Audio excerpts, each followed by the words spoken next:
Captain's log, stardate 57931.4. The crew is restless.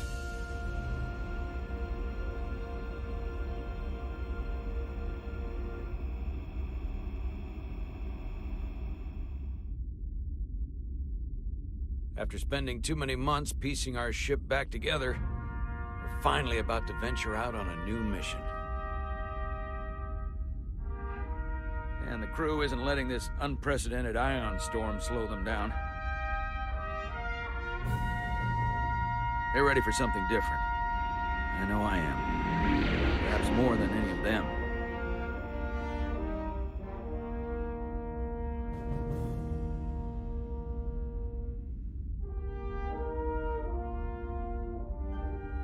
Fortunately, nothing ever stays the same. It's entropy, the nature of the universe.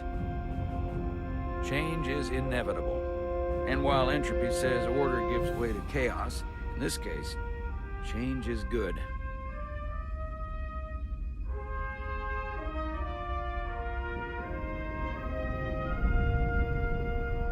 Our new first officer is en route to the Resolute.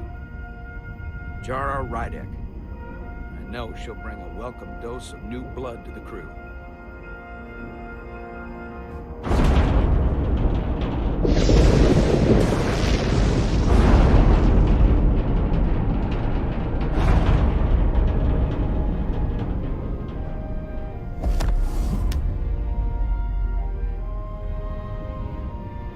Thanks. No problem. I'm not great with flying. But these little shuttles are the worst. Stick around in Starfleet and you'll be sure to see worse than this. I have. And you're here to talk about it. In the flesh.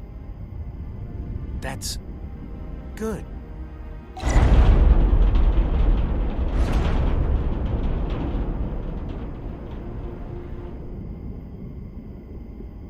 Sorry, I'm a little anxious. I hadn't noticed. I'm on my way to my first assignment. When we get to the starbase, I'm transferring on to the Resolute. So am I. It won't be easy for Jara to step in at the 11th hour like this. But if she's half the officer I knew she could become when she was a cadet at Starfleet Academy, she'll be the XO this ship needs right now.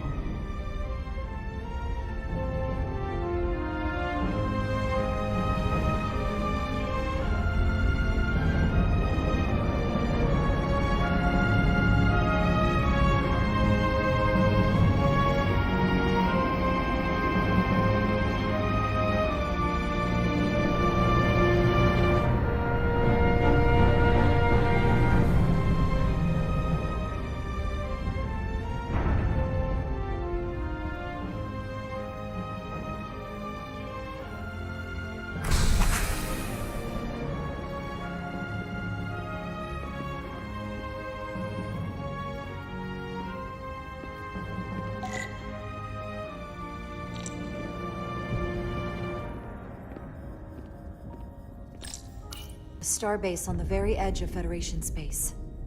Long way from home now.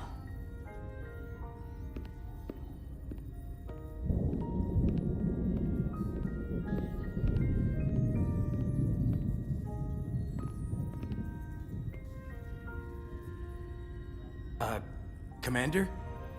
I'm not usually such a nervous wreck, by the way. I actually did well at the Academy. Oh yeah? Maybe you've heard of the Torvalin test? Sounds familiar. It's a tactical simulator that makes the Kobayashi Maru look like a picnic on Pintaris 5. Anyway, I finished in the top 20. Not just in my class. I mean, all time. In the history of the Academy. Really? That's quite impressive. Thank you. It was tough. But you know, I set my mind to it and it paid off.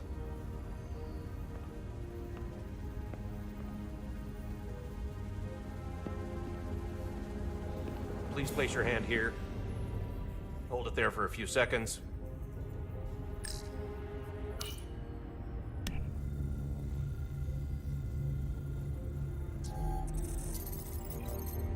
Welcome, Commander Rydek. Wait, you're Jara Rydek? You absolutely crushed the Torvalin test. You finished in what, like the top 3? That would be me. Now I'm really... It's an honor to meet you, Commander. Sorry, I didn't realize before. I just came off the shuttle and was glad to be on solid ground. The pleasure is mine, Ensign. Paul Calloway. Good to meet you. I believe Commander Ermot is expecting you. He's in the concourse just ahead. See you on the Resolute.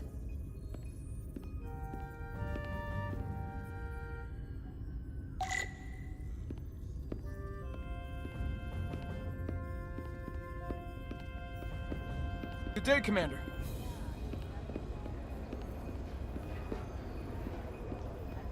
If I remember my briefing, Commander Ermot is a Bolian, so I'm looking for someone with blue skin. Are you all right?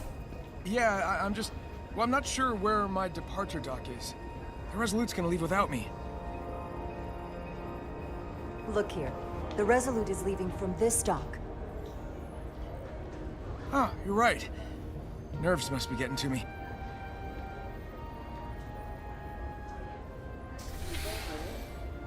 Thanks so much, Commander.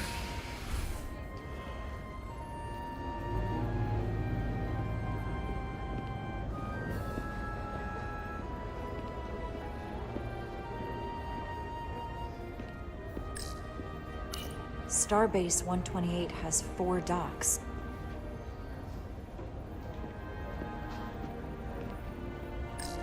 Excuse me, have you seen a Bolian around here? Yes, sir. Right back there, near the replicator. Ah, there he is. Thank you. Happy to help, Commander.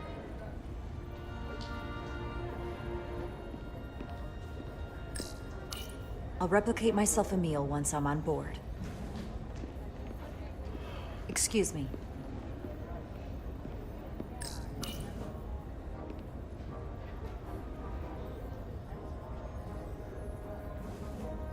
Welcome to the edge of the galaxy, Commander Rydek. I'm Commander Jan Ermot, Operations Officer on the Resolute. Commander? I hope there wasn't too much trouble getting here. This storm isn't making anything easy for us right now. I know conditions are less than ideal at the moment. It was perfectly fine. No trouble at all. I'm glad to hear it.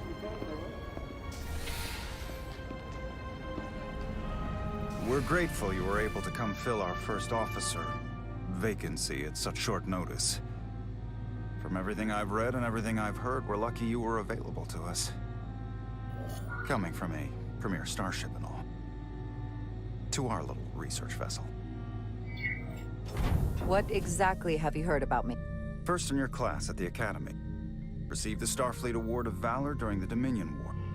Most recently, Tactical Officer and Chief of Security on the USS Endeavor.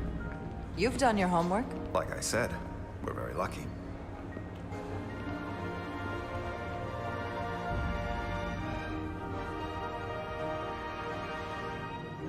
The USS Resolute. She may not look like much compared to the bigger ships, but as far as science vessels go, she can more than hold her own. And she doesn't look so bad considering 6 months ago she was nearly cracked in half, venting plasma, fighting for her life. It was an accident? The equipment malfunctioned. An accident suggests fault, but no one's to blame. It was a planned test, but the warp core was pushed beyond its limits. It destabilized the dilithium, there was a runaway reaction, and the warp bubble deformed. We thought we could reach a higher resonant frequency, but it was more than she could handle. Cost us our first officer and 22 of our crew. At the end of the day, we're all responsible for each other. I can't even begin to imagine what that must have been like for you. I'm so sorry for your loss. Thank you. It does weigh heavy. There are some things you can't forget. It's been 6 months. What's the attitude among the crew now?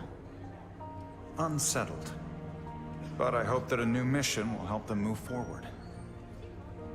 If not, move on. Listen. I realize you've known Captain Solano for quite some time, and I'm sure you're ready to bring your best. But I should warn you that when the captain announced you would be the new first officer, there were those who felt it was a mistake, that he should have promoted from within. So you might want to tread lightly at first. Until they come to value your contributions as much as he does.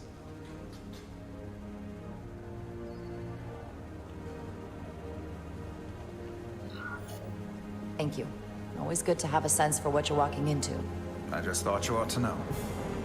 I appreciate it. Starfleet has assigned us a high-priority mission to the Hotari region. I'll let the captain brief you on board. I know he's eager to see you. Will we be mission ready in time? We have every intention. The crew has been working around the clock to get the ship ready. There's still so much to do.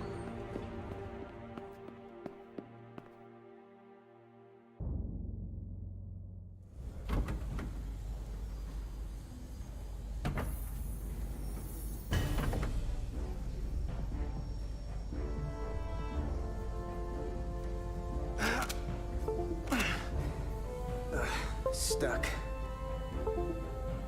I got just the thing.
Is that.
I thought that thing was totally fried.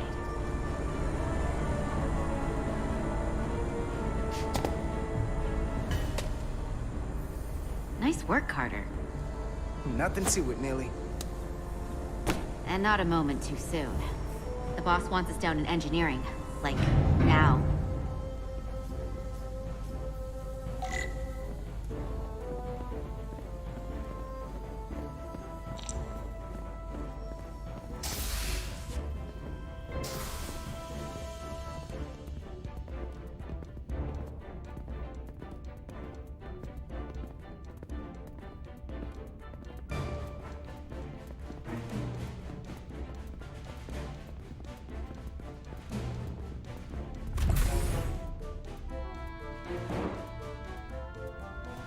Engineering. I heard the new Exo just arrived. Won't be long before we get underway. I just hope whatever Chovak called us down for is something good. I can never tell with him. I'd rather not end up degaussing plasma manifolds. Hanging upside down makes me queasy. Orders are orders, Nelly. You know what they say? There are no small missions. Every expedition has a purpose. Even if we don't know what it is yet.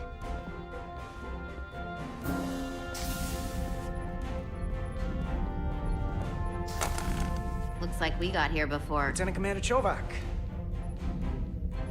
We were just looking for you, Commander. Petty Officers Ed Solar, Diaz. I was beginning to think you would be late. We are all hands on deck right now, which means if you are not at your post at the appointed time, I do not have someone to replace you. A point I have been forced to make to Petty Officer Edsolar on repeated occasions. So you're saying we're irreplaceable, Commander? That is one interpretation. Another would be that I would replace you if I could. You can interpret as you see fit. So, I don't suppose you wanted us down here to check in before we go off duty? Equip yourselves in EV suits to work on the exterior of the hull. I need you to tune the structural integrity field for optimal performance. The subspace distortions and ionic interference we are experiencing are preventing the proper calibration. But this ship must be ready to depart shortly, despite the storm. The precise nature of these disturbances are not fully understood. But many systems have been affected by the wide band of emissive activity. Whatever it throws at us, we'll be ready. We've got the best chief engineer in the fleet. I am a Vulcan, Mr. Diaz. Flattery is not necessary. All that I require is that you do your job. Right now, that entails critical preparations, because long-range sensors show that these disturbances will be more severe at our destination, the Hotari system. You have your orders. Do not delay. Yes, Roger Commander that. Chovak. All hands on deck.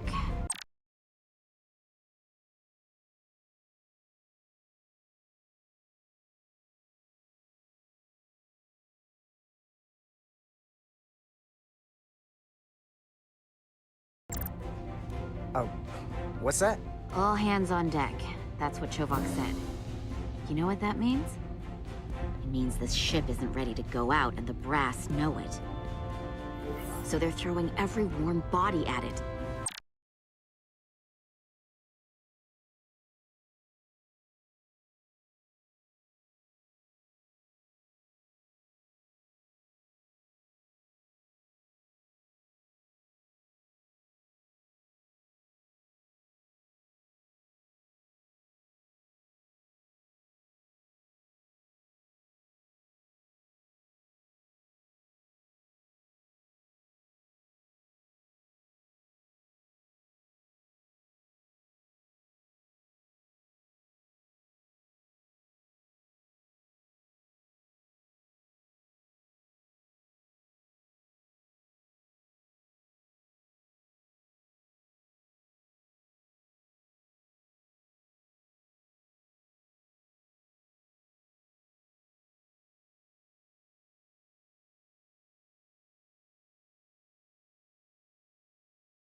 And they're going to leave on schedule. Consequences be damned. It all comes down to us, Nilly. We're the ones who will get it ready. I know what we can do. But this isn't just any old refit or any old relaunch. Oh, whoa. Excuse me. A lot of new faces coming on board. It's got...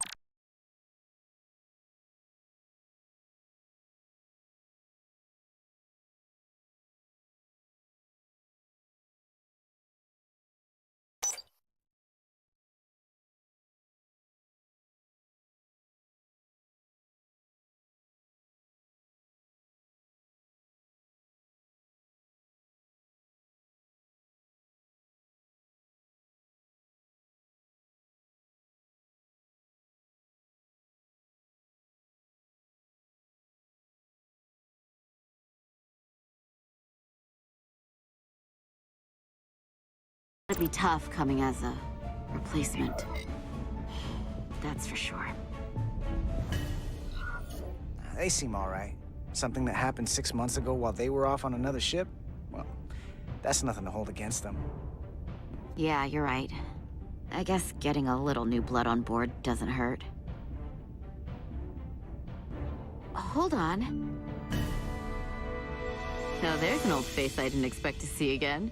Hey, Miranda! You weren't gonna leave without me, were you? Miranda, you're here? We thought you were staying on the Adirondack. Transfer came in at the last minute.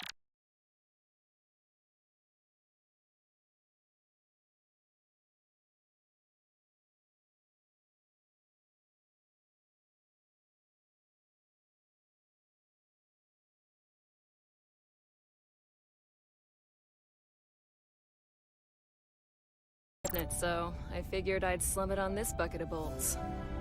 Looks like you got her back together pretty nicely. I wasn't sure what to expect. Don't talk badly about one of the best ships in all of Starfleet. We've rebuilt enough of her by now. She better be one of the best. We'll see about that. But I am glad to be here. He still owes me a bottle of Saurian brandy. Don't think I forgot. Oh yeah, it's coming back to me now. Maybe Carter can rustle up that bottle and we can give you a proper welcome. As soon as we wrap up this quick little spacewalk.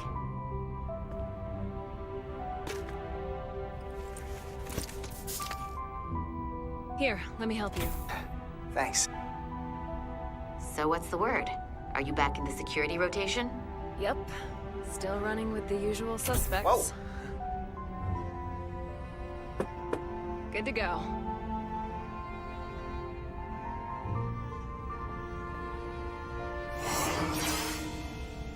See you on the other side. Activating magnetic souls.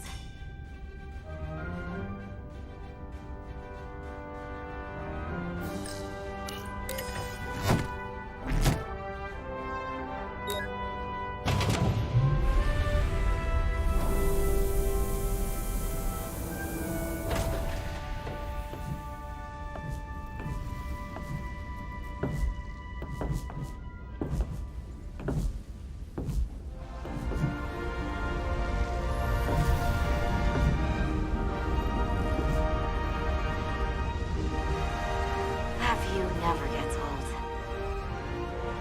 Let's go.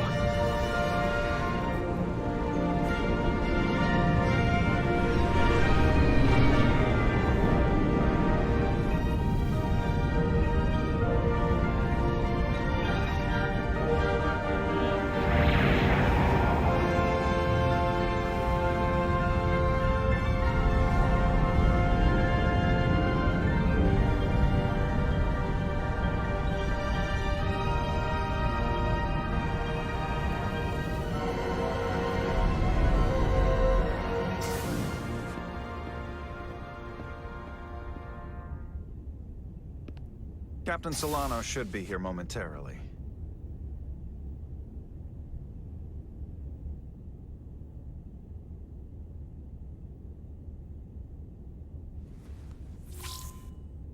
You'll have to forgive me, I don't know much about Kobleods. but my understanding is you need a steady supply of duridium to keep your cell structure stabilized, or bad things start to happen.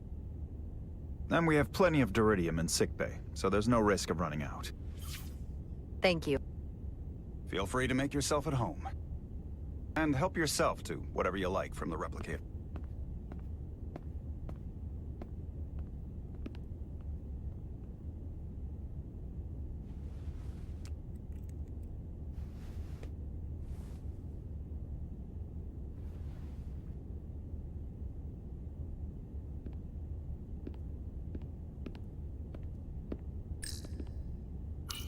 Just a sip of something.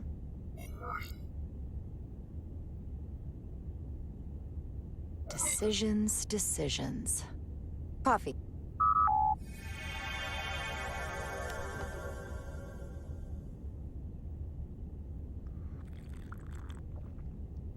Perfect temperature.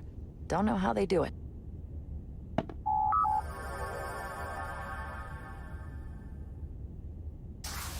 Jara Rydek. Last time I saw you, it was graduation from the Academy. You'd already secured one of the most prestigious assignments possible. And you were burning with enough ambition to fuel 7 trips around the Necrid Expanse. It's good to see you again, Captain. I could not be happier to have you on the Resolute. My only regret is that we couldn't provide you with a warmer welcome. The arrival of a first officer to her new ship deserves a bit of fanfare. But, unfortunately, we've had our hands full with the refit. That would be totally unnecessary. I don't need any pomp and circumstance. You've been here all of 5 minutes, and already you're trying to make us more efficient.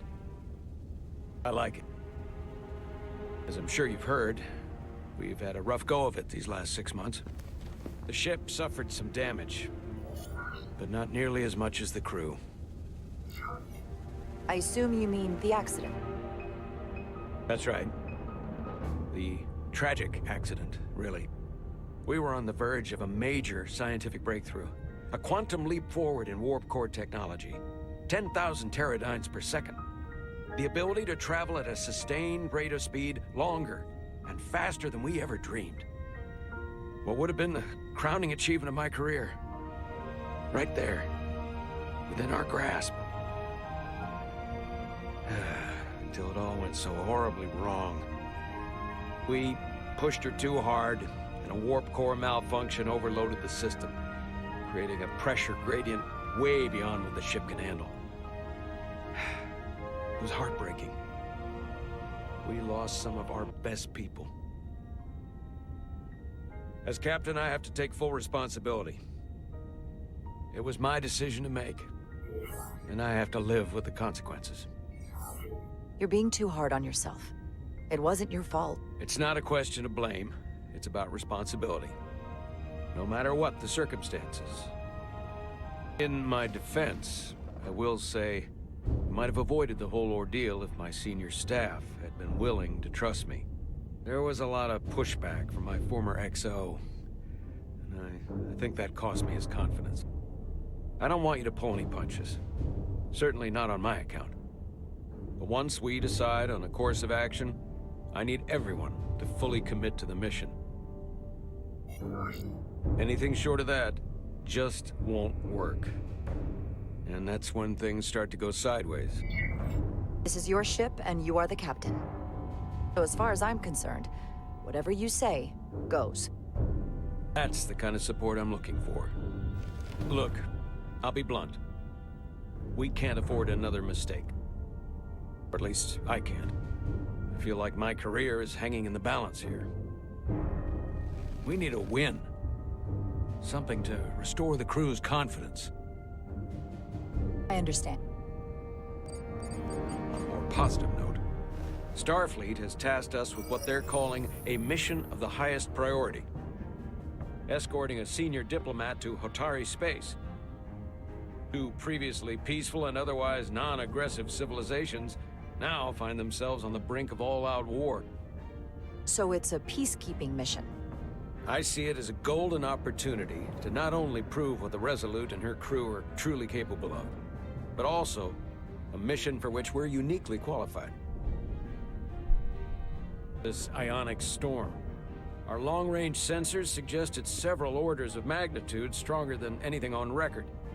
A total anomaly like nothing we've seen before. And you'll never guess where it leads. Hatari. Exactly.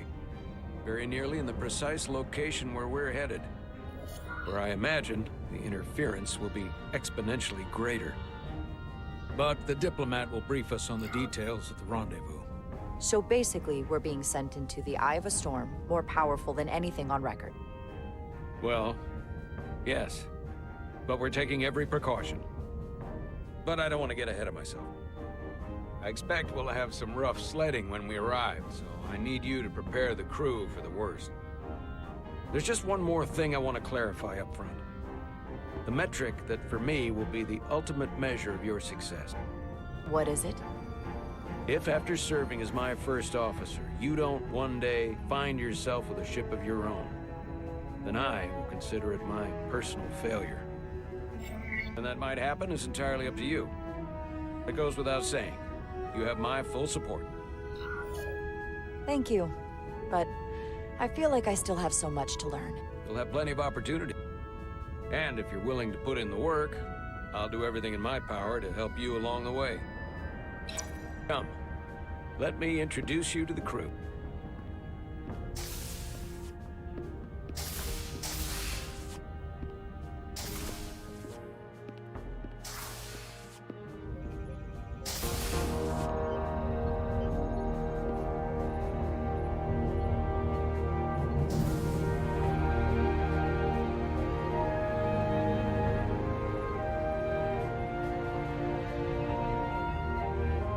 Everyone, if I could have your attention for a moment. I'd like to introduce Commander Jara Rydek, our new first officer. Some quick introductions. This is Lieutenant Handar, our helmsman, one of the best in the business. One of? Well, what he lacks in humility, he more than makes up for in ability. A pleasure to meet you, Commander. Likewise. Next, we have Commander Westbrook, our Chief Science Officer. I've come to rely on his expert counsel on a regular basis. Pleasure. Commander Rydek, it is such an honor to meet you. This is our tactical officer, Lieutenant Bedrosian, who's been looking forward to meeting you for about as long as I can remember. I've been following your career for quite some time, and I look forward to learning as much as I can from you. If anything, the honor is mine. Well, I have to admit, one of the reasons I've followed your career is because you're part Kobliad, because of what you've overcome. Starfleet stands up for people who can't defend themselves, and you were one of those people once. But since then, you've done so much to protect others who need it.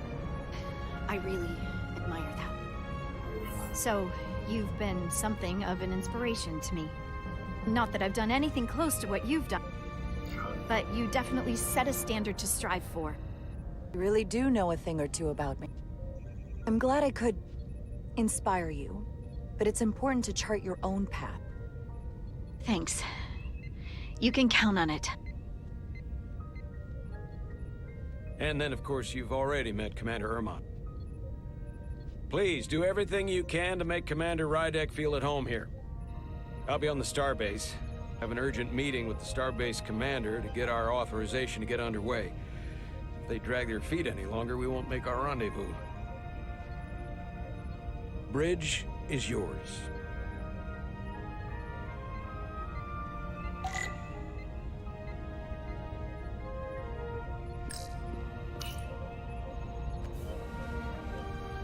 Commander, Chief Engineer Chovak needs to lower the structural integrity field.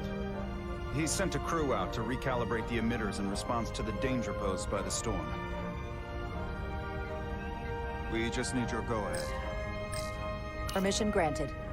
Lowering structural integrity field, now. Enter in maintenance mode. Condition blue.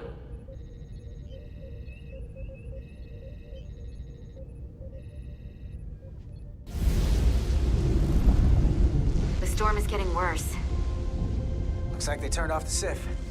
Great. Let's get to that emitter.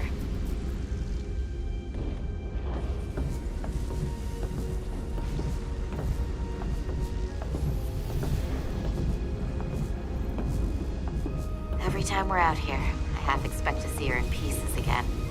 She's still got some scars on her. It adds character. When I joined Starfleet, all I wanted was a ride out of town. But this isn't exactly how I pictured it. On the outside of the ship? No. Sometimes it feels like we're just part of the machinery. Don't you want more than that? I mean, Starfleet is noble and all, but it's still a machine. A massive, massive machine.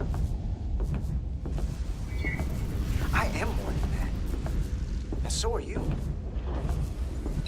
You wanted to get away.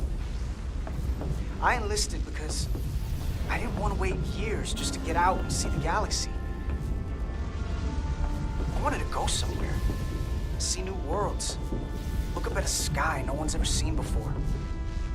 Just because I'm cranking a hyperspanner up in a Jeffries tube today doesn't mean that's all I'll ever be.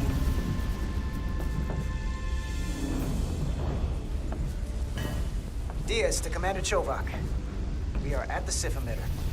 Acknowledged. You may proceed with the recalibration.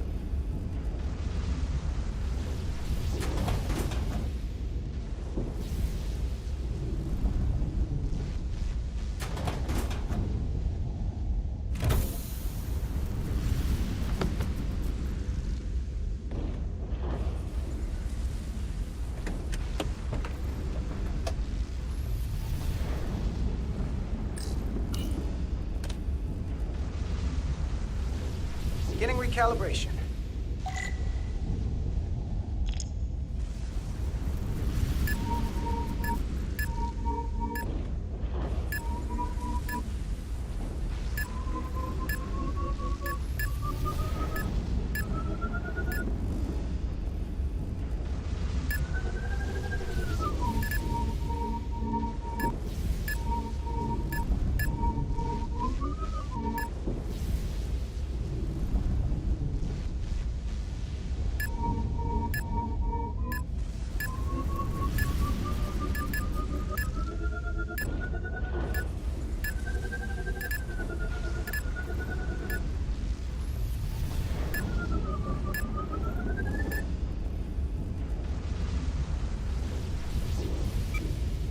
Looks good.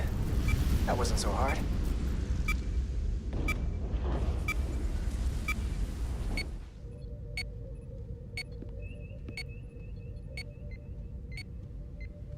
Commander Westbrook, right? Chief Science Officer. You remembered my name and my rank. Impressive. Yes, I'm the Chief Science Officer, and I have the dubious honor of being the most senior officer on this bridge. I know this ship inside and out. Better than just about anyone. What a very impressive list of credentials. This is a research and discovery ship, first and foremost. Now with a former tactical officer as its new first officer. I'm curious, though.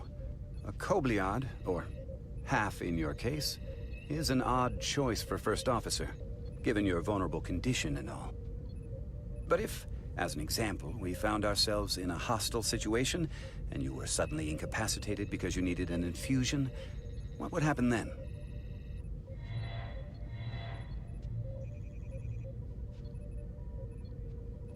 You'd leave Captain Solano without an XO. Granted, that would be a worst-case scenario, but not outside the realm of possibility. That's very kind of you to be concerned about my well-being. But you don't need to trouble yourself on my account. I'll be fine.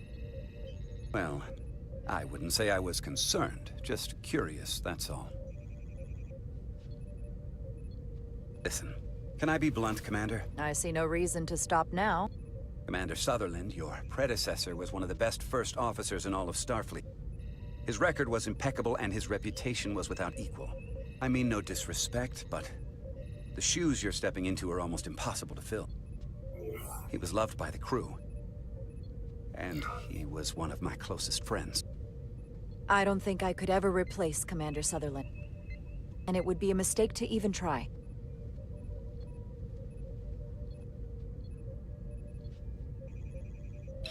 Seeing as Captain Solano is on the starbase, let me give you an update on this ion storm we're flying into.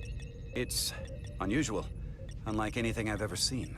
At the moment, I can't tell you if the Resolute will shrug it off or if we're putting ourselves at risk. However, if we learn more about its patterns, its nature, we can come up with a scientific countermeasure. Just a moment.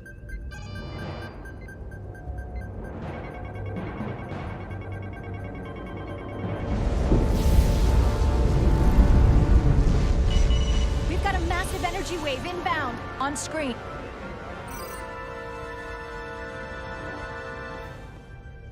Tracing its trajectory. Starbase docking clamps are holding.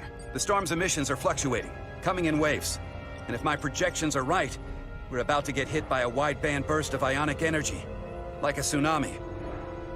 I'm reading power abnormalities all over the ship. Estimated. Red alert. Aye.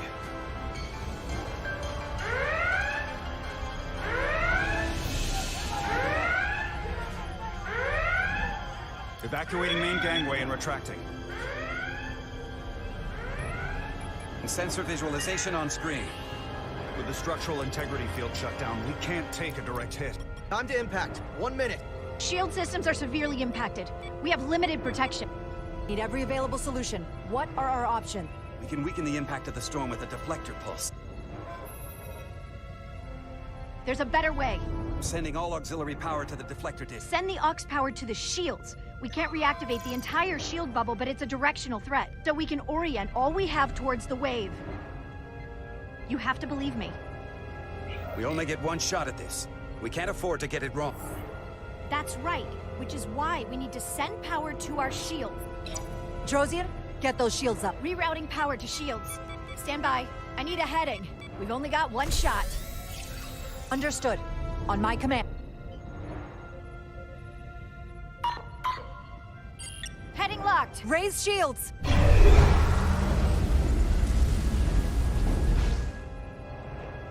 This is it. All hands, brace for impact.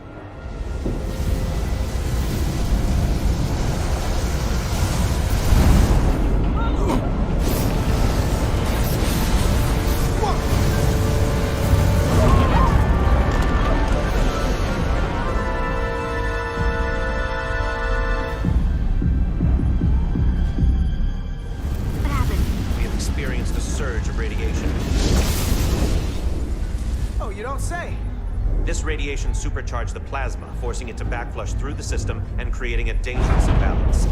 Blow out every primary system on the ship. Just tell us where you need us.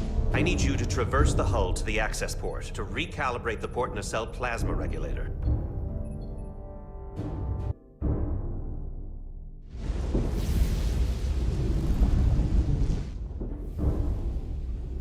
We've reached the first access point. Understood. Do you see the override for the level 1 failsafe circuits?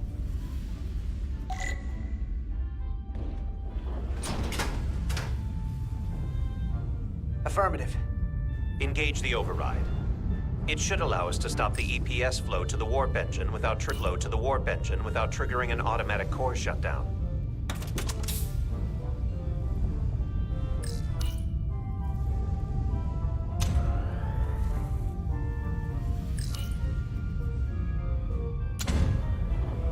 Failsafe override engaged. Are you sure? I am registering some crosstalk in the bypass circuit. Need to route the signals so they don't interfere with each other.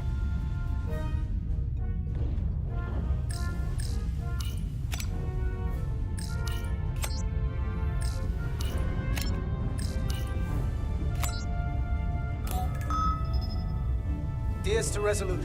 The failsafes are temporarily disabled. Moving on to the EPS regulator. Heads up, Carter. What is that? One of the discharges coalesced. It's coming right toward us. I'm gonna try to disrupt it with my phaser.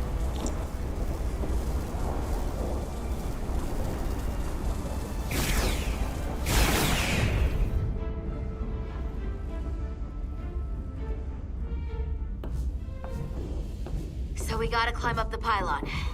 Not that there's really an up, but, you know.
most of it. Just snuck up on me. Net damage to suit. Energy dampening is down to 60%.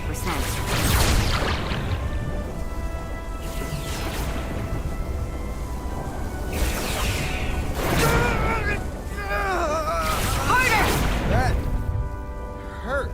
Do not get hit again.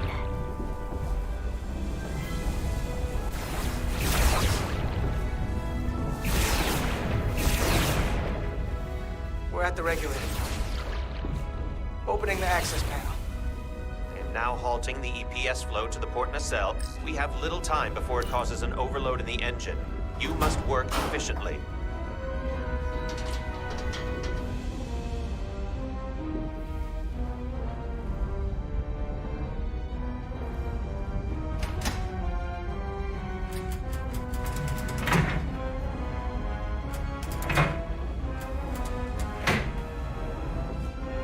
EPS manifold adjusters reset to neutral.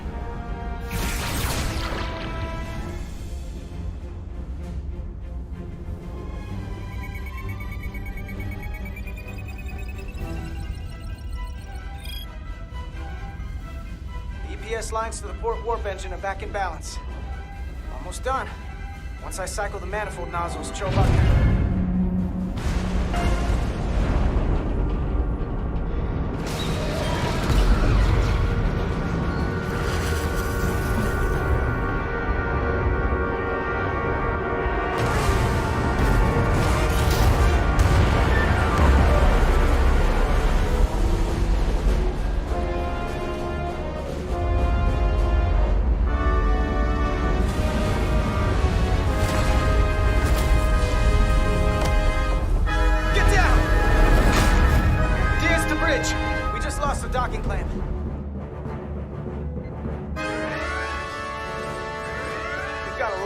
Coming down. All vibrations, too. We can't finish the EPS regulation in these conditions. Please advise. We have to release the ship from that other docking clamp or the hull will be ripped apart. There's a problem. The clamps are supposed to disengage automatically in an emergency, but it's not working. Not working? What are our options? The docking clamps are fitted with exploding bolts for an emergency release. We've got crew out there. That'd be like setting off a bomb next to them. Maybe there's another way. Starbase is hailing us. Put him through. Resolute. The remaining mooring arm is failing. You need to disengage from the starbase now. The damage to the station will be catastrophic. The docking clamp isn't functioning. We're exploring our options. The option is to detonate the emergency release. Commander, hear me out. Reverse the polarity of the hull, which theoretically will repel the docking clamps. And repel the engineering crew right off the hull into the storm. This is Captain Solano. Put me on screen. Go ahead. Captain, we have a situation. Commander, what are you doing? Blow the bolts on the docking clamp. The captain doesn't know the whole story. I'm giving you an order. Jara? Captain, you brought me here because you trusted me. Can you trust me now? You better be sure you make the right decision. The captain made himself quite clear. They're gonna get hammered with debris out there. Reverse the polarity. There is protocol. And there are lives. Starbase, stand. We're gonna flip hull polarity to disengage the clamps. Yes, Commander.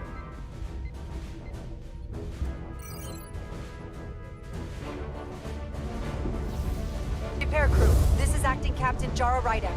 Be advised, we are going to reverse hull polarity to free us from the remaining docking clamp. Tether yourself and deactivate your boots on my mark. Understood. 8, 7, 6, 5, 4, 3, 2, 1. Mark! Ah!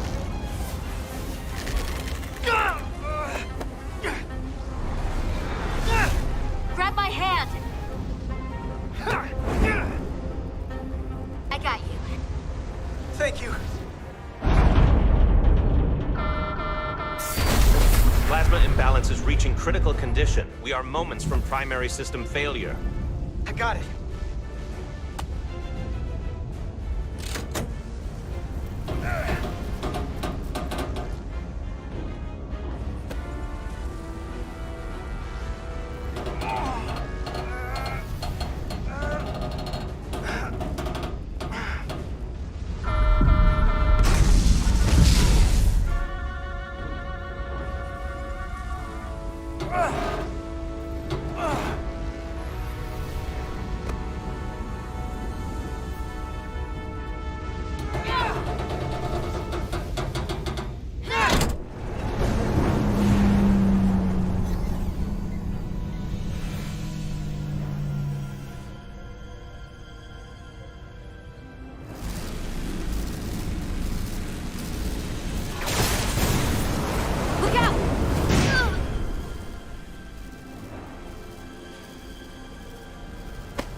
Officer Edselar's hurt and unconscious.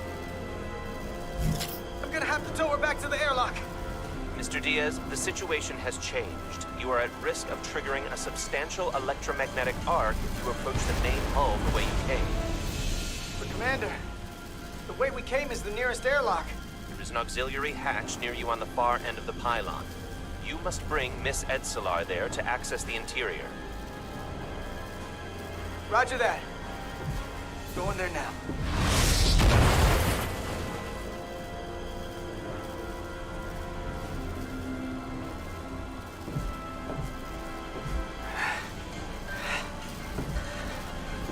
I'm at the auxiliary hatch.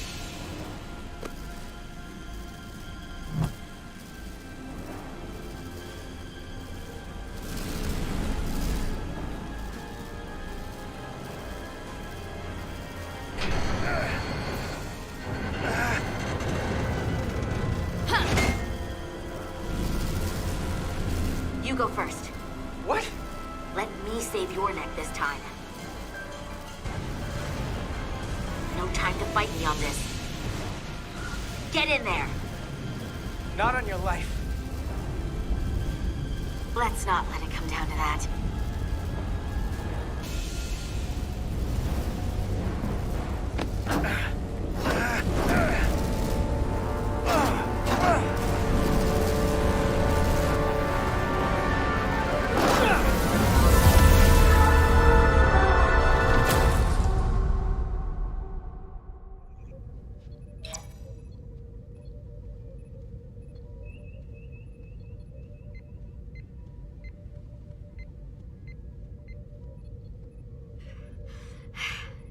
We made it.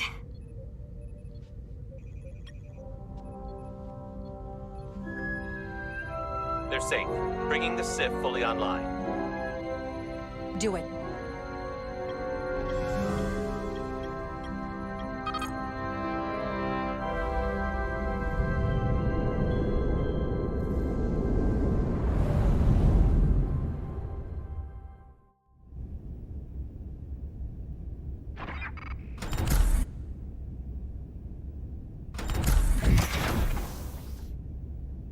Nilly. I'm good. Help me with him.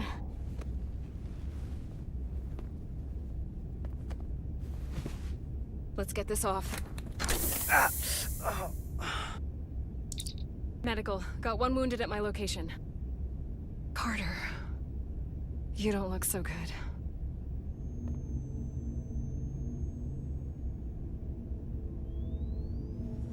You gotta be more careful. I just got here. I'm not ready to see you two get blown to space dust just yet. Now let's get you down to sickbay. Great.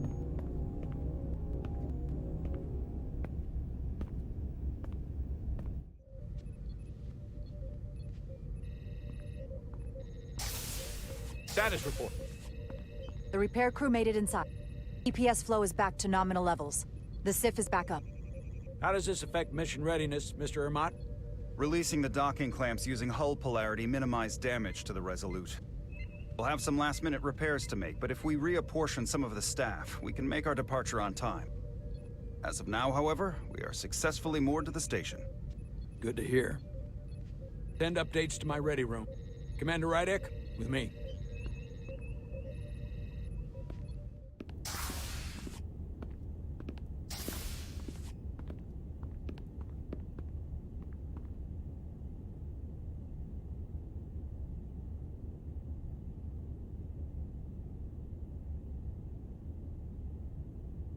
You disobeyed my orders. Well? I shouldn't have gone against your orders, sir. You can't unring that bell. Especially when you do it, not just in front of the bridge crew, but while I was in front of the Starbase staff. That's going to get around. My name's already tarnished around the fleet. But what is it going to do to my credibility on this ship? From the top to the bottom. Bridge to lower decks. This is your ship, and you are the captain. I told you whatever you say goes. And I'll do better, living up to that. I expect as much from you. You might have won some fans on the bridge with that stunt, but not everyone. Lieutenant Commander Chovak has already bent my ear. I'm sure he doesn't take it personally. He'll get over it in time. Mr. Chovak is more complicated than he would want to admit. I guess we all are. And, if I'm being honest, I'm not sure what I would have done in the moment either. You never really know if you weren't in those shoes. So, let's just boil it down to, you did what you had to. That'll have to be good enough for me. You placed a lot of trust in me, bringing me here. I feel like I've let you down. I brought you here for a reason. I'm still sure it was the right one. Despite it all, we got our final Starfleet clearance to depart. So if you'll fetch Mr. Ermot, we'll knock out the final details of any outstanding repairs, and then we'll set out for Hotari. Yes, sir.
All departments reporting full mission readiness. We've got our full complement on board. This is my favorite moment, right now. The start of a new mission is always full of possibility. The Orion Syndicate could sell it as a drug. Don't let the Admiralty hear you say that.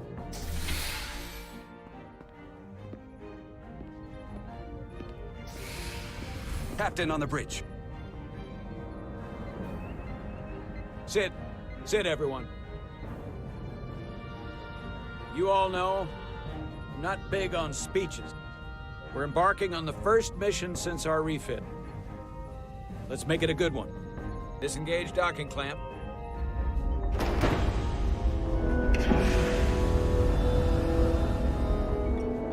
Docking clamps released. Thrusters ahead, Mr. Handar.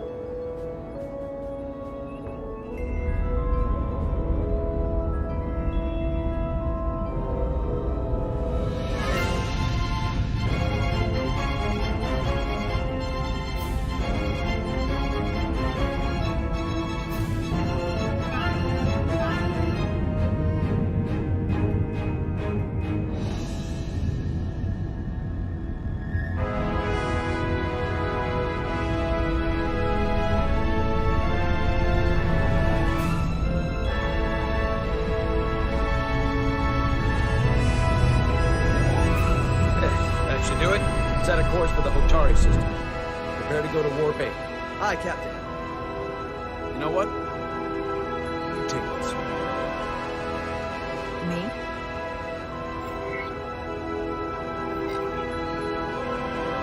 Engage.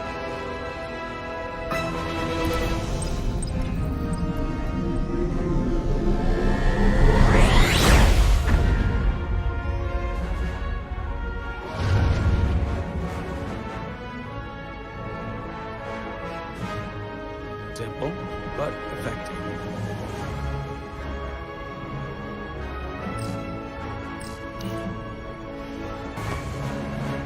Easy.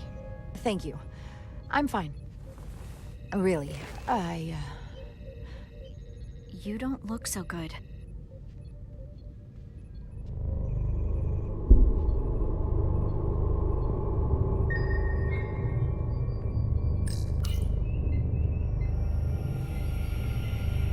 I have to get to sickbay. Go.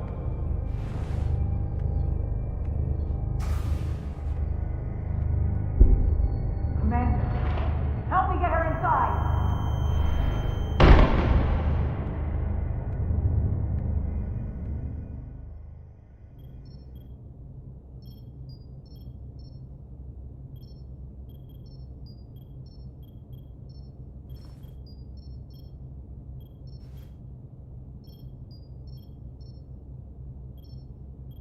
Well, that was quite a scare. A few minutes more and it would have been one of the shortest tenures on record for a first officer. Is that the engineer that was out on the hull? That storm did a real number on him, but he'll live. Just needs rest. You should worry about yourself. Your diridium levels got dangerously low and destabilized your cell structure. This is definitely one of the more memorable first days I can think of. My name is Dr. Aram Duval, Chief Medical Officer. Be honest, I've never met a Kobliad before. You're... rare. I know. I was going to say special. Your people's numbers have dwindled, despite the Federation's efforts to find a more readily available alternative to the diridium you need to survive. Yet you joined Starfleet, and managed to thrive. I imagine the responsibility must be overwhelming. Maybe even a burden at times. It does make me unique, but it's not a burden at all. I'm honored to be Kobliad, to represent my people. As you should be. And don't worry, I won't treat you like a science experiment. I just do the science and leave the experiments to Solano. You don't agree with his methods? I don't agree with his definition of acceptable risks. Not when the lives of your crew are at stake. My professional opinion is that the accident took a toll. More than he's willing to admit. He's overstressed, operating in the pressure cooker of his own mind. Which is never a good headspace when the lives of your crew are at stake. What concerns me is that now he's even further away from the thing he's been chasing his entire career. Breakthrough discovery. The major innovation. Something he can put his name on. I think after what happened, Captain Solano's learned his lesson. And whatever ambition he once had is on hold for a while. He may say that, but you'll see what happens. And I have to give you credit for what happened on the bridge. It took guts to defy a direct order. Huh. I guess word travels fast around here. It's a small ship. And everyone's curious about the new XO. Fortunately, your cell structure's almost completely stabilized. And I'll spare us both the lecture, but I do feel it's my responsibility to remind you, without regular infusions of diridium, you will not live. It's as simple as that. Understood. Then, my work here is done.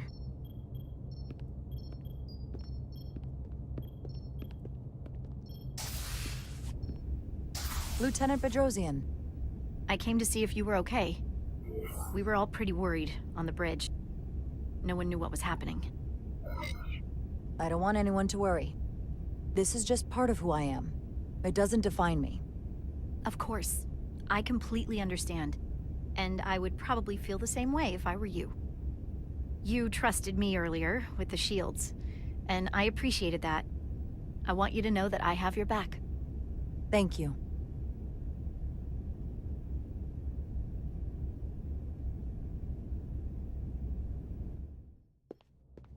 Now, Carter, the emissions that gave you that burn are quite unusual, like everything else that goes with this storm.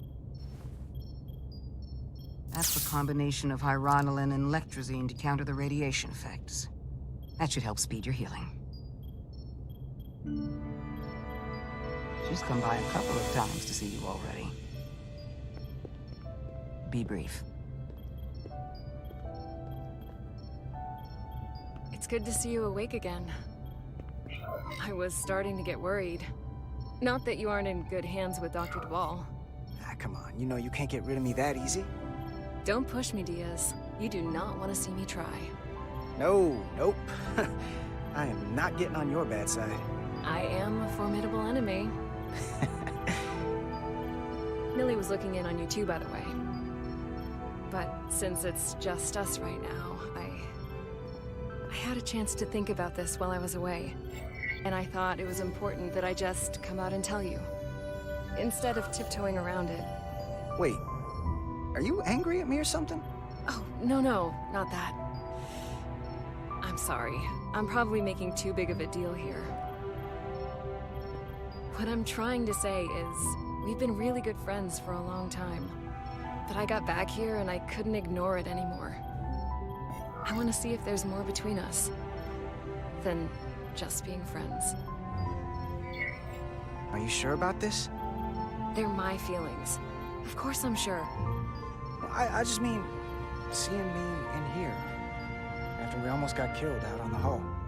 I felt this way before that, Carter. I like you. And I think there could be something more for us. So, what do you say? I like you too, Miranda. And I'd like to see where this goes. Good. I was really hoping you'd say that. Sorry to interrupt, but the patient needs to rest if he wants to get back to his old self. Of course. I'll see you again soon.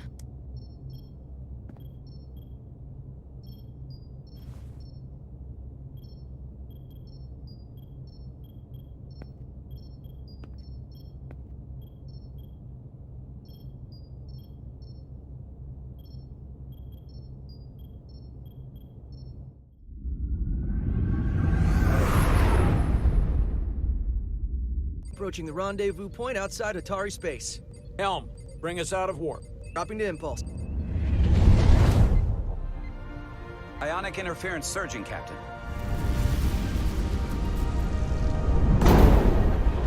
Shield integrity holding. We can take it. We are at the correct coordinates to meet the shuttle. Commander Rydek, find us our diplomat, if you will. Aye, Captain. Let's reduce the noise. Filter out environmental signals. I can manually tune what's left for Federation signal types.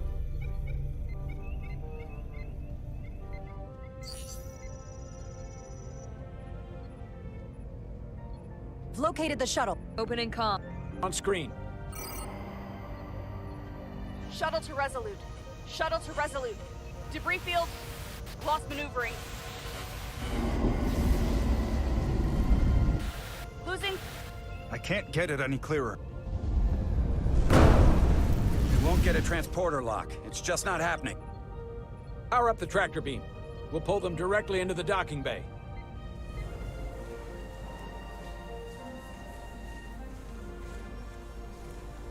Diaz, you good to run the tractor emitter? Yes, sir. You sure? I'm sure.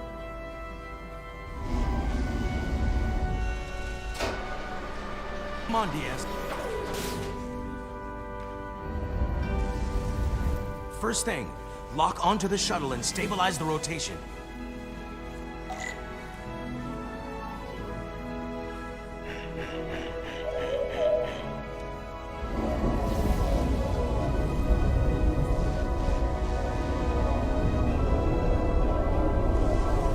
We're pulling in debris. I'm on it.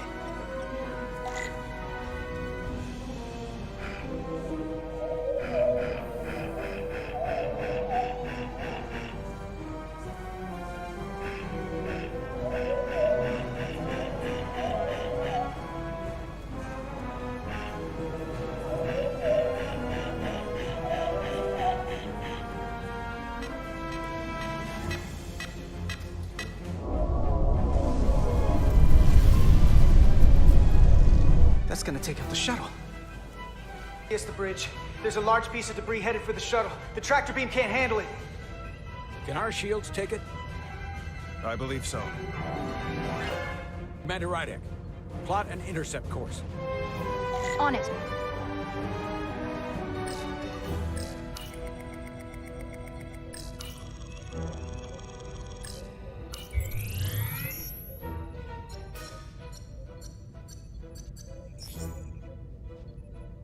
Here we go. Maneuvering thrusters bearing 53 Mark 17. 200 meters on an intercept course. Maneuvering.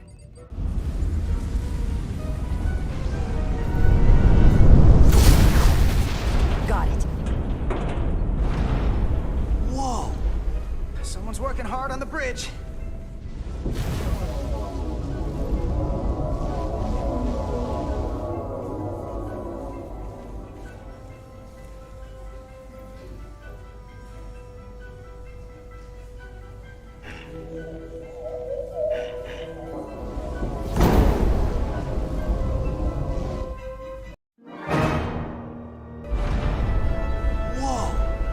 Someone's working hard on the bridge.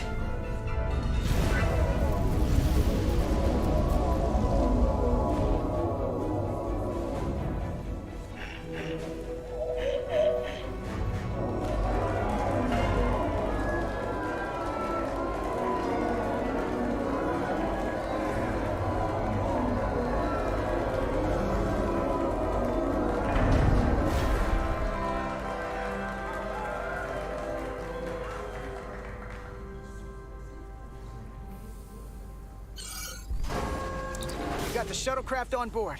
Good job. We're on our way down to meet them.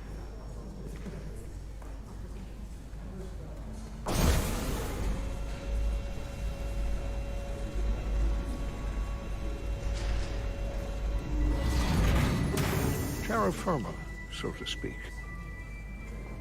Ambassador Spock.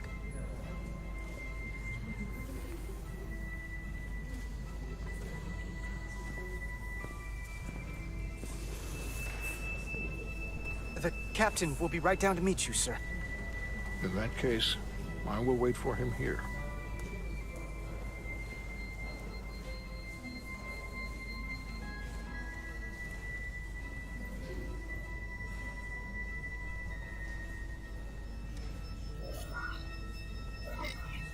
Apologies for the landing, Ambassador.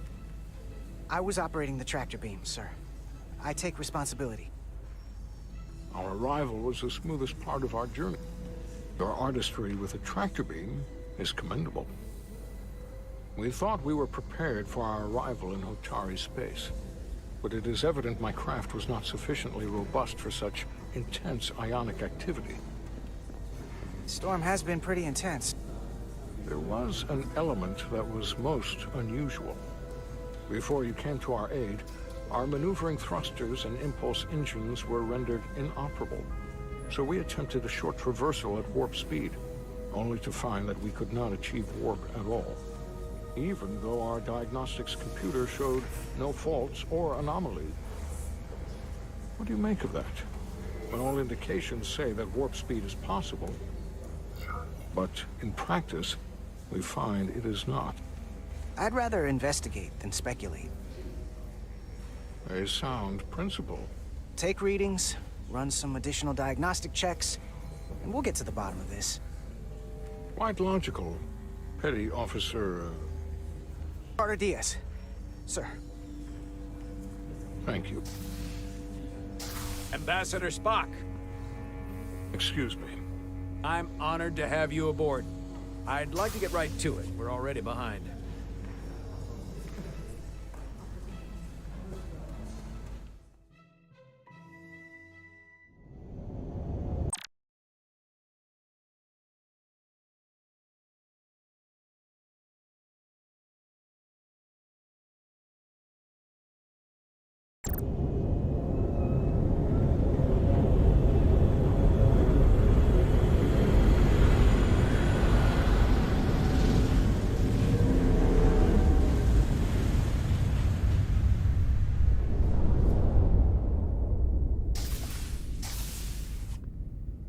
Ambassador Spock, my senior staff.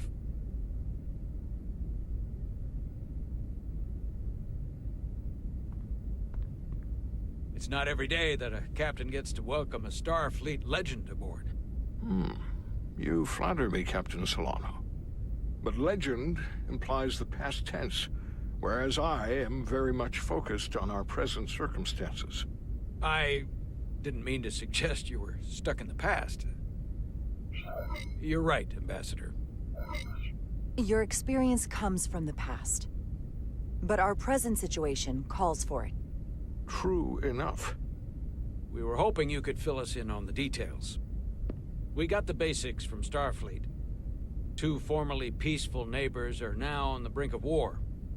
Indeed, and the tension between them grows fiercer by the hour.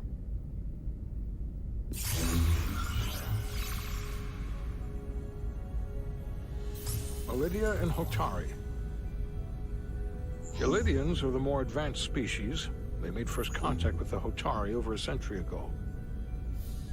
This is Tau, the Hotari moon. It is rich in dilithium, and for decades, the Hotari and the Ilidians have shared a mining operation there. The Ilidians provide the technological resources, while the Hotari have served as the labor force. The stability of that arrangement was the source of their peace, until recently. The Hotari have suddenly and forcefully seized control of the mining operations and expelled the Ilidians from their system. That is the official story, as told by the Hotari when they requested Federation mediation. But the details remain scant. Communications between all parties have been limited by the ionic interference. Have the Ilidians retaliated against the Hotari? Or taken any action against them? Surprisingly, they have not yet responded in kind. They were open to a Federation presence, but it is unlikely the relatively primitive Hotari forces would stand a chance against the Ilidian fleet in open war. Left unchecked, this conflict will result in more bloodshed, which is what we are here to prevent. And the dilithium trade hangs in the balance. Clearly, the Hotari have been exploited in this relationship. Maybe we can persuade them peace is the more profitable alternative for everyone. They both profited from the mines. And for the Hotari, something is better than nothing. Peace is our objective, after all. If we could convince them, it would restore the peace. But we would need the Hotari to accept a difficult compromise. Made all the more difficult by the emotions flaring on both sides, no doubt. Neither the Ilidians or the Hotari are members of the Federation, so we can't make them do anything. There is an additional complicating factor I should mention. In the past, the Federation has relied on the Ilidians as a source of dilithium. That certainly changes things. The Federation sources its dilithium from a lot of places. Yeah, and this is one of them. We could use that as leverage with the Ilidians. They'll want the Federation to continue buying from them. There might be something to that, Commander. Putting that on the table could make the Hotari more hostile. Given the Federation's involvement in the Ilidium dilithium trade, Captain Solano and I must make every effort to appear neutral in these negotiations. What worries me is if this whole thing unravels, and we're at the mercy of the storm at less than full strength. We can't let it come to that. Considering what the ion storm has done to our ship, and the Ambassador's shuttle, we have to assume the Ilidian fleet has had problems with it as well. This recent surge in the energy disturbance temporarily levels the playing field. Commander Westbrook is correct. The energy anomalies around the Hotari systems have been noted in the past. If it's keeping the two sides talking instead of shooting at each other, that actually helps us negotiate a peace. And we'll take advantage of that as long as it works in our favor. And when it doesn't? All the more reason to learn as much about it as we can while we are here. We do not want to be caught unprepared, should the energy anomaly continue to fluctuate. So I trust we understand our circumstances. We're operating on a strict timetable here, and we're going to be leaving for the negotiations shortly. Commander Westbrook, I want you to leverage our systems to investigate the anomaly from here while we're gone. Aye, Captain. Thank you all. Dismissed. I want to speak to both of you privately.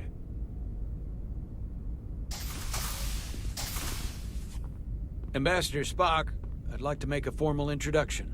My first officer, Commander Jara Rydek. Commander, as you are aware, there are limits to what Captain Solano and I can do in our official capacity as representatives of the Federation. But someone in an unofficial capacity, your first officer, for example, would not be bound by those restrictions. Commander Rydek could ingratiate herself to certain parties behind the scenes, where they may be more candid in revealing information that could lead to a resolution. She certainly knows how to say the right things. At least when she wants to. I'm honored to be included in the negotiation process. You're not just included, you are instrumental. Well, I hope Commander Rydek will have more luck finding out what really happened than we will through official diplomatic channels. The fate of the negotiations, the interests of the Federation, and the prospect for peace may very well depend on it.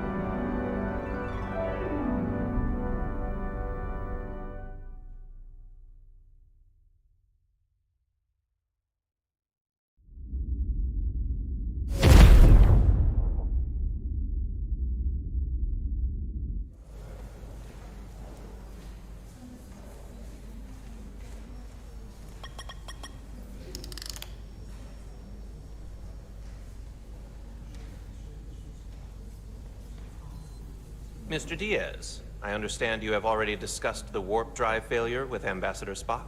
I have. It is imperative that the Ambassador's shuttle be flight ready. I need you both to ascertain the root cause of the system failures he encountered. I'm surprised, Commander. I thought you would have wanted to work on Ambassador Spock's shuttle yourself. I respect the Ambassador and his many accomplishments, but I do not derive any satisfaction from interacting with his shuttle as if it were somehow transubstantiated through its association with him. Especially when I have the entirety of this starship to concern myself with. When you look at it logically, yes, it is just a shuttle. No different than any of the others. There is plenty that is different about it, and that is what you are to investigate. But please limit your findings to observable scientific phenomena. We'll try to restrain ourselves. Then I will leave you to it. Make note of any abnormalities in your report. Carry on. It seems like he's warming up to us. Yeah. Even Chovok has to look at that face and know you've earned some real respect. And I have to admit that I owe you one. You were right to make me go first. I don't know what I was thinking. You've pulled me out of trouble how many times? Call it even. Okay. At the very least, maybe I can track down that bottle of Saurian brandy you're still on the hook for. But first, we have work to do.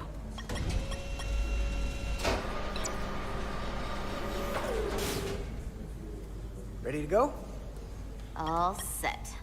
Let's run the diagnostic.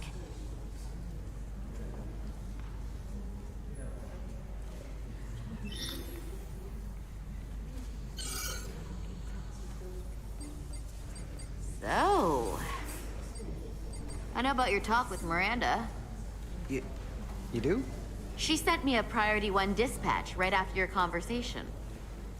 I'm happy for you. Both of you. Thanks. But I'm only going to tell you this once. Don't screw this up. Because I would be very unhappy if you tried this out and then, I don't know, 6 weeks or 6 days later, I have to start splitting holidays between the two of you. All because things went south and you're not on speaking terms. That just isn't gonna work for me. You really don't believe in me, huh? It's not you. Or her. Just running the numbers, and things don't work out more often than they do. I like my friends, and I like our group.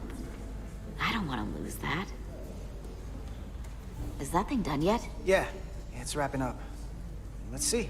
The relays along the primary EPS are blown. The backup relays are all intact.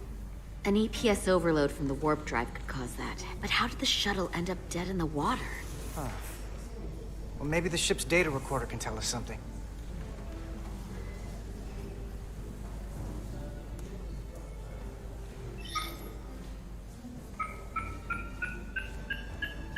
Here. They were only about 8 minutes from their plotted warp point.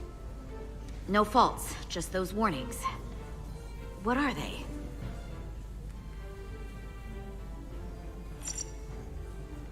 Subspace variance out of tolerance. What does that mean? It means the main navigation array lost sight of space somehow. Will the array going offline cause that?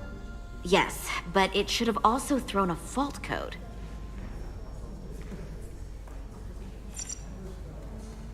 The warp field became inverted suddenly. I've seen this happen when the center warp coil cracks. A cracked warp coil throws a fault code.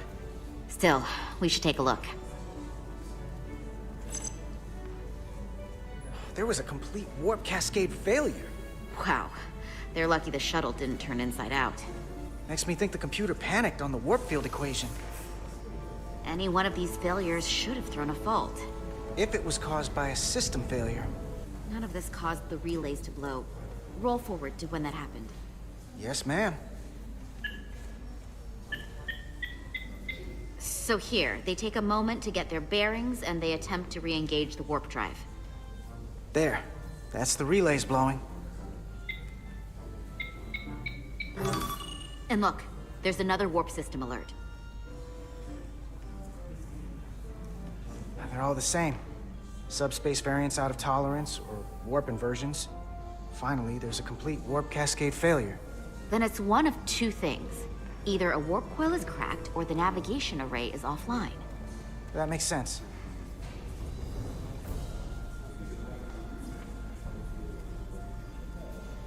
Divide and conquer. You want to check the warp coils or the navigation array? I'll check the other. Let's not overcomplicate this. One of these systems is likely broken. I'll check the navigation array.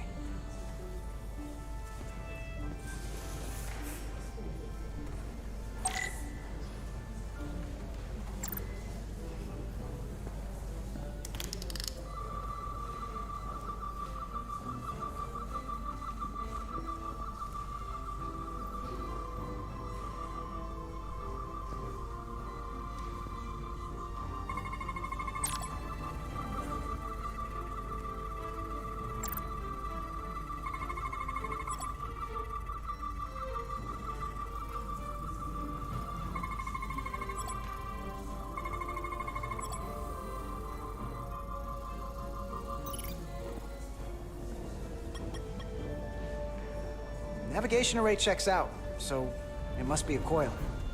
Except it's not. Checked and double-checked. Well, the readings don't lie. Here comes the security detail for the way team.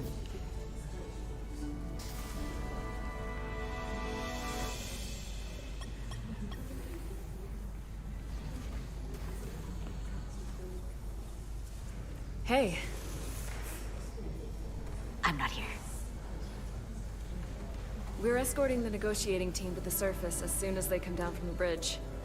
I don't want to interrupt some important work. I was just hoping to see you before I go. The captain and the others will be here any minute now. Should be an interesting ride down to the surface. Well, we can't let the brass catch us slacking on the job. Just play along. This is a Mark IV outboard diagnostic panel used for troubleshooting shuttles and other medium-sized transport vehicles. Some people prefer the Mark V because it's one better, but the Mark IV is still one better than the Mark III. That all sounds very technical. Hey, Maris. Aren't these those button pushers you're always hanging out with? And you're the phaser jockeys we always beat in Parisi squares, right? All aboard for Hotari. That another one of the captain's railroad things? Gotta be. I just usually zone out by the time he gets to the whole steam engines were the warp drives of their day part. Catch y'all later. You don't want to miss your train. I do have to go.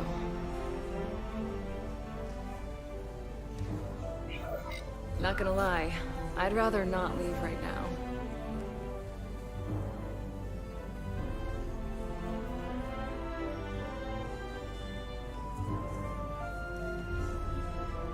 That was nice. Yeah, it was. Save some of that for when I get back. You got a deal.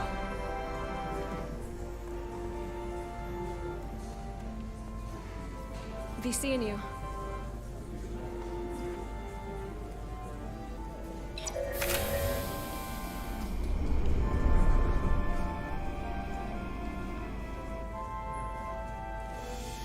Kevlar to Diaz.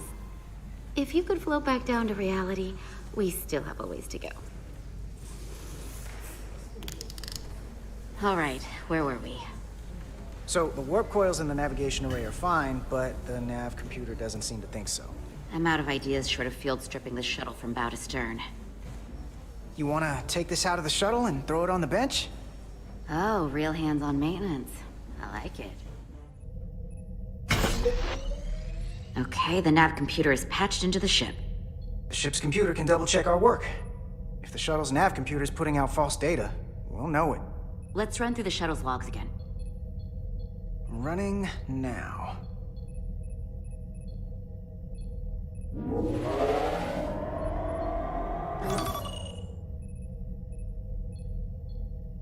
Same. Warp field inversion and a cascade failure.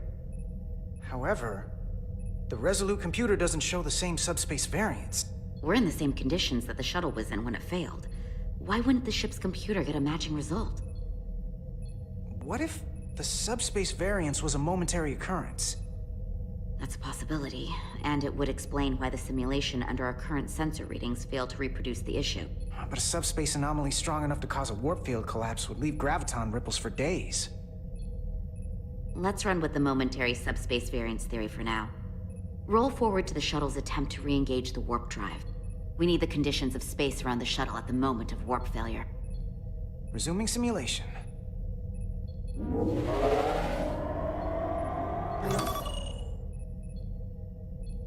Error in warp field calculation. Cochrane formula variables are out of range. That right there. Take the shuttle sensor data from that moment. Computer, why did the warp field calculation fail? Warp field pressure returned non-orthogonal. Results are undefined. That doesn't help. Wait, what if we use a different ship? Put the Resolute into the simulation instead of the shuttle. Yeah, it should warp just fine. Unless... Computer, run the simulation with the Resolute. Resolute simulated.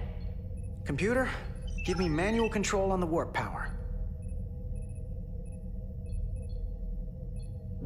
Static field intensity, warp 1.1.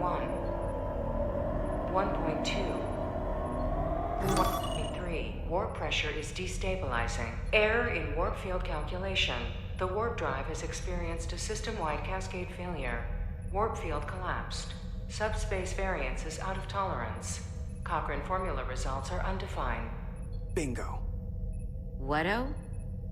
The same moment when the shuttle failed to warp, so did the ship. Whatever happened to the shuttle just happened to us. The Resolute will not sustain warp. We can't leave Hotari space.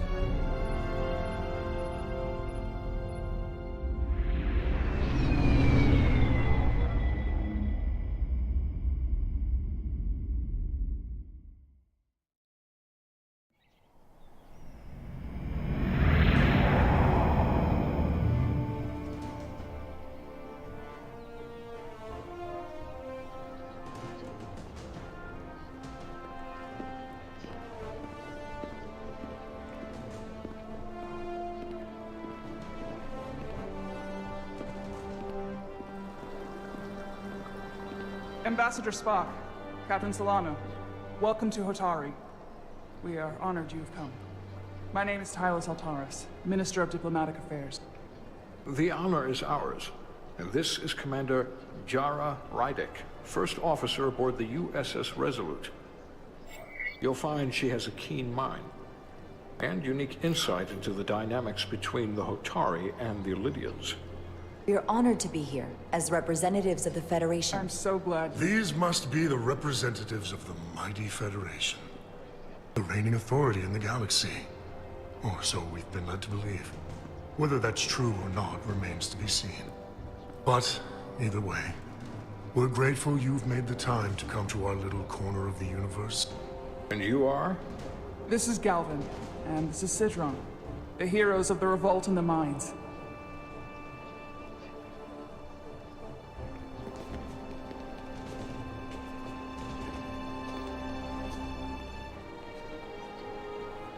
Let's hope this is the last time we ever have to come here. If you'll excuse me.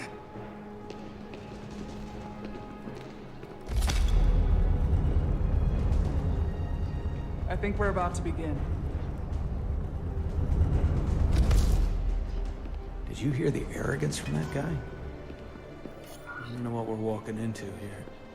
But that guy was something. That may be true. But let's keep an open mind going into the negotiations. Hopefully he's just one voice amongst many. Then let's hope he's the outlier. Hotari have invited us as their guests, so we must show them the proper respect.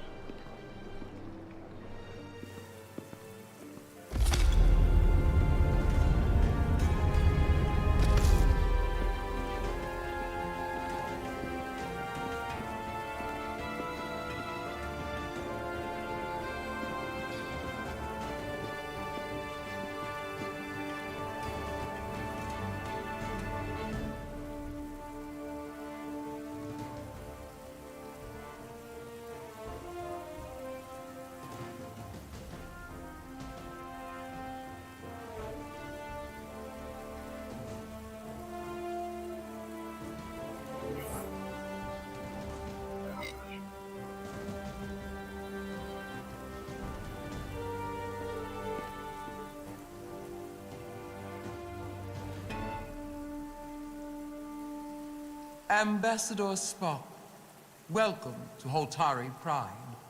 The honor is mine, Your Majesty. That the Federation would send one of their most respected representatives is not only an honor to the Hotari people and their queen, but a recognition of our stature and importance. Let's get on with it, shall we? With all due respect to the Federation and their ambassador, they have no authority here. We are not members of their alliance. We are not subject to their rule, nor yours.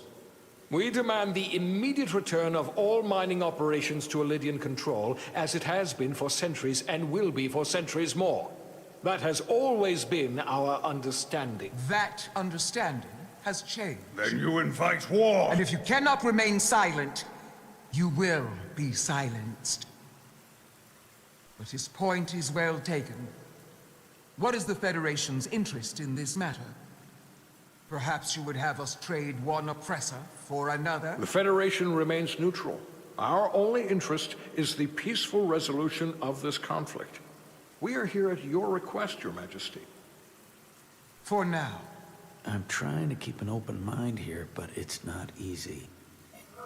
I thought they wanted us here. Was there something you wanted to say, Captain? Oh, no. My apology. And what about the Kobliad? She's not part She can speak for herself, can't she? Then let her.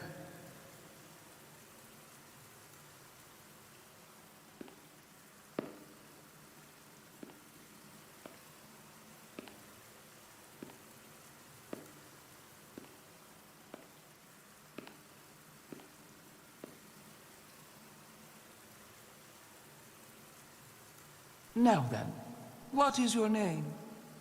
Commander Jara Rydek, Your Majesty. Being a Kobliad, you would know better than anyone. Your people suffered brutal treatment at the hands of the Cardassians.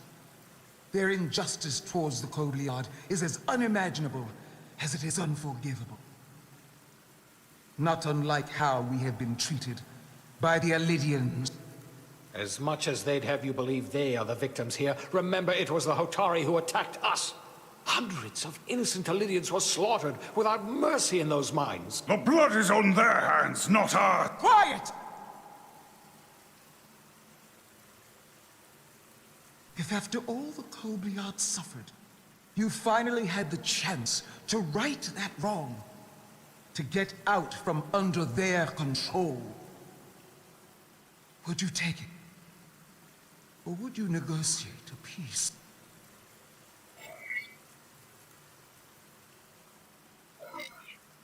There is no remedy for what the Kobliad suffered. And I fear who we might have become in pursuit of it.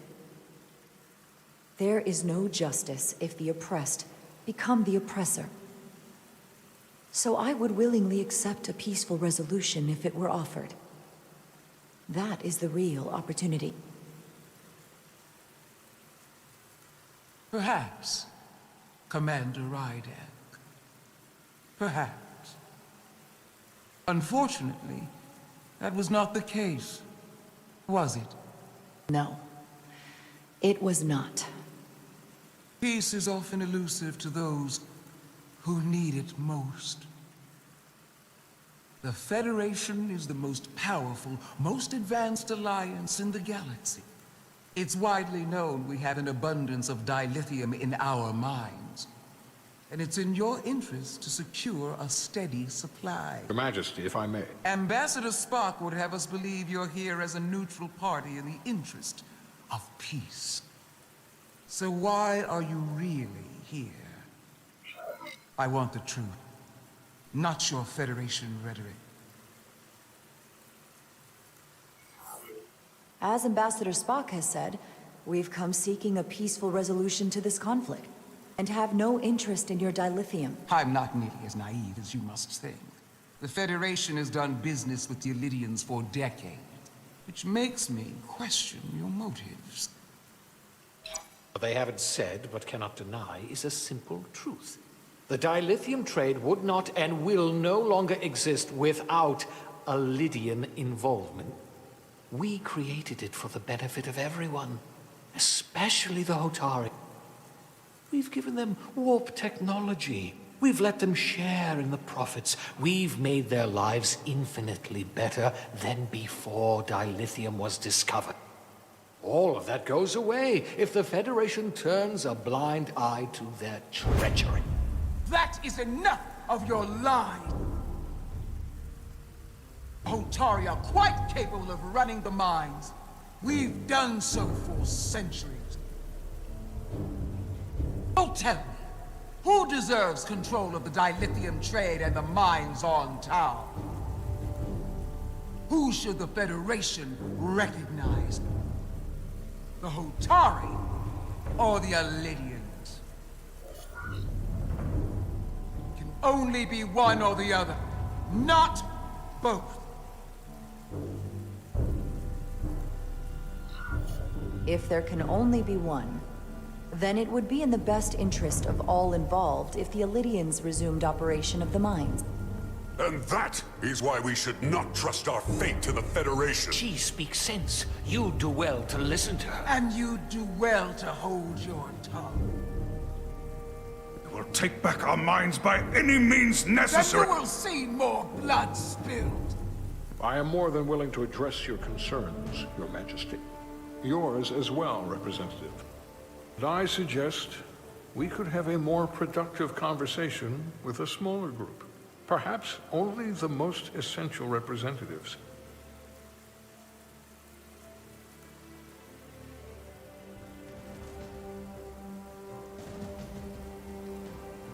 I would agree, Ambassador Spock.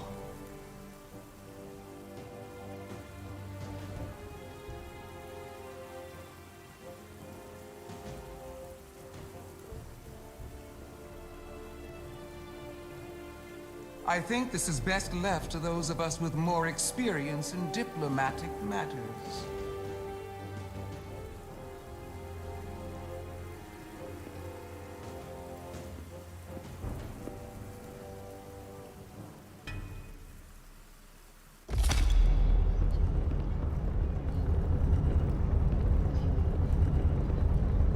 Spock and I will cover everything on the diplomatic front.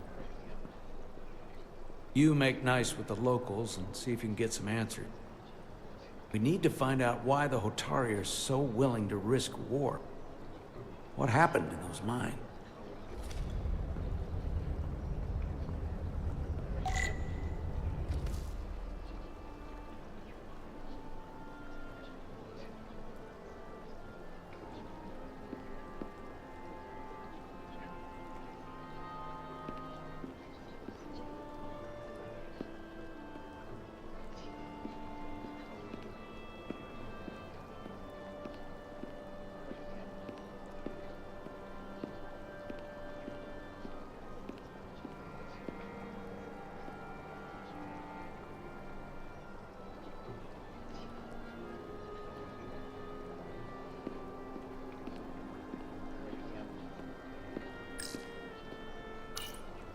Commander, after hearing so much about the Federation's sense of fairness and justice, I was surprised that you sided with the Illyrians.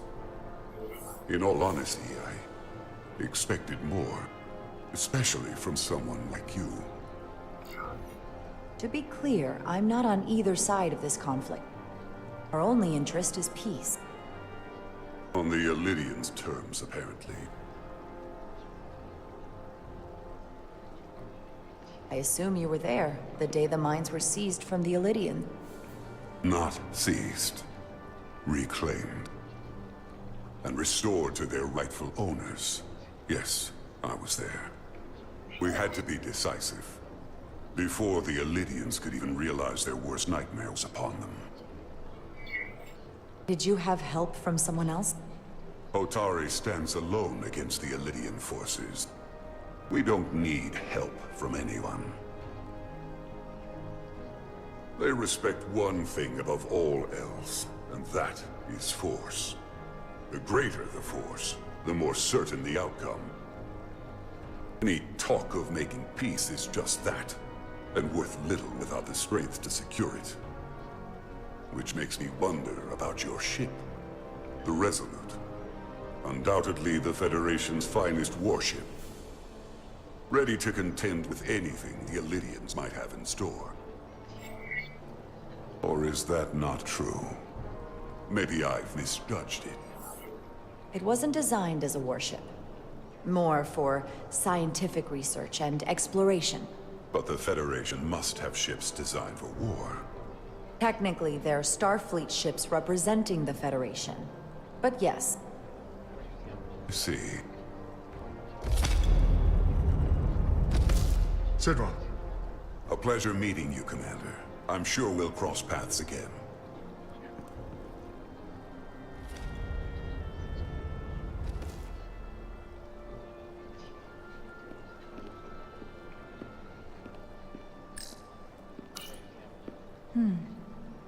Soothing.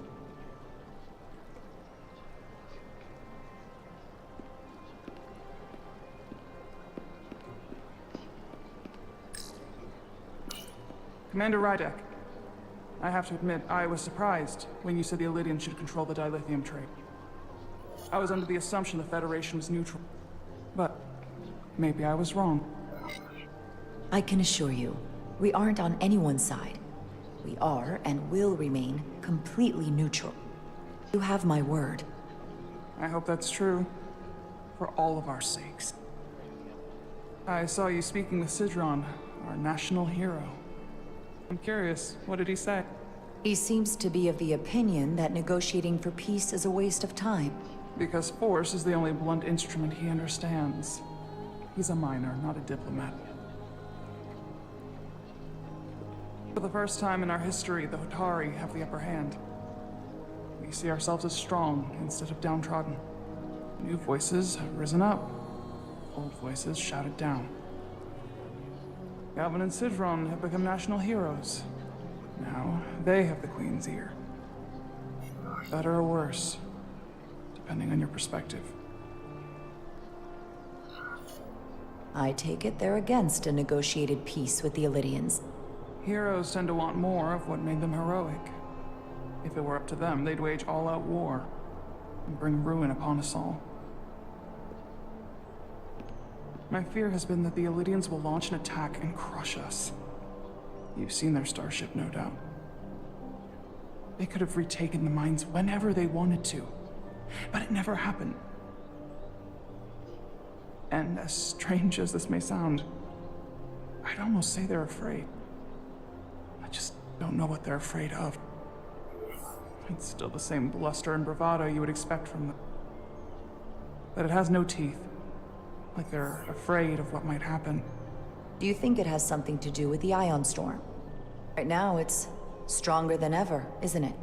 It's entirely possible. I'm not a scientist, but I do know the storm has knocked out all kinds of systems. So maybe the Illyrians weren't willing to risk their ships, given all the interference.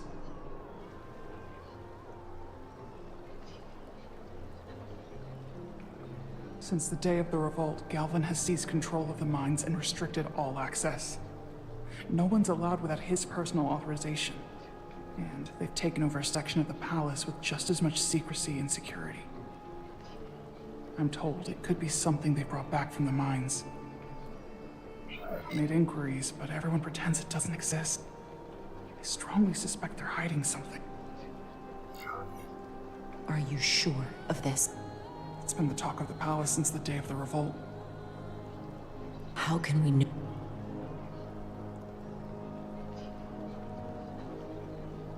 I'd better see what's happening. Do you think you can find out what they're hiding? I need to see proof of something before I can make my case to the Federation. I can try, but even if I found it, I might not know what to make of it. Take this. You can use it to capture whatever you find, and then send it to me.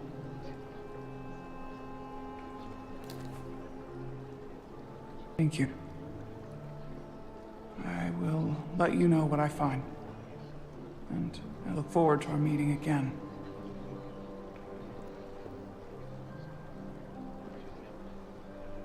Sorry, I don't mean to bother you, but I couldn't help but notice you were speaking with the Hatari this whole time.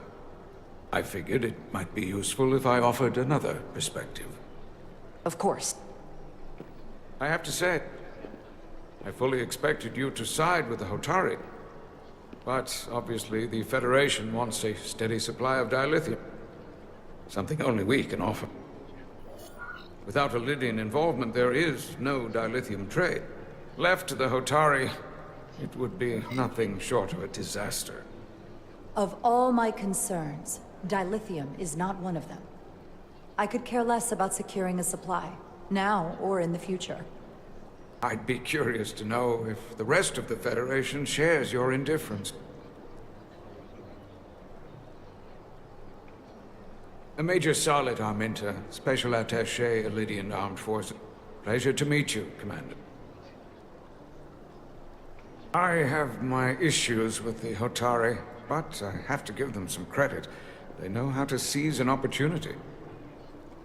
Inciting an uprising the same day as a massive, once-in-a-lifetime ion storm. Our assumption was that this storm was just an anomaly. Yes, a very convenient anomaly. At least that was what we were told. Of course, I wasn't there. But who am I to say otherwise? You sound skeptical. Well, the official story is that it was the storm that enabled the revolt. How else do a bunch of unarmed, unorganized miners seize control of an entire moon, much less thousands of mines? But I've talked to people who were there. They tell a different story.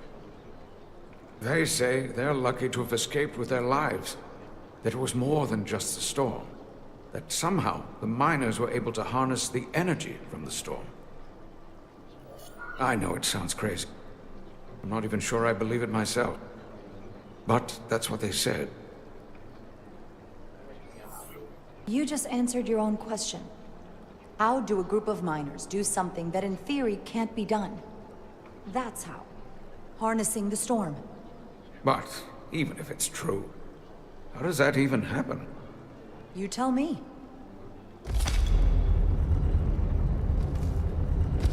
If you'll excuse me, Commander Rydek.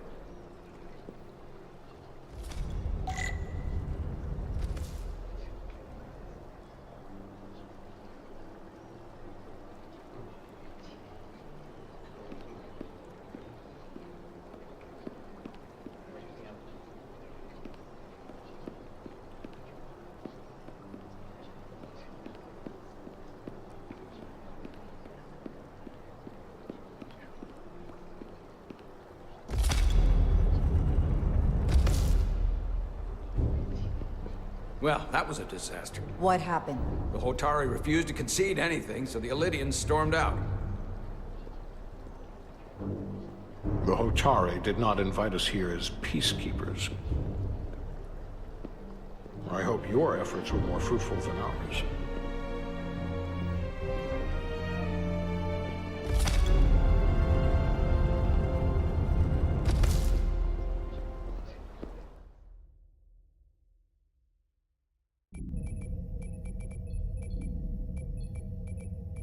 Gravitational harmonics failing to resolve. Warp bubble stability degrading. Increase output to maximum. Increasing warp output to maximum. It's happening again.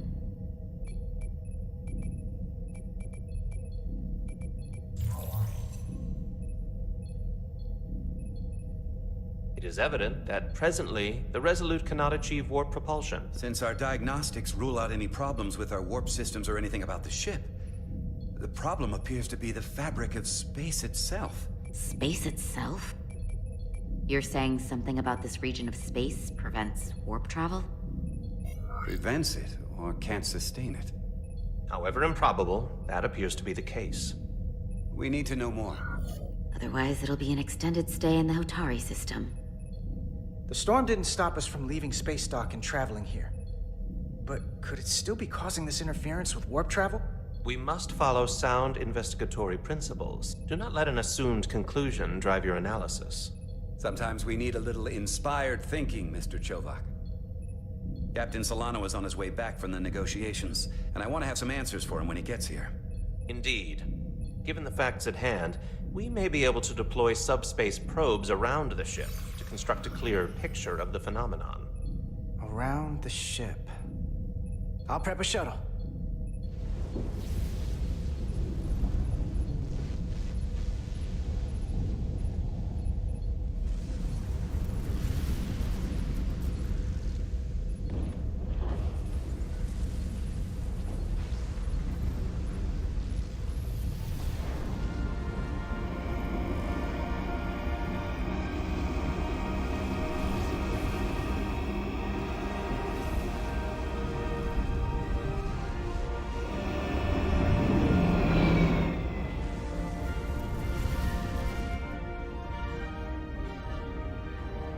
I'm setting up a waypoint at a distance roughly corresponding to the edge of our warp field.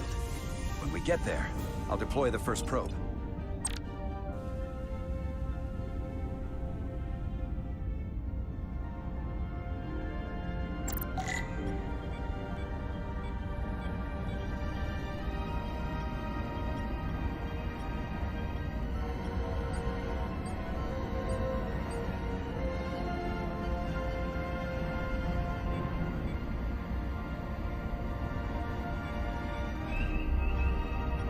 Commander Westbrook, the Resolute systems are calibrated to receive the probe's readings. We are standing by to reproduce the warp field collapse after the first probe is deployed. Thank you, Mr. Chovak. We'll be in position shortly. And, Mr. Diaz, do take care in piloting the shuttlecraft. Now is not the time to indulge in the human penchant for joyriding. Chovak probably isn't such a fun guy to work for, huh?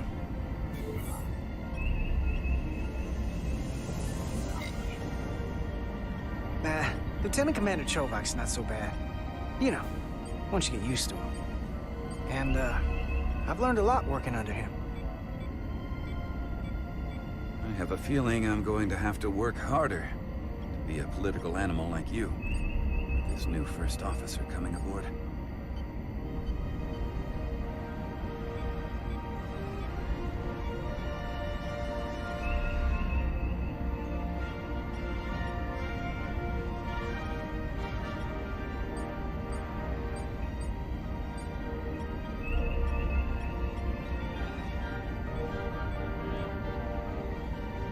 This is far enough.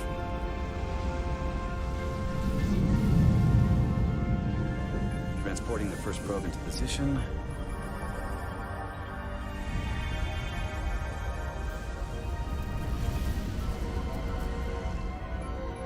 Westbrook here. The first probe is deployed. Understood. We are reading it. We are about to replay the simulation.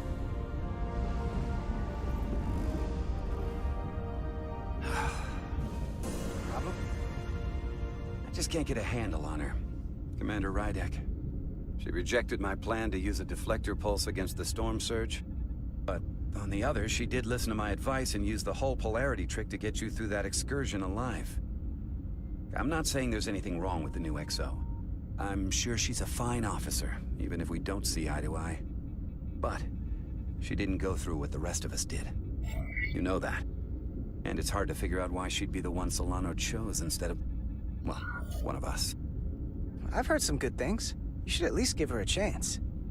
I'll take that under advisement. Test is running. Warp field collapse in 3, 2, 1, mark.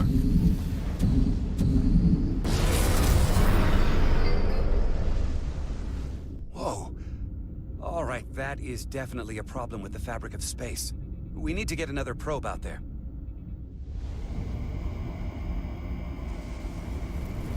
With 2 points of data, the Resolute and the probe, we've managed to get an interference pattern. I'm setting a waypoint to a particularly strong area of interference. We'll deploy the second probe there.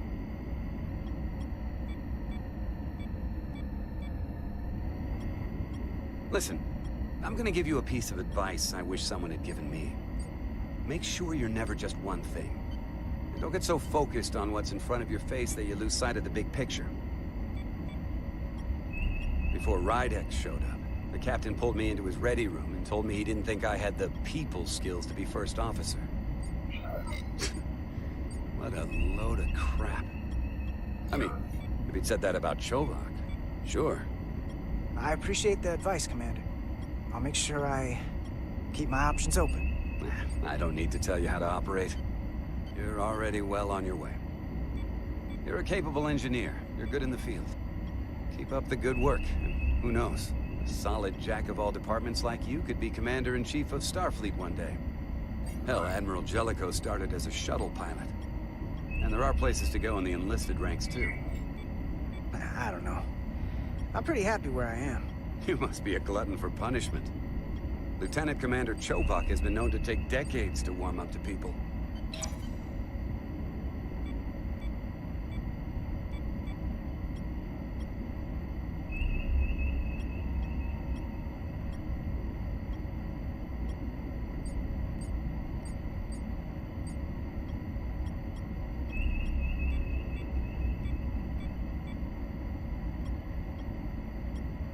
Here. This is close enough. Stop the engines.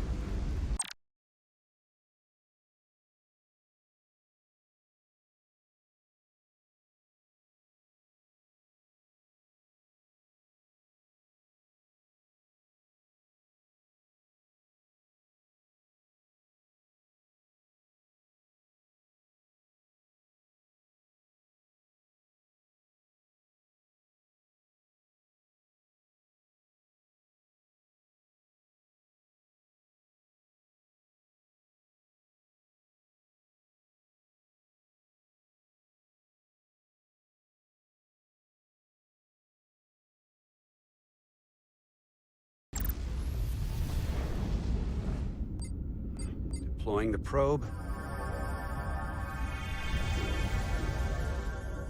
Westbrook to Commander Chovak. We're ready for another sampling of data. Very good. Running the simulation again. Warp field collapse in 3, 2, 1, gone. There it is again. I saw it. It seems to be directional. Well, what about the scans? Anything?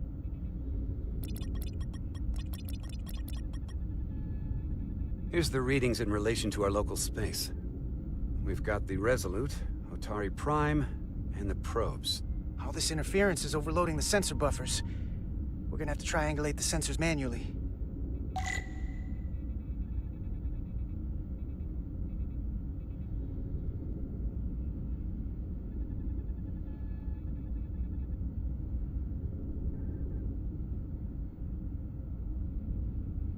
We got something. These markers indicate peaks in the gravimetric interference patterns. Let's see if I can find some more.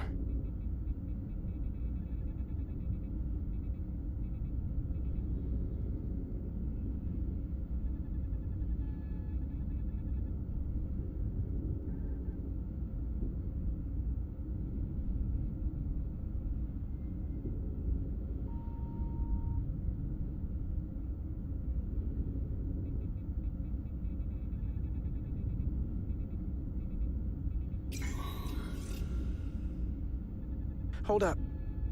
This is coming from the moon. A beam that blocks warp travel.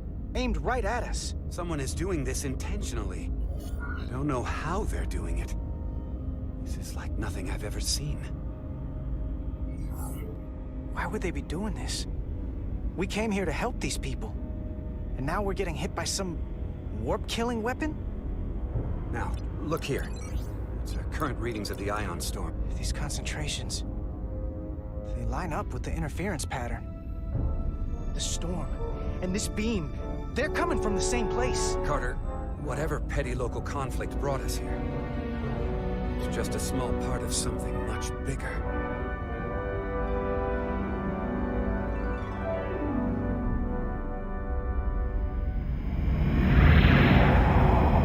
Presently, we don't have an explanation for how they're doing this. One thing is clear. This is no fluke. Thank you, Mr. Westbrook. I want a full briefing when I'm back on board. Solano out. A targeted weapon that inhibits warp travel. Coming from the moon Tau. That would explain the difficulties my shuttle encountered. More importantly, the tenor of the Hotari during the negotiations. And here I thought the Elydians would be the problem. Coming to peace talks in a warship. This wasn't supposed to be so complicated.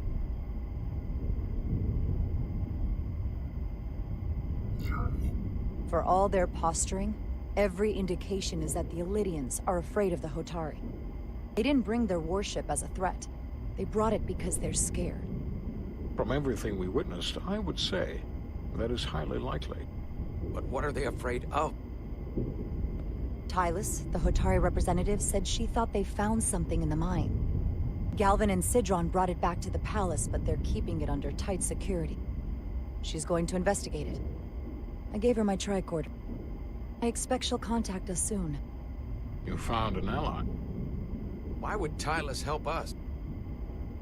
Go behind her people's back? It's a fair question, considering. She doesn't like the way Galvin and Sidron have been manipulating the situation. And the Queen. Working with us to go around them isn't the same as betraying her people. That may be true. She's certainly more likely to help than the other Hotari we've met. That raises another question. Specifically, what do the other Hotari have to gain in bringing us here, only to make this hostile maneuver against us? There must be some motivation. Unless they changed their minds between when they asked and when we got here. Given their indifference to the negotiations, and what we now know about this warp-disrupting weapon, it's almost as if they want to start a war. And Sidron was convinced the only thing the Elydians respect is force. I would say he's right about that. But at least they know when to hold back. That does not explain why they would turn their aggressions against us. I don't think the Elydians know what's really down on that moon either. Major Arminta said the revolt defied explanation. That the Hotari miners somehow harness the energy of the storm. Harness the energy of the storm? Doing that is beyond even our capability. So is a weapon that disrupts warp travel. There have been civilizations and entities, both past and present, far more technologically advanced than the Federation. The Elydians and Hotari don't fall into that category. But that is all the more reason to investigate further. Commander Rydek, sorry to interrupt. We've received an urgent call from Hotari. The Queen's advisor, Tylus, has asked to speak with you. Put her through.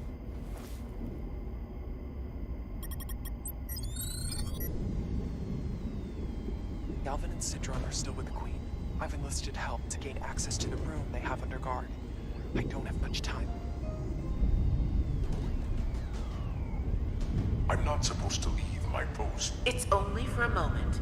I so appreciate your help.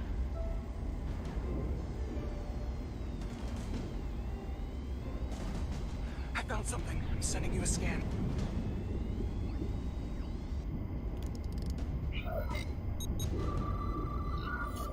Got it. Tylus, if we needed to gain access to the mines on Tau, is that something you could help us with? I suppose it wouldn't be easy, but I have to go. Tylus. Can we reconnect? Sorry, Captain. We've lost all contact. We can only hope she escaped without harm. It was hard to tell.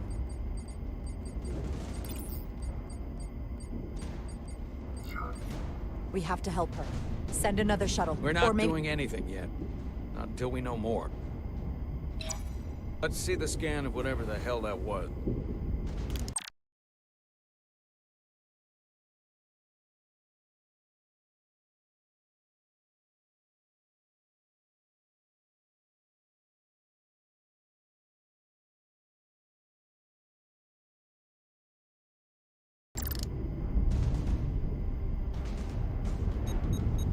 Tyler suspects this came from the mines on Tau. It appears to be of ancient origin, but the markings are unfamiliar. We can run a full analysis when we get back to the Resolute. But if this came from the mines, then it might be the key to how they got the upper hand against the Lydian. Then we have to go into the mines. The Federation would not allow that. We were, after all, sent here to be a neutral party in a peace negotiation. However, we could demonstrate that the Hotari have acted in bad faith, which would enable us to investigate the mines on Tau with full justification. But of course, we would need conclusive proof before taking action. Otherwise, it could put us in a difficult position. Whatever this artifact is may be proof enough. At least to satisfy the Federation. Especially if we can show the Hotari are controlling the warp disruption. And targeting the Resolute. We may have a better understanding once we analyze the device. But a mission to the mines, covert or otherwise, is not out of the question. And I will handle the Federation.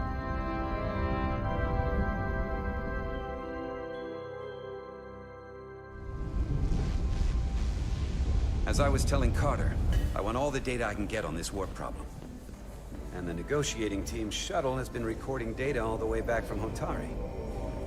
Even better than our probes. So pull the sensor and engine ISOs from the Melville when it sets down. Will do.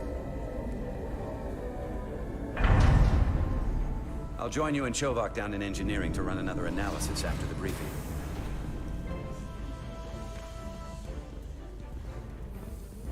I didn't like this warp problem when we thought it was some astronomical anomaly. And I like it a hell of a lot less now that we know someone is doing it to us.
How does it work? What do we even do about it? What do you say we pull these chips and find out? Took some damage on the way.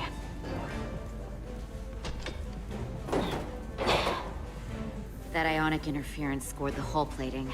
Might be some micro welds. Let's try pulling together. All right. 3, 2, 1. It won't budge. Gotta be the storm damage. we need to... Welcome back. Any excitement down on the surface? Excitement? No. Nothing like that. Hey, can you hand me the EJ7 interlock? From the toolbox. I don't know what that is. Not much use for one on a security detail, huh? Carter? Yeah, I'll get it.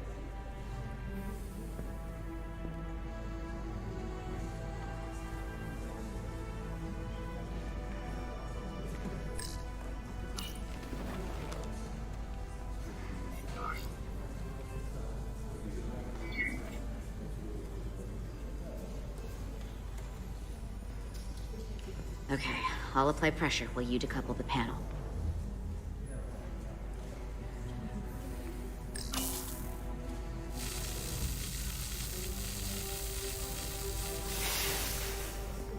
Here, I'll help.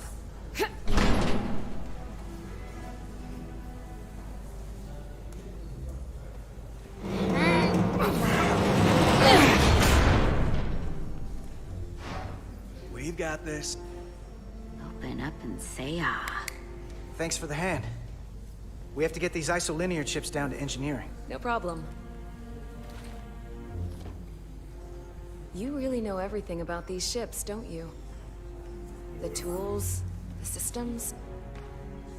Like a walking Starfleet technical manual. Oh, I thought security was the detail to be on. Now all of a sudden you're interested in engineering? Just the engineer. Come on, start pulling chips.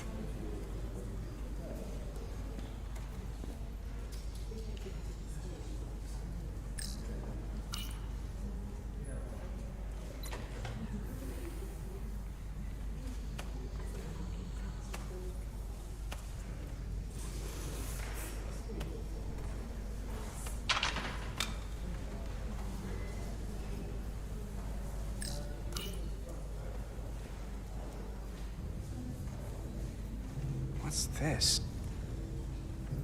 Some kind of crystal formation?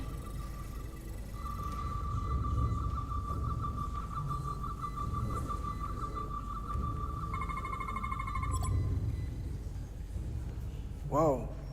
This substance is a quantized spin crystallization of hydrogen, carbon, and lithium. It's emitting tetrametric pulses at an interval of 3.8422 seconds. Quantized crystallization isn't natural. I mean, it's only theoretical as a means to engineer matter on a subatomic level. What's it doing in there?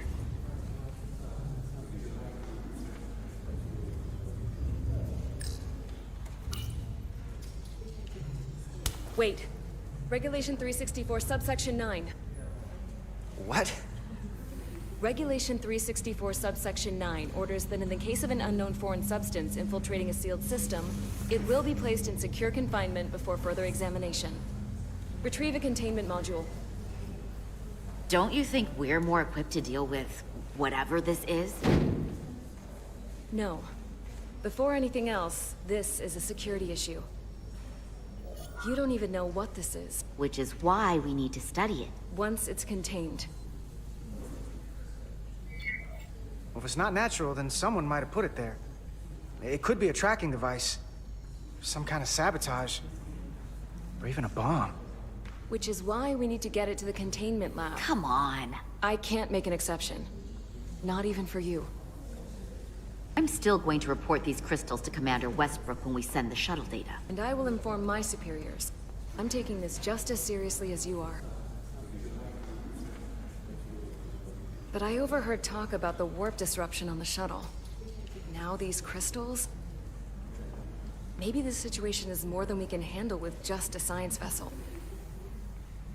We could trigger a distress call, get Starfleet to send more ships. Or I could send a message to my old CO on the Adirondack. Get some combat-tested vessels. We shouldn't do this alone. That wouldn't be a bad idea. If you think you could do it without getting in trouble. I'll find a way. Be very careful. Okay, stand back.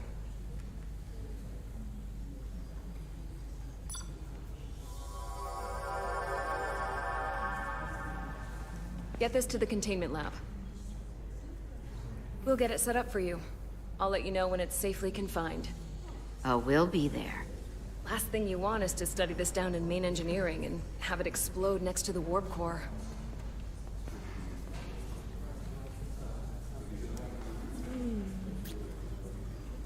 Almost forgot.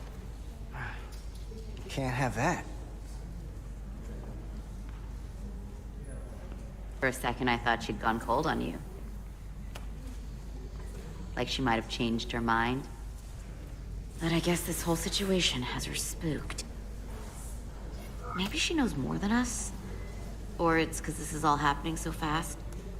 But she usually doesn't scare easy. Yeah, there was something a little off about her. Like that talk about sending a distress call? That was pretty out there. Although, you didn't seem to think so. She was probably just thinking out loud. I'm sure she'll come to her senses. This mission has enough complications stacking up. Now, we'll get through it. You, me, and Miranda too.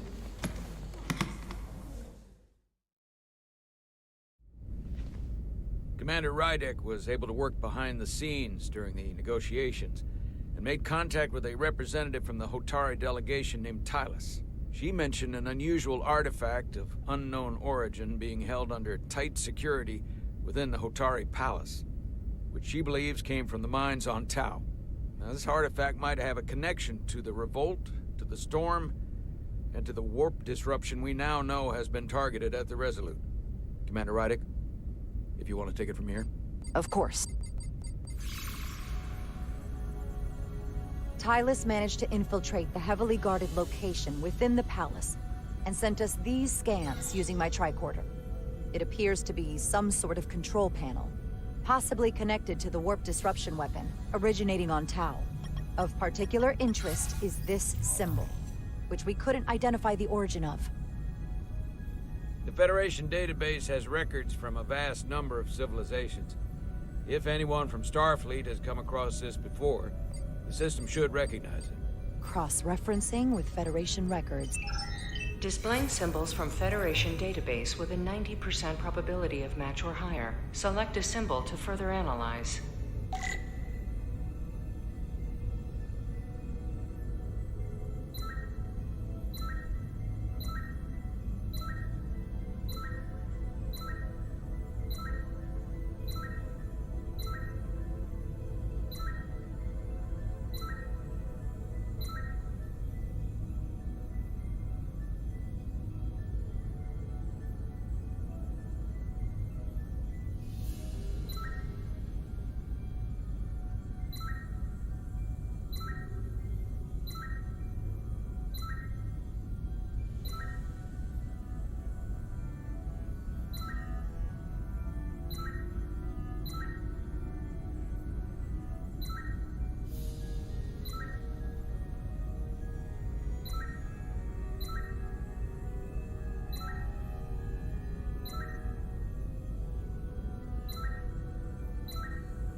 .2% match. Got it.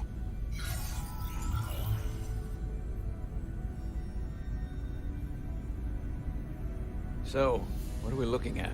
The design and composition indicate this is a glyph associated with the ancient Khan Empire. Their civilization collapsed over 600,000 years ago, but once spanned millions of systems with a population numbering in the trillions. Fascinating. The Takan were once the most advanced, most powerful civilization in the galaxy. Is it possible the Hotari found Takan technology? I wonder if they even know what they have. Our knowledge of the Takan is limited. I have only encountered passing references to them. Actually, I've heard of the Takan. You have? Quite impressive, Commander. Computer, summarize the Enterprise D's discovery of a Takan outpost.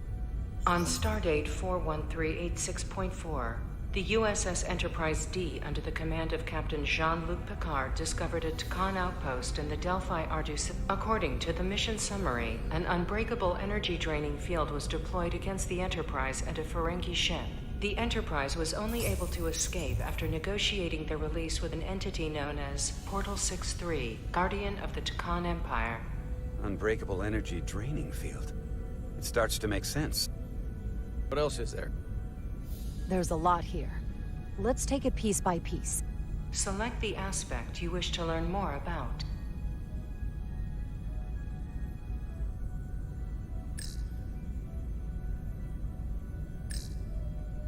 Someone from the Takan Empire is actually still around. Or at least was, 16 years ago.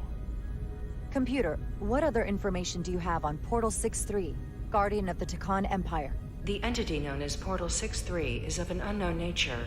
A biped humanoid, he was unaware that the Takan Empire no longer existed at the time of the encounter.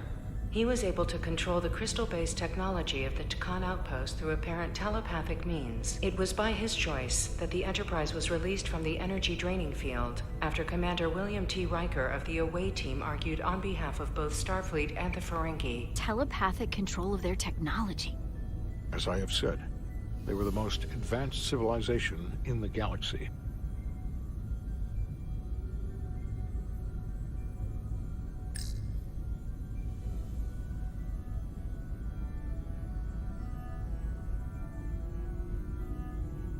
The technology to capture and hold the Federation flagship would have to be unbelievably powerful.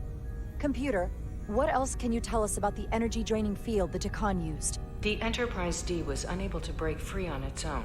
The precise nature of the technology was never fully understood.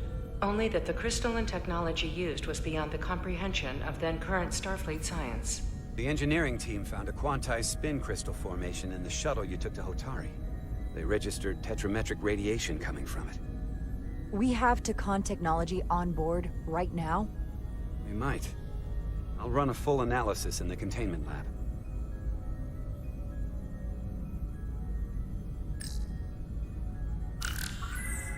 There appears to be some sort of restriction order from Starfleet. Computer, explain this restriction. A Starfleet directive similar to General Order 7 forbids entering the Delphi Ardu system or attempting to make contact with Portal 63. Starfleet doesn't throw up a no trespassing sign for just anybody. I suppose it makes sense considering what happened to the Enterprise D.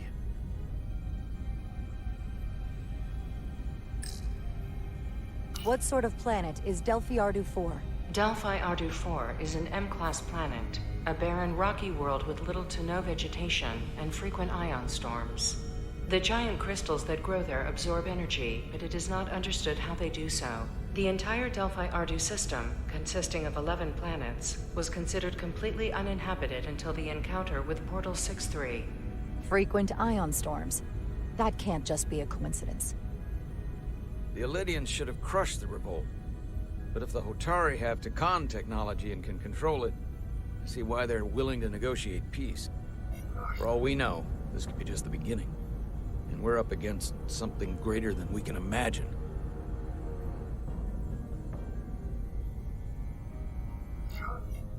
There's only one way to find out. We need to see what's down there for ourselves. I might be able to help with that. We've been able to triangulate the source of the ionic interference and warp disruption to a specific mine on Tau. Engineering used the latest data from your shuttle to pinpoint its origin. There. So we know where to look. Commander Rydek's right. We need to know what's down there, what the Hotari are hiding, to better understand what we're up against, and to neutralize it if we can. Captain, embarking on a mission to the Hotari moon would not be viewed favorably by either side. However, given the circumstances, we are entirely within our rights to defend ourselves.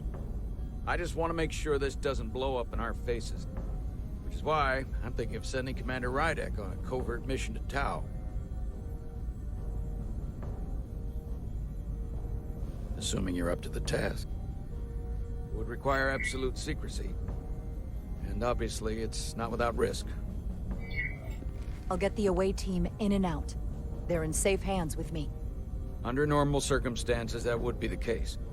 But given the sensitive nature of this incursion, I'm afraid you'll have to go it alone. I'm hoping Tylus can accompany you. The priority is to avoid detection. It's a calculated risk. The last thing we need is to get caught and then blamed for violating our neutrality and aggravating an already tense situation. We can't afford any mistakes, which is why I've chosen you. Tylus will be essential to my success. Not only her knowledge of the mines, but her ability to gain access, particularly now that we know which mine we need to get into. Make sure she understands the need to keep this covert. She's not going to want her people to know about this. Get in touch with Tylus and make the necessary arrangements as discreetly as possible. Bridge to Captain Solano. The Illydians have moved additional ships to the edge of the Hotari system. Current heading is straight for the homeworld.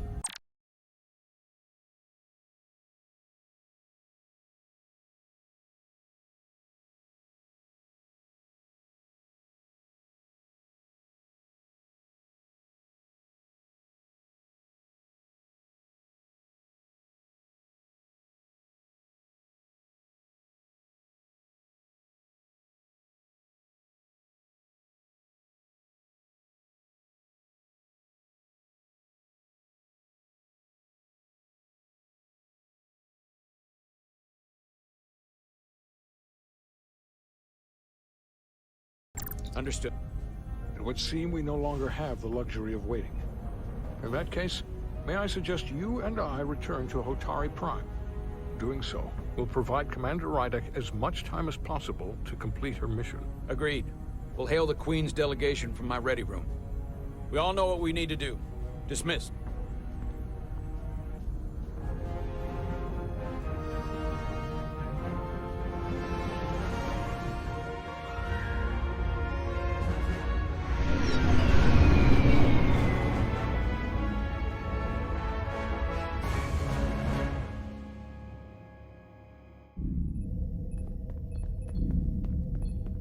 Petty Officers Diaz and Edsolar, where is the crystal formation that you found in the shuttle?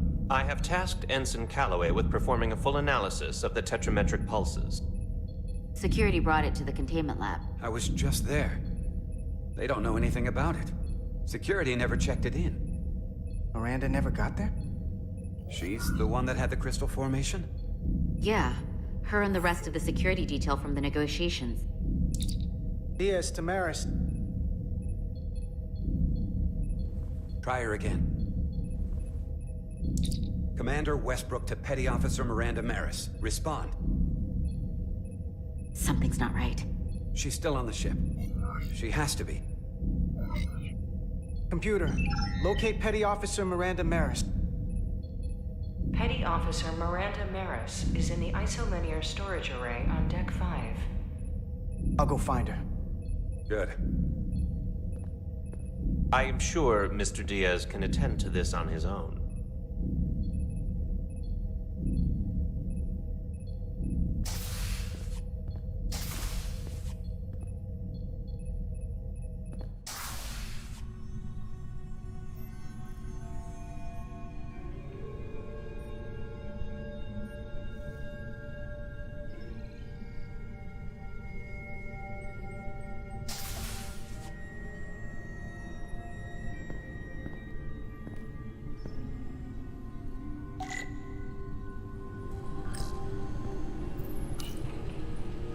Someone improperly pulled these isolinear chips.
What the...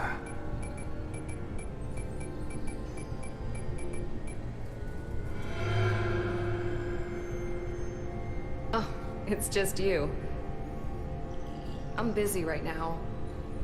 Why don't you come back later?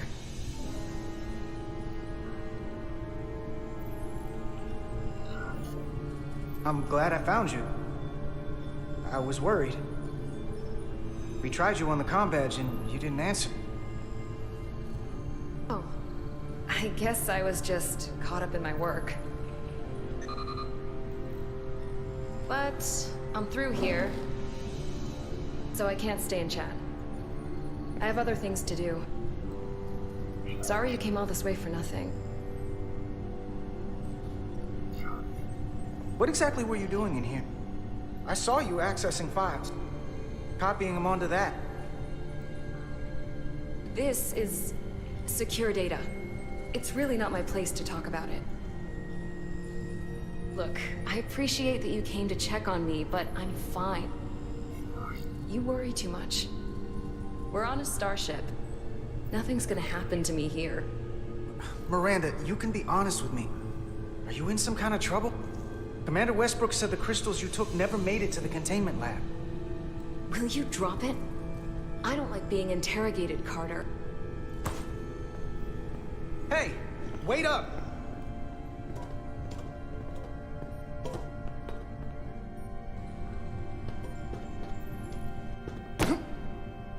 I'm getting some very mixed signals from you right now.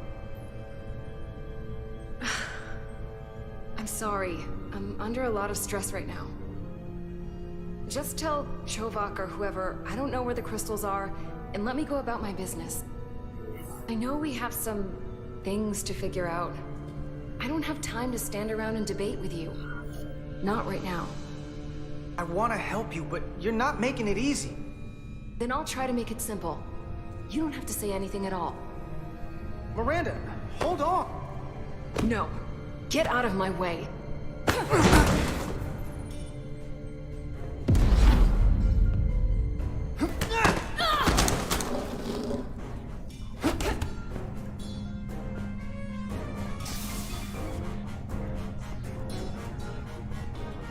So I see you found each other.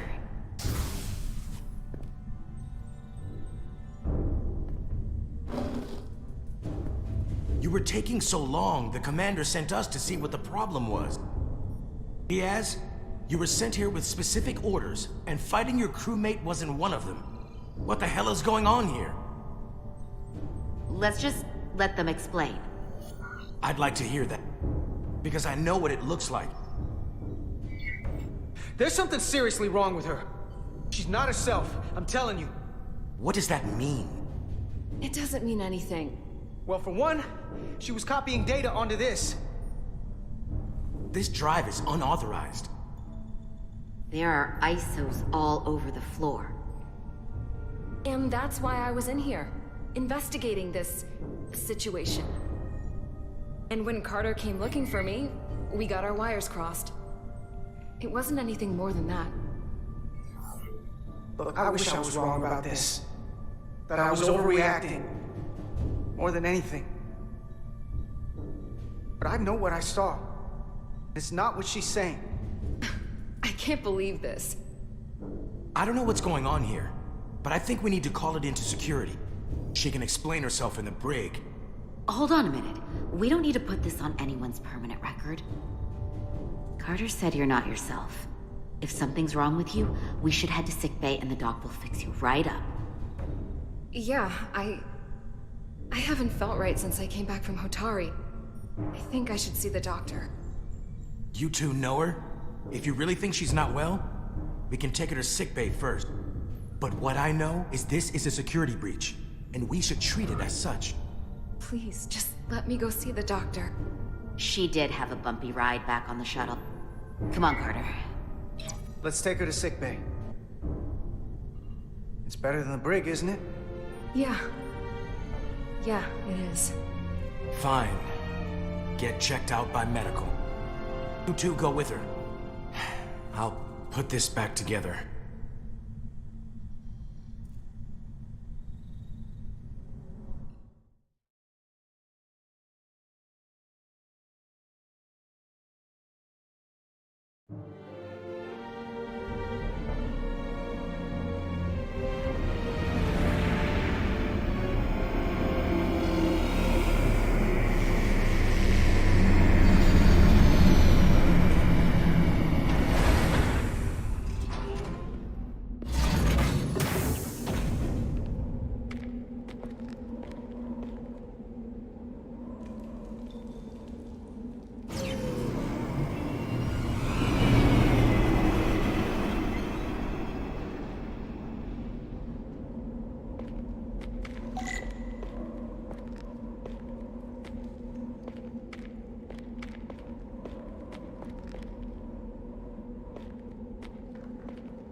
Rydek here. This is Irma. Any trouble getting to the surface? I'm really starting to miss transporters. As long as this storm is around, you'd better learn to light shuttles. But if you can find the cause of the interference, we might be able to get back to transporting. As if I needed another incentive. We both know there's a lot more than that riding on this. Fair enough. You'll need to get in and out of the mine undetected, so I hope Minister Tylus can help in that regard. So do I.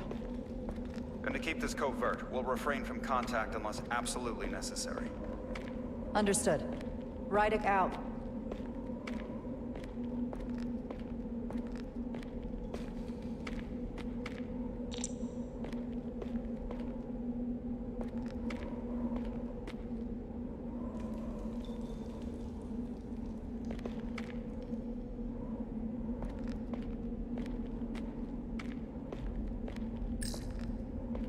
The ionic interference is coming from underground. I should find a safer way down there.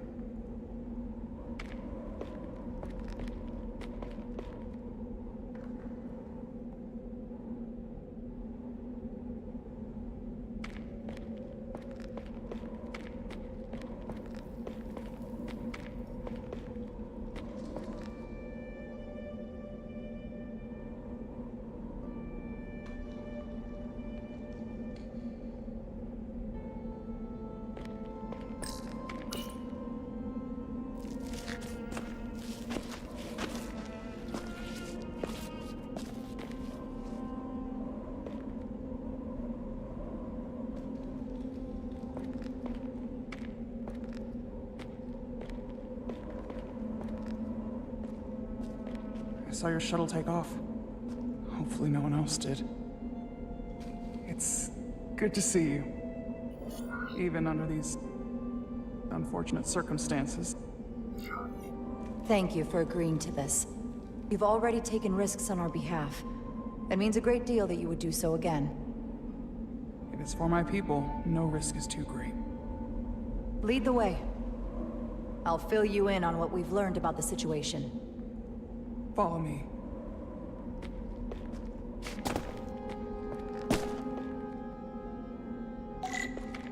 The device Galvin and Sidron brought back from the mines is being used to control some sort of warp disruption weapon that has the Resolute trapped in Hotari space. According to our readings, the power source for that device is on this moon, at the specific coordinates I sent you. That sounds impossible. But explains the rumors of the Hotari controlling the ionic storm. We strongly suspect the device was created by an ancient empire known as the Takan. The Takan? Once the most powerful civilization in the galaxy. But they've been gone for over 600,000 years. It's hard to believe there's something like that on Tau. Which is why I need proof. If we find hard evidence that Galvin and his allies are hiding dangerous Takan technology, I can convince the Federation to let us intervene. Understood. We're almost there.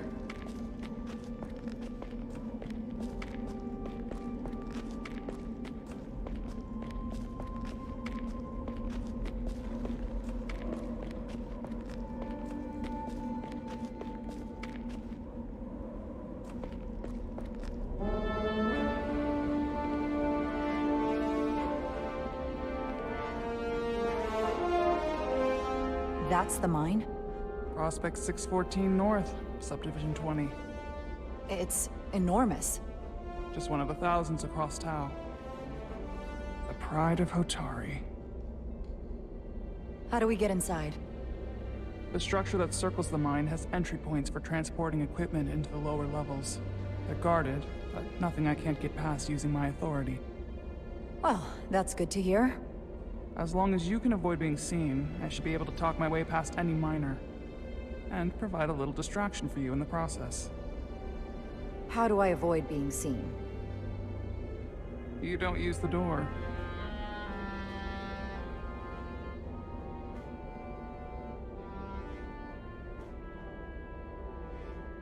How dare you!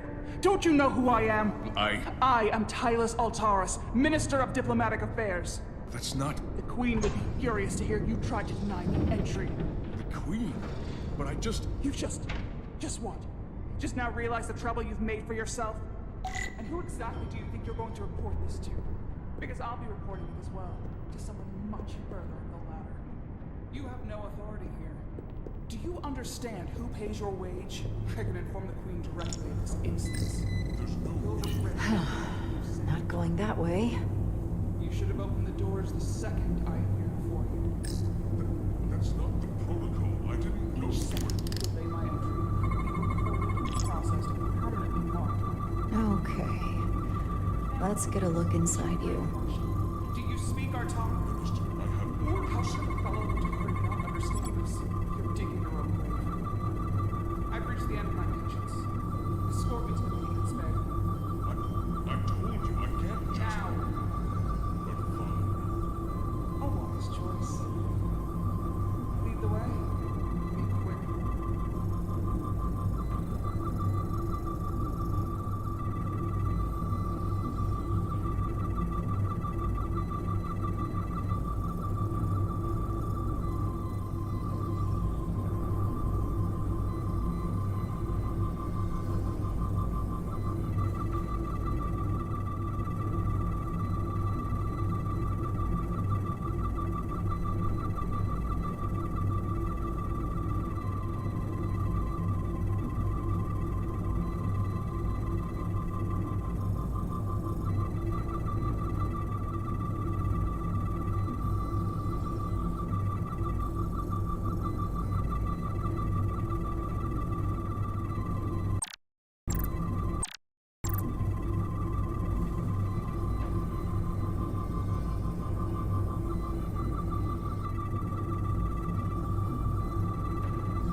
Full system access.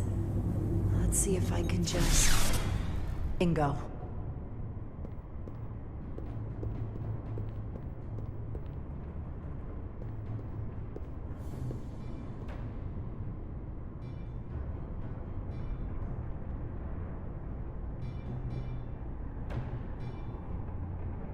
Better hurry. Not sure how long she can keep him busy.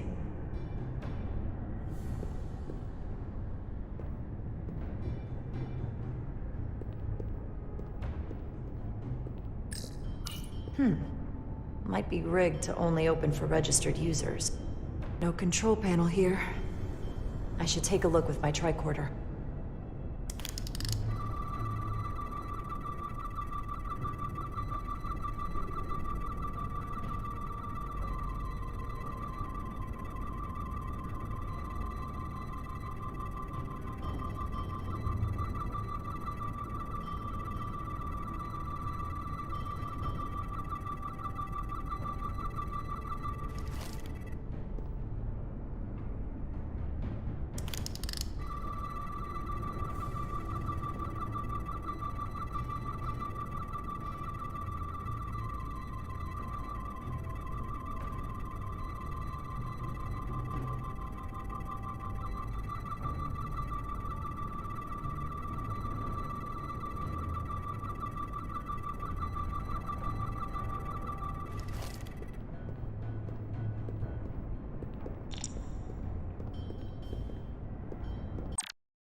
Something in here is keeping that door closed.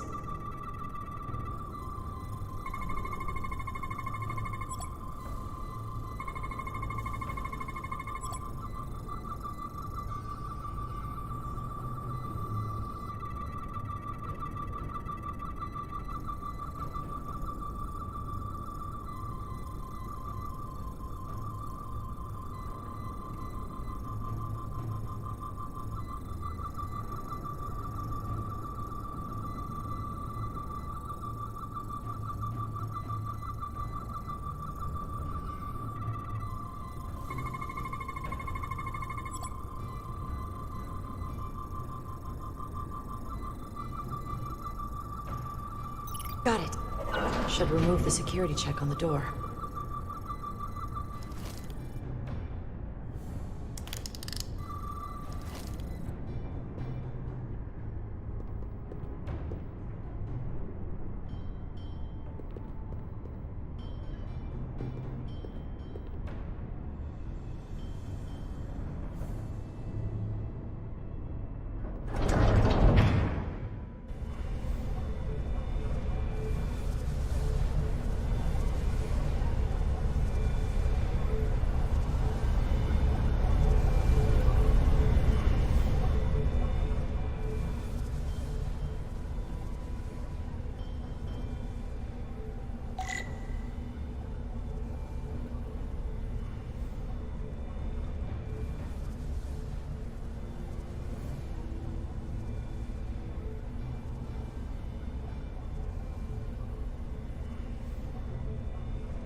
I didn't come here to educate an imbecile on royal protocol. Of course not, Minister.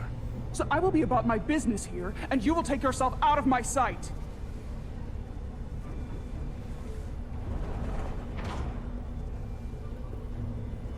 There you are.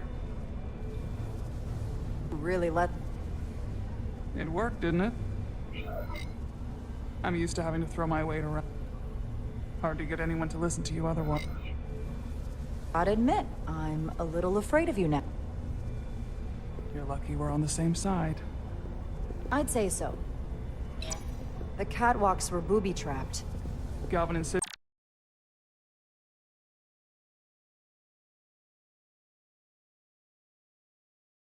have gone to great lengths to keep out the uninvited.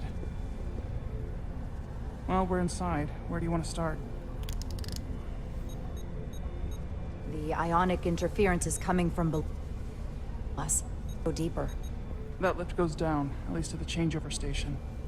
But we can't use it without DNA authorization from one of the guards. I have an idea, but we need a few samples of DNA from the miners who work here. Samples? Fingerprints, sweat, blood. Which will trick the machine and get us control of the lift. That's the theory. Let's test it.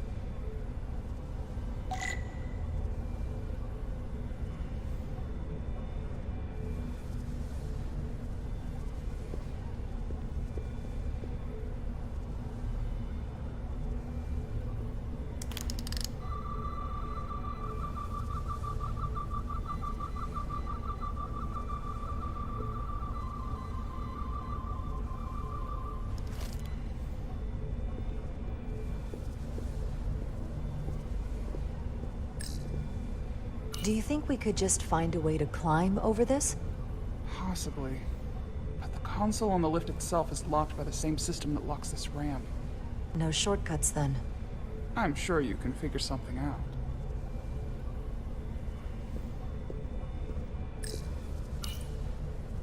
No luck. Unless this console thinks I'm a Hotari guard, it won't work. The guards work out of that building back there. Might have some DNA.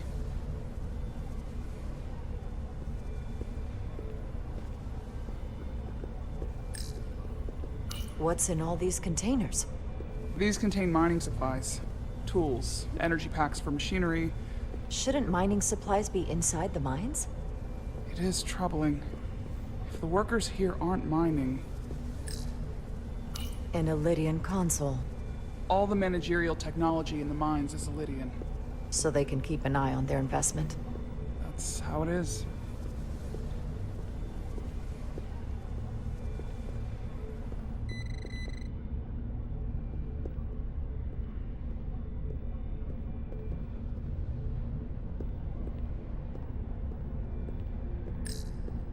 Hygiene clearly isn't a priority down here.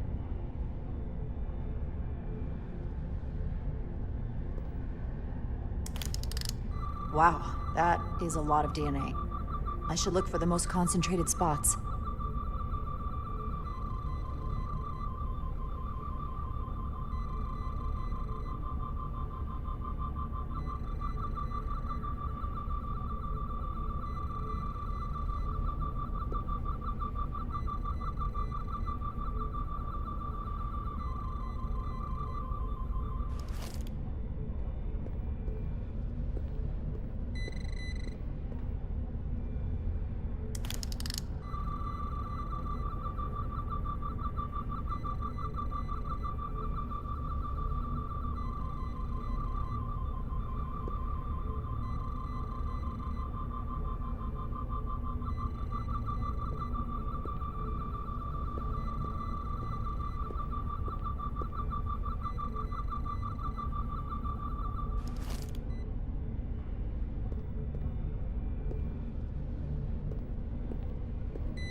This'll work.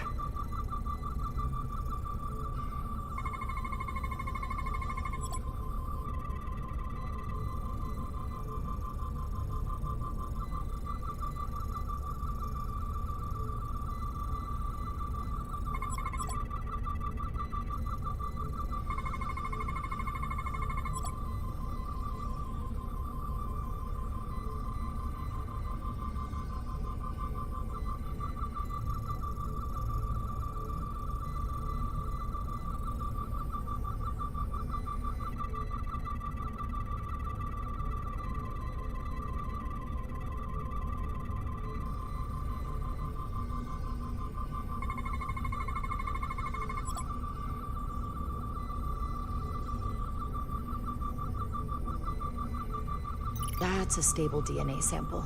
It's only partial, but a few more should do it.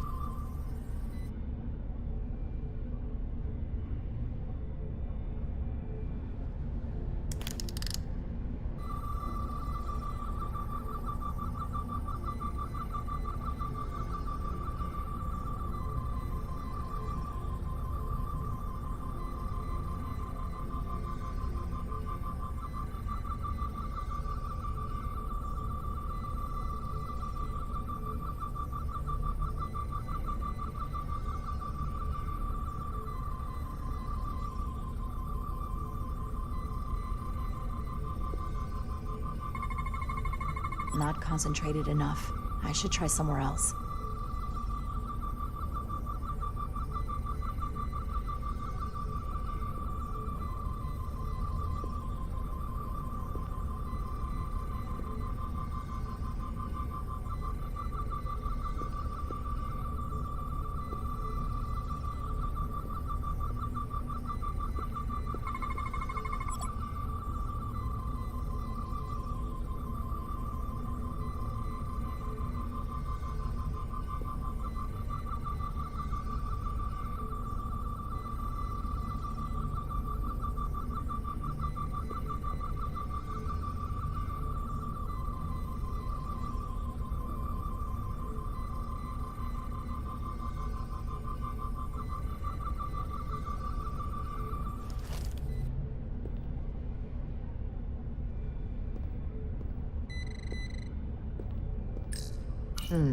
Leftovers. I should give this a scan.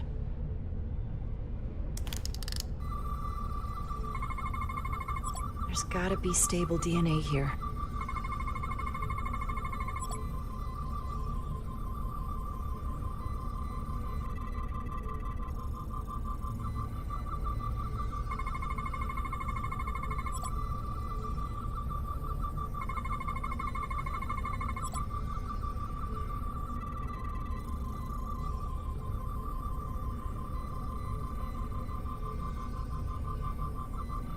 Good. That's another I could use. Just need one more sample.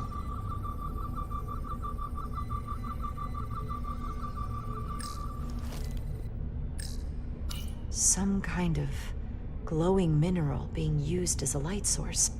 Might want one of these for my cabin, actually.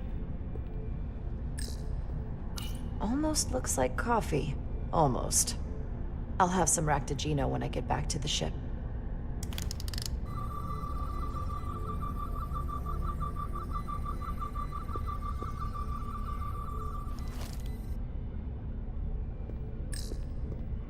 If they eat in here, it's likely there's some DNA in the room.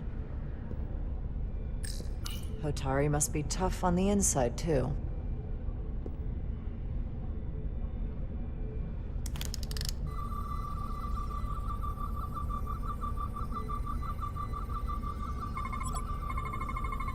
Not enough. Gotta keep looking.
Promising.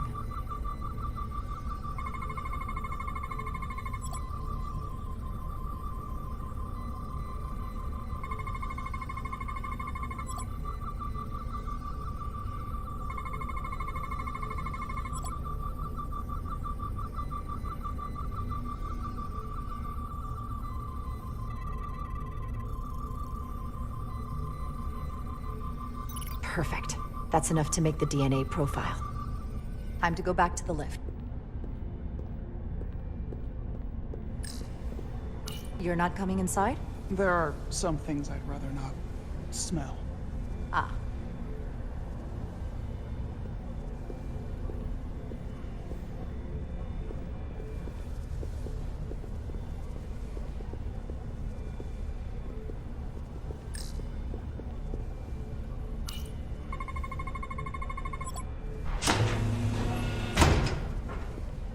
It worked. Theory proven.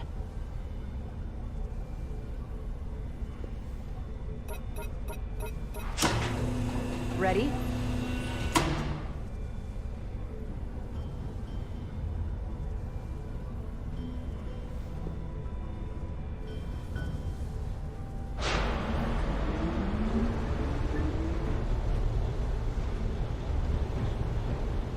I'm a little afraid of what we might find down there. Survived worse. Well, I haven't. But I'll put my faith in you. For now.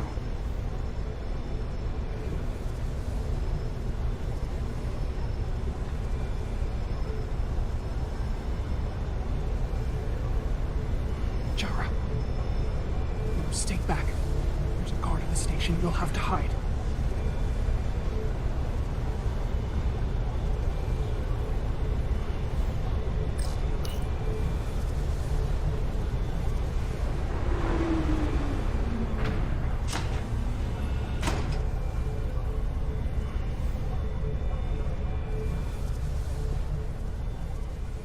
Who are you? What are you doing here? You watch your tone with me. I'm Tylus Altaris, Minister of Diplomatic Affairs. I speak for the Queen herself. This is a restricted area. No one gains access without the approval of Galvin or Sidron. Wait. Jues Gawad Abawincha. Let me go!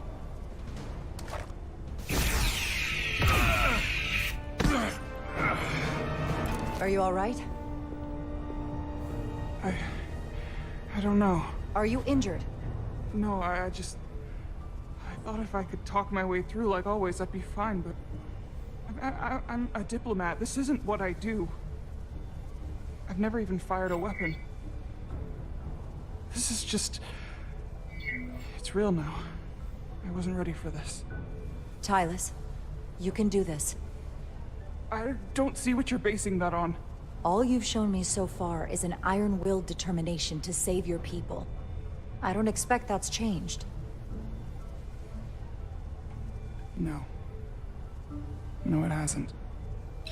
My authority has never been challenged like that.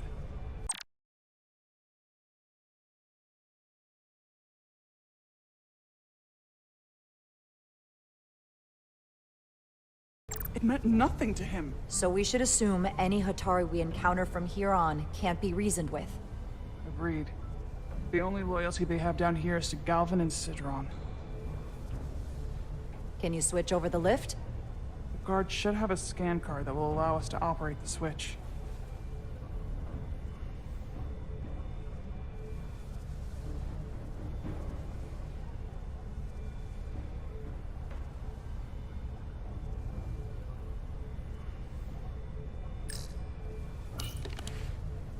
Got it.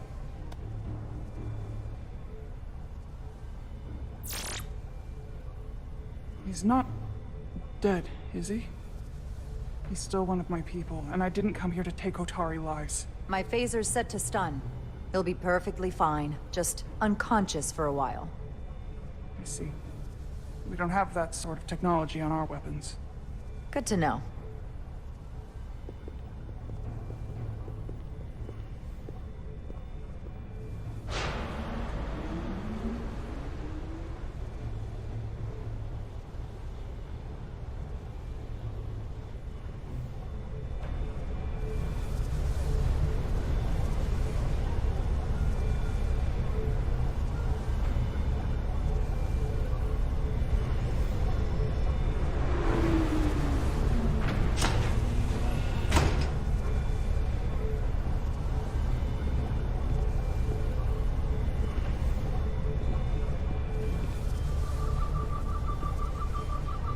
energy readings are emanating from this tunnel. It's sure to be guarded in there. Stay low and follow my lead.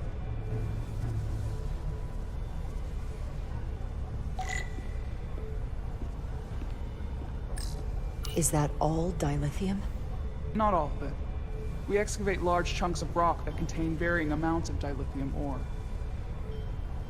Sorted and processed.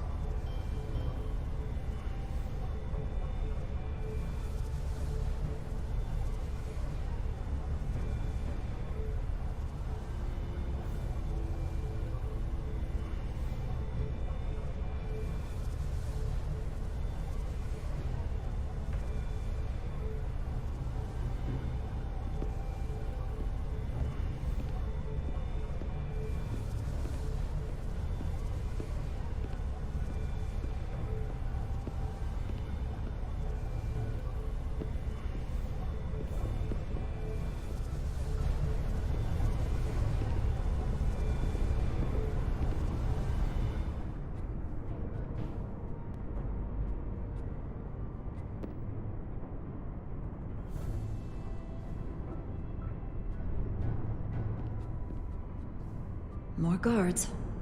I take that as a sign we're getting close. I'll get a closer look.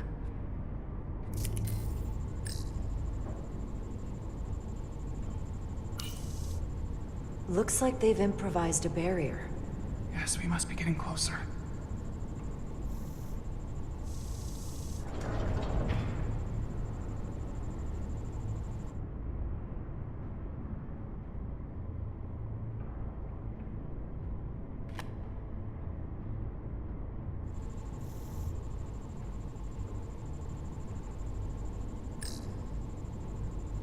We need that particular card, don't we? I'm afraid so.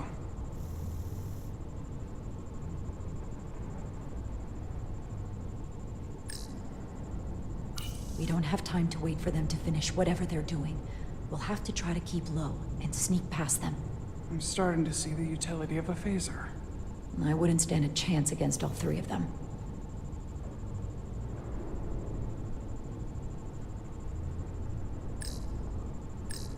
Can you open that door? Not without that scan card. I don't like our options here. I have to get us that card so we can open the door. How? If they detect you, Galvin and Sidron's followers are clearly willing to kill to protect whatever's in this mine. Hey, I'm trained for this. I'll be fine. What should I do? Avoid being seen. Stick to the edge of the room, and meet me at the door.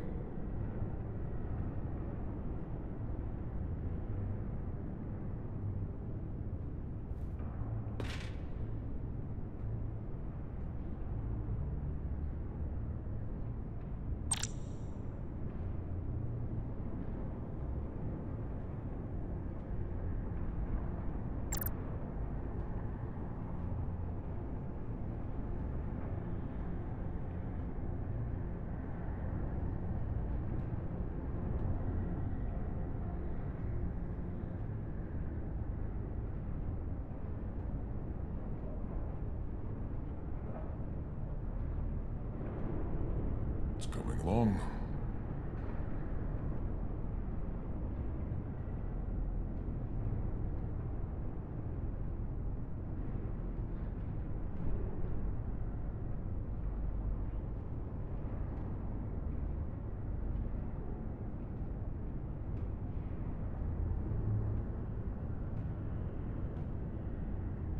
I wish the Lydians would try something else. They saw our power. Unresolved. They're terrified of us. Until the plan is complete, we're vulnerable. Then get back to work, and we'll complete the plan more quickly. Processing.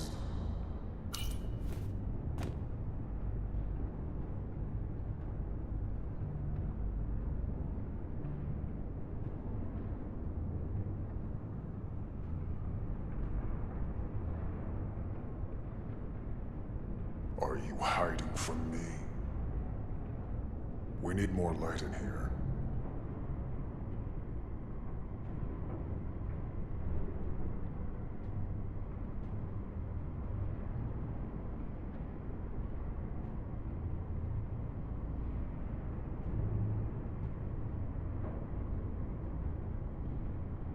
was that? I was mistaken. I saw something. Now it's playing tricks on me.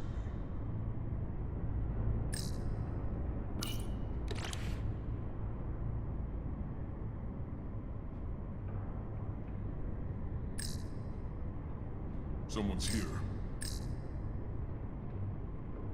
Guess I was wrong. Huh? Nothing.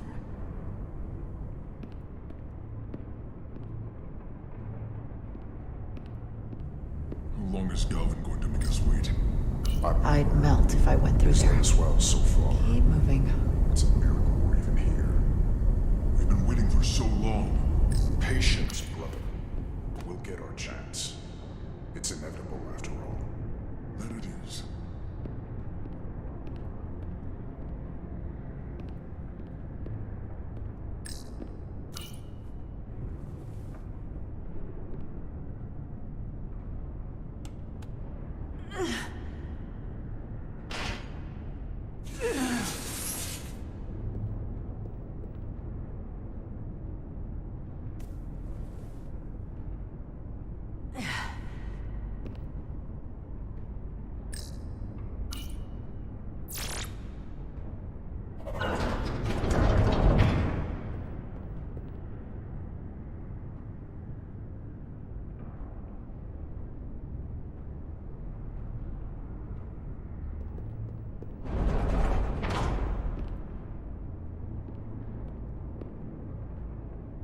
Stay close.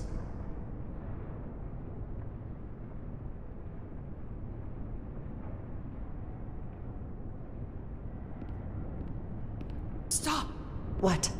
Motion sensors. They'll trigger an alarm. We'll be found. Invisible to the naked eye. They could be anywhere. How will we get through?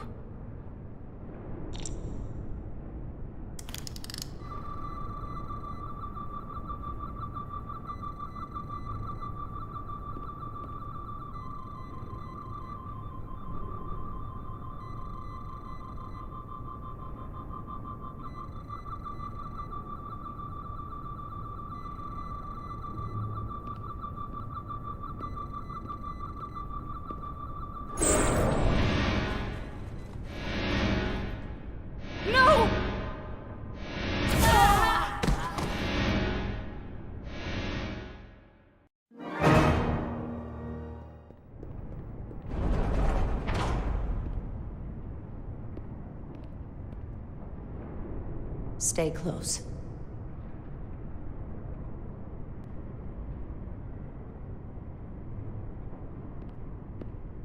Stop! What? Motion sensors. They'll trigger an alarm. We'll be found. Invisible to the naked eye. They could be anywhere. How will we get through?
This... It's where the uprising started.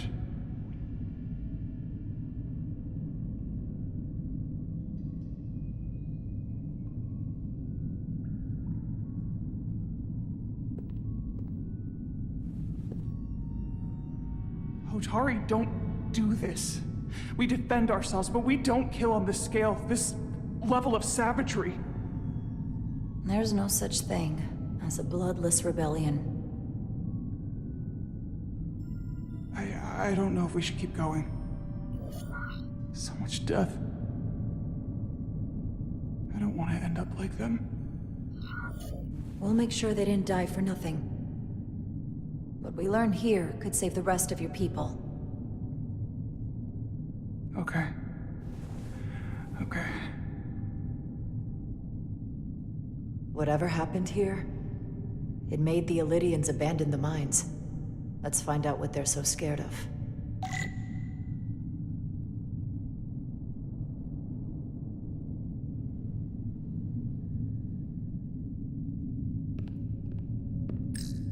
These crystalline particles, they're not dilithium. Are they common in the mines?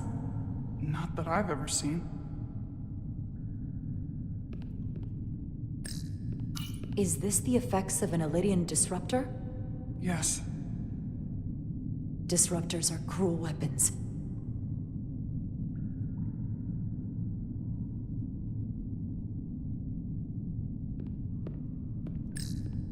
Hotari. And Illydian. Both sides took a beating.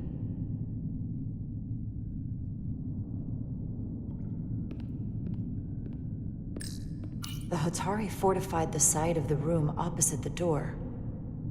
It's a good tactic, but a few crates aren't going to stop fully armed Illydian soldiers. How did they win?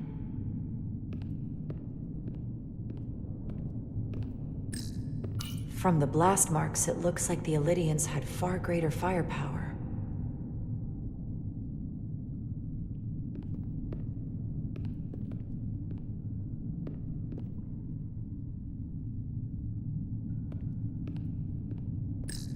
Footprints. Illydian boots. Running back the way we came.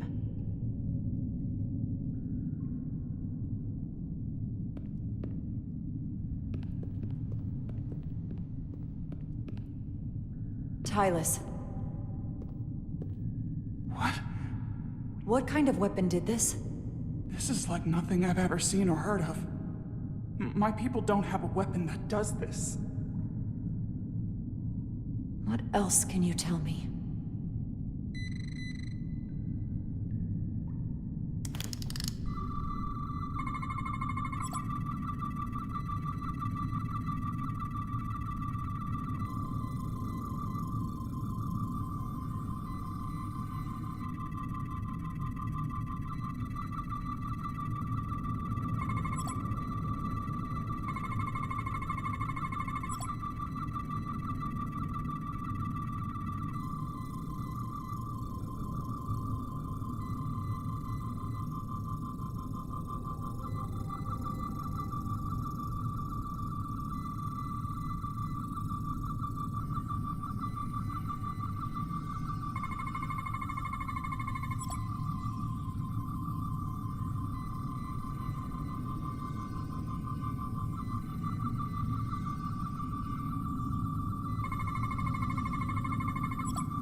What an awful way to die.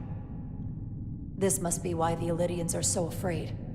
Technology that surpasses their own, in the hands of the Hotari that they've lorded over for centuries.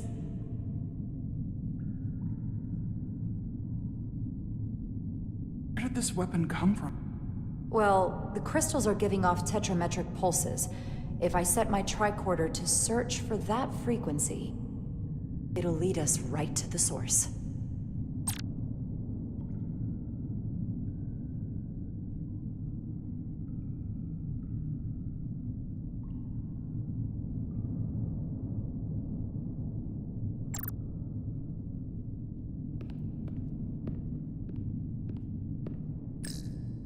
This makeshift barrier forced the Illydians to enter from the service corridor, creating a choke point.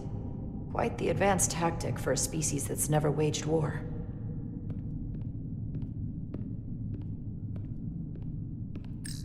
This Illydian tried to run. They didn't let him.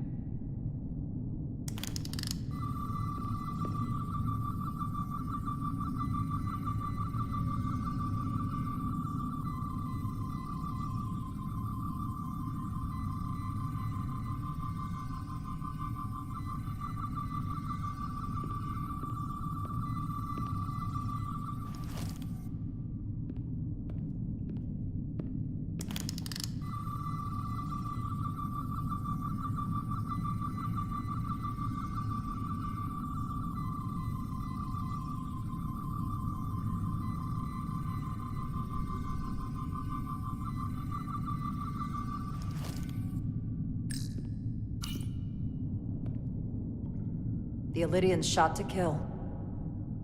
But if they killed him, why was he shot in the back? Huh, you're right. The shot came from the side the Hatari were defending. We don't kill our own. And he wasn't just caught in the middle.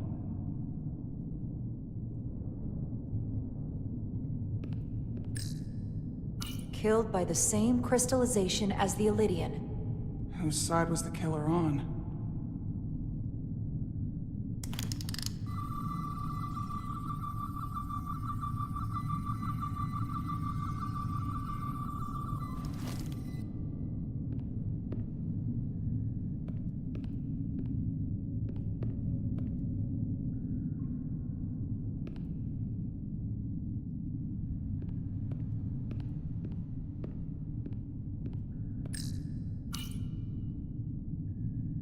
Tylus, you may not want to look down there. I've come too far to... What is this? They've been dumping bodies down here.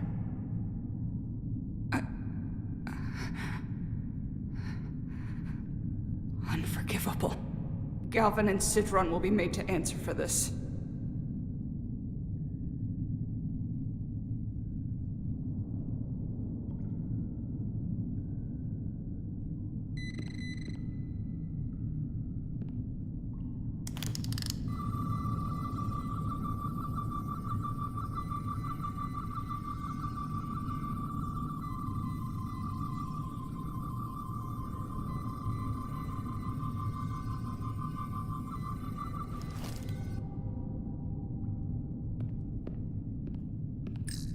More of these crystals. Another of my people dead.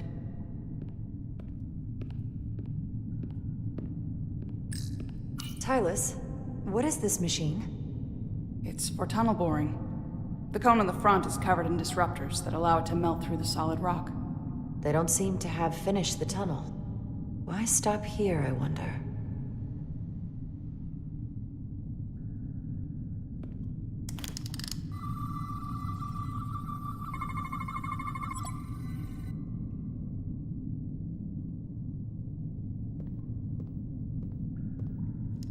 Think they parked this here on purpose?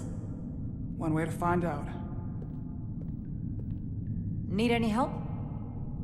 I've got it.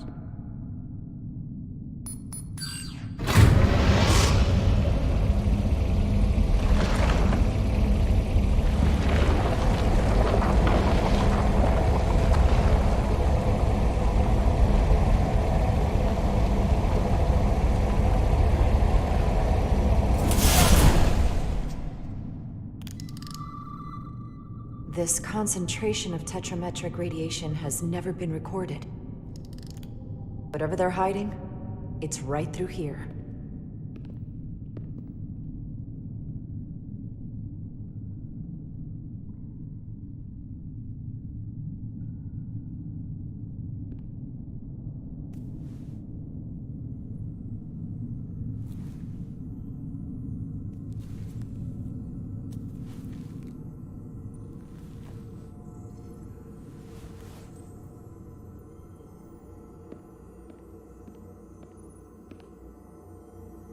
This feels strange. The crystals are increasing, growing outward, replacing the soil. It's like an infection. A parasite. Growing inside Tau.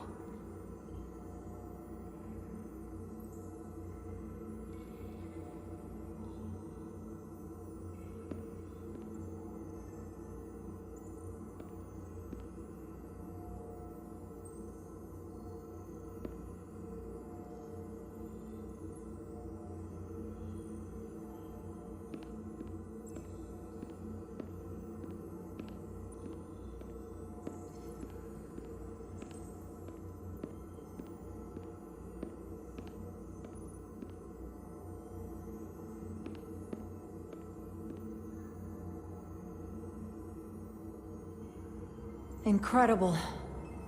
This is definitely not Hotari.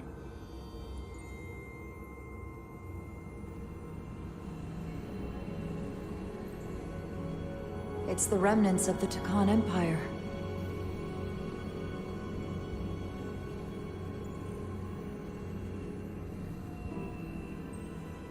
I don't think we should be here. This is exactly where we should be. Every strange thing we've seen in this system, it might all come from this room. We need to learn everything we can.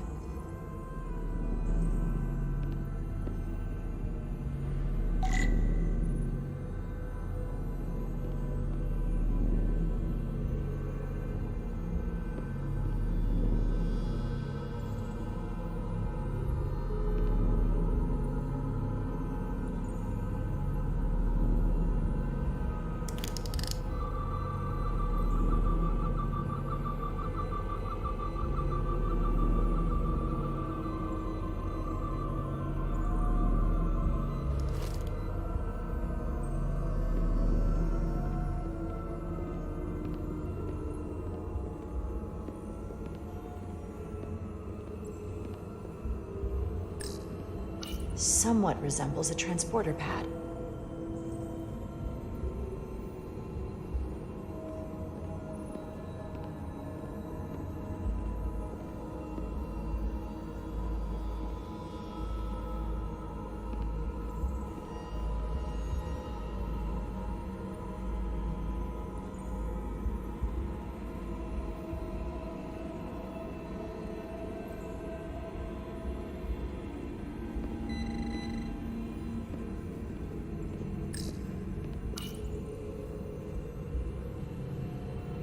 Look familiar? It's almost identical to the console Galvin has hidden in the palace. It looks like a control surface.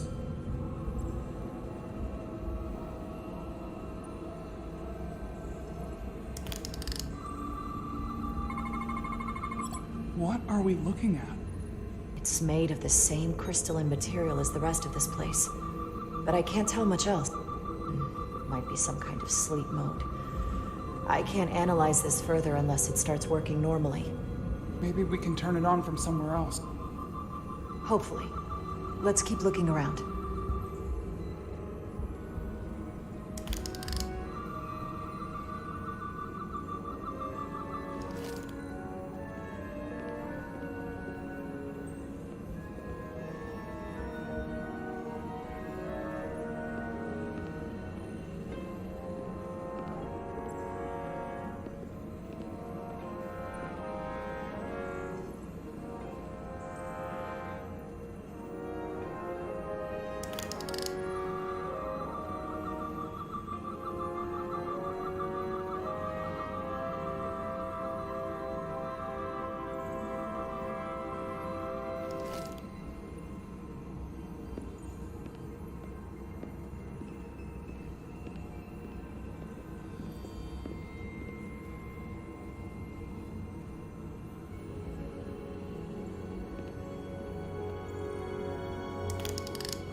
How are you holding up?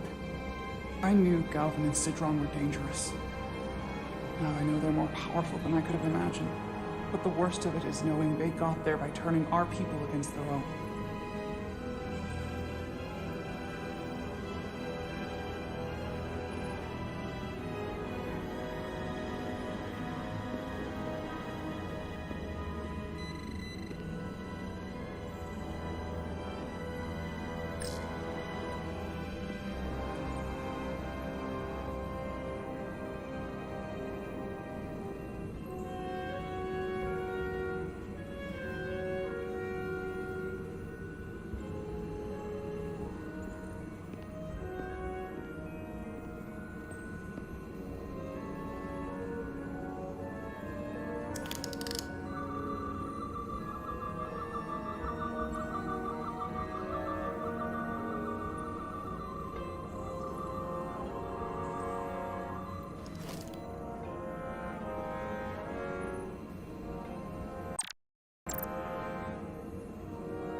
This place feels wrong. I'll get what I need, and we can get out of here. Thank you.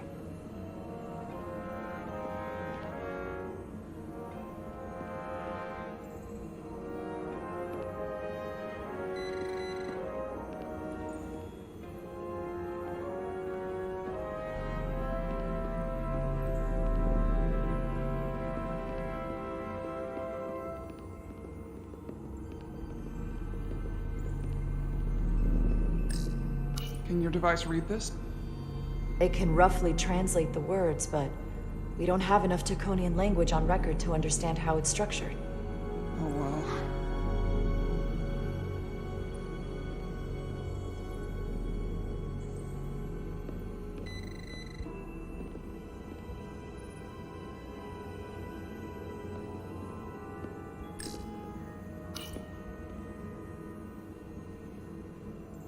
Looks like some sort of replicator.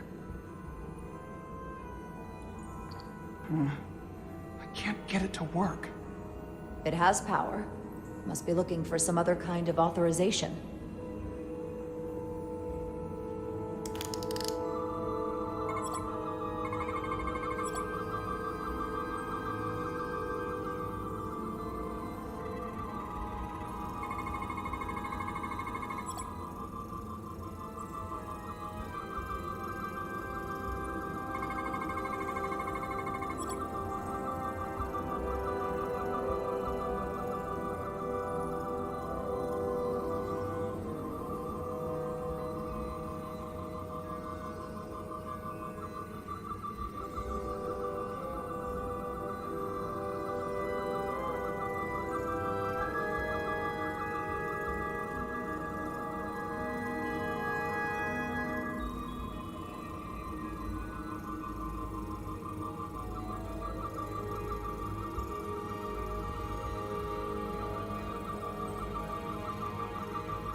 What is it?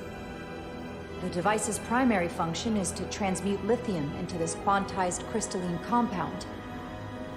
Possibly for the creation of weapons. Do you think one of these was used on that Elydian in the tunnels? Such a cruel weapon.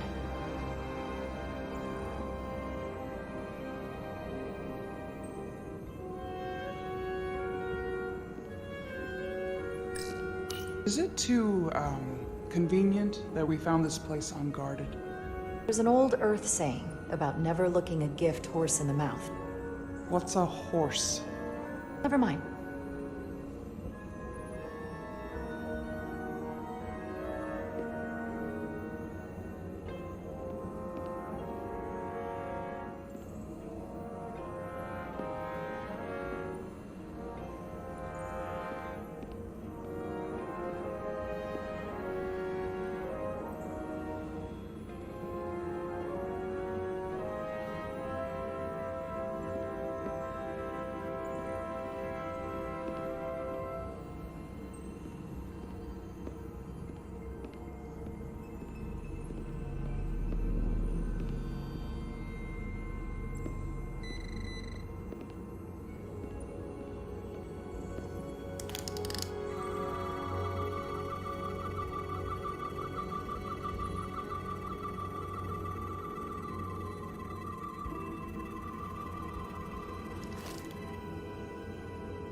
crystallized lithium compound.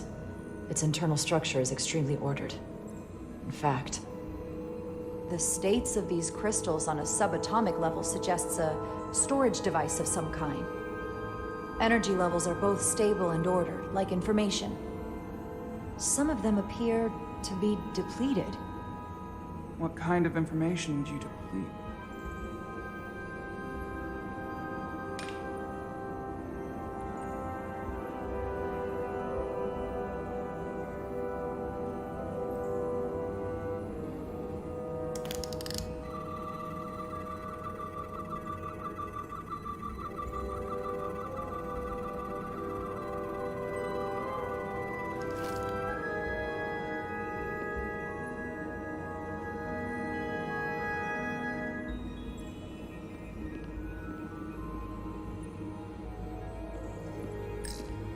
Why are these all over the floor?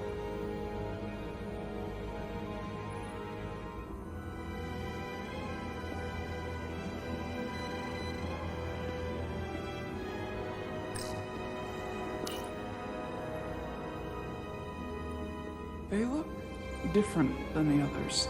These haven't been depleted yet.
This suggests there's some type of complex life form contained within each crystal. Life form? There's something alive in these tiny crystals? That's what it says, but hard to imagine how that's possible.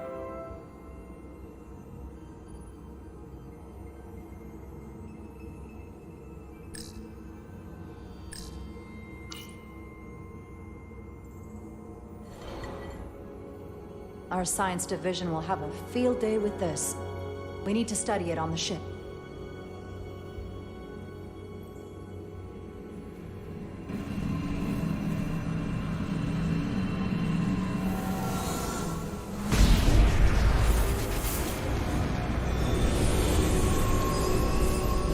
Jara? I see it. What's happening? Someone turned it on. There's no one here. Then maybe the device I saw in the palace can send a signal? If that's the case, we may not be alone for long. Let's hurry.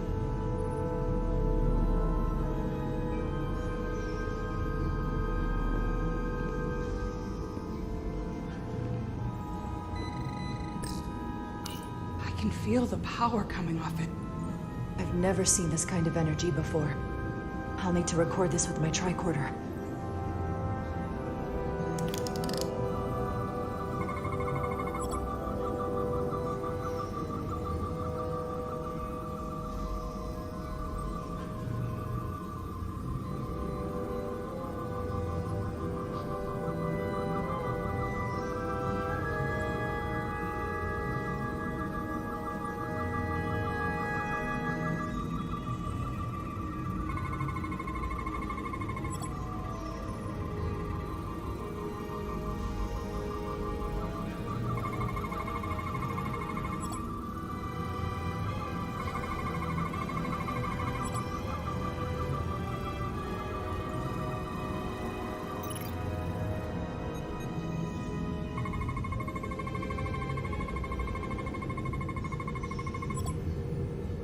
This can't be right. It's putting out almost 50 zettajoules of energy. I assume that's a lot? enough to power this entire quadrant. This amount of power, the kind of radiation it's putting out, it's the cause of the storm. The warp disrupting beam, all of it.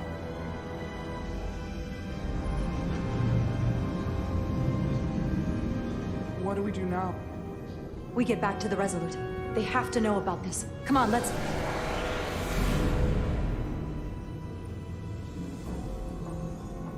Quickly.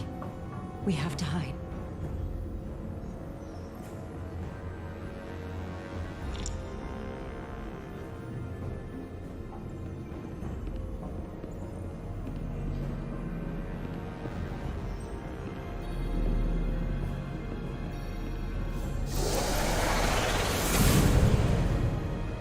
This is outrageous! I demand you let me go! No need to complain. You're about to receive a gift beyond your wildest imagination.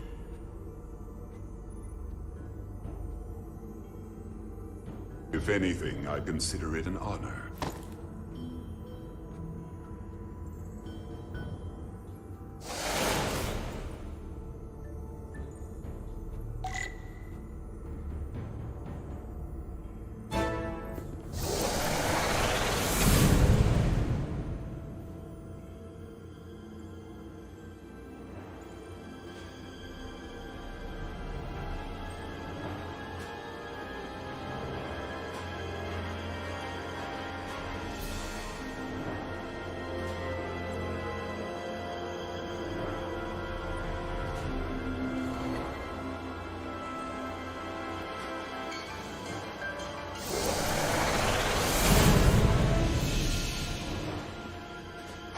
What is that? What are you doing? You'll see soon enough. I can influence the course of the negotiation. I can make sure the Hotari get the better end of the bargain. So can I.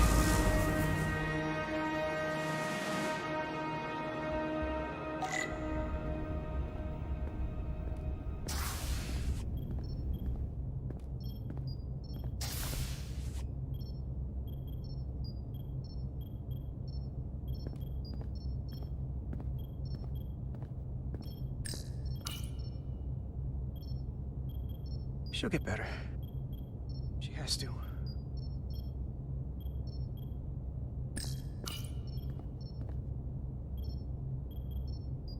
The doc's on her way here to check Miranda out. We did the right thing, bringing her here. She was off, from as soon as she came off the shuttle. Talking about a distress call? Everything. You were the one who suggested sickbay instead of the brig. And it was a good idea. She needs some kind of help. You should talk to her. Keep her spirits up.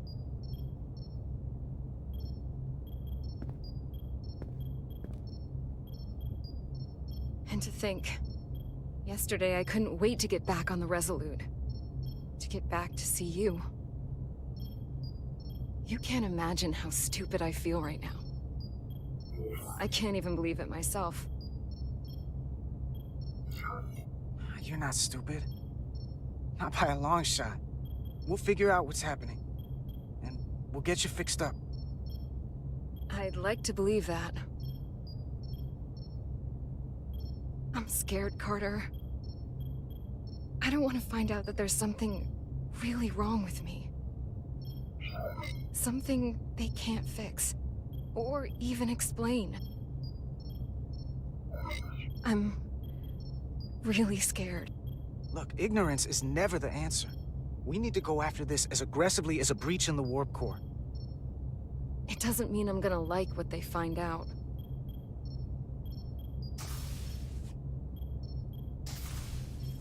There she is. It's good that you brought her here. Petty Officer Maris and the rest of the security away team skipped the bioscan when they came back from Otari. And they've been impossible to track down since. We don't know what kind of pathogens they might have picked up. Is that going to... Sit still. This will just take a moment. You're looking at me like I'm some kind of science experiment. Or a monster. It's kind of freaking me out. This is for your own good. Trust me. That's easy for you to say.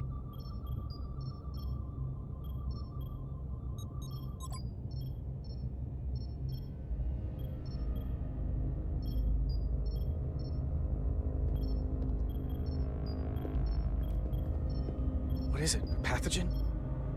No. That's not Petty Officer Miranda Maris. I don't know who that is, but it's not Miranda. I know that sounds hyperbolic, but that's the simplest way to put it. Are you sure? Doc, she's been acting strange, but she talks like Miranda. She knows what Miranda knows. That may be, but the genetic material, the brainwaves I'm getting from her, well, there are enough differences with what's in Miranda's 15501 that I cannot say with certainty this is the petty officer we left Starbase with. I guess you could call the process bioforming. This body is Miranda's, but her DNA is changing into something else. But what's more troubling is there appears to be another mind layered on top of her baseline brain scans. Miranda isn't in control. Someone else is. That explains a lot. But it's not the explanation I wanted to hear. There's no sugarcoating in my sick bay. So you know what's happening. Can it be reversed? Just because I can describe what I'm seeing, it doesn't mean I know how it's happening or can put a stop to it. There's a lot more we need to learn. I want to take some functional readings. Take this and get her talking while it scans her. I'm sure you don't want to speculate, Doc, but is there anything?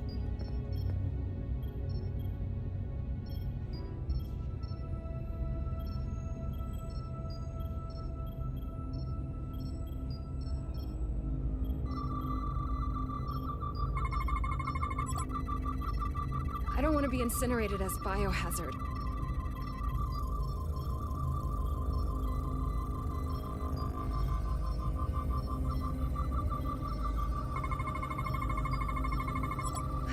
I don't know why I did it. Any of it.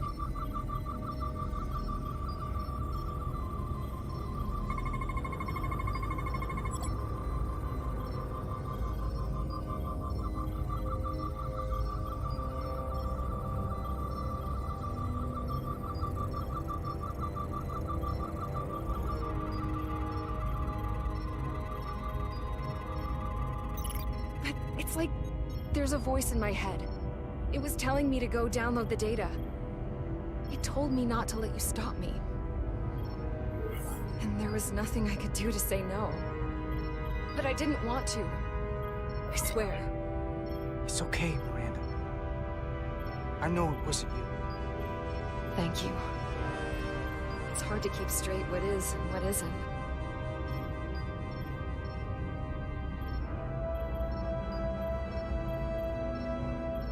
Well, I still can. I just want to say... Carter, I'm sorry. I really am. I hope you know that. Don't give up on yourself just yet. We can beat this thing. Oh, I'm not giving up.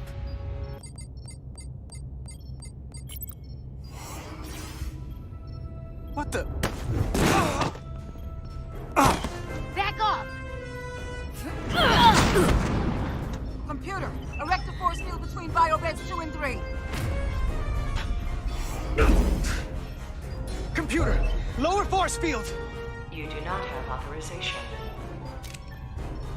I just want to live. I have a right to exist. Give Miranda back! 1 sec. Go! I'm right behind you.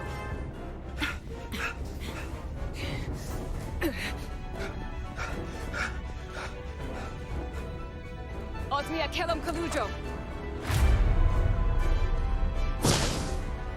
Where I go notice texta? What the hell are they saying? It's not in the universal translator.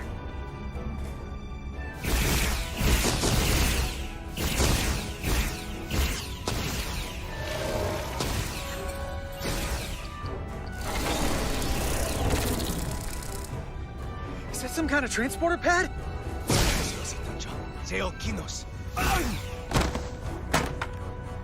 The drive!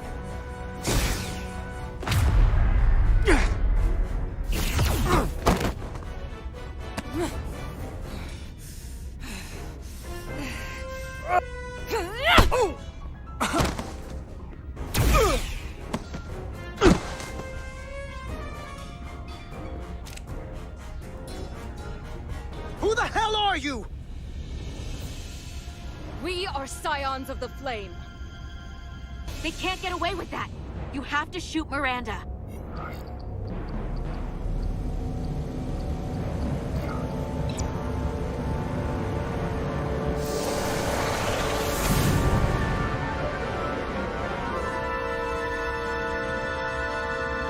Scions of the Flame?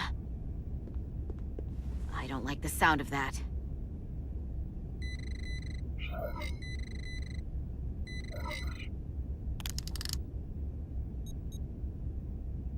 You're never gonna believe this. The reason the Universal Translator didn't recognize that language is because it's only ever been read. It's the Takan language.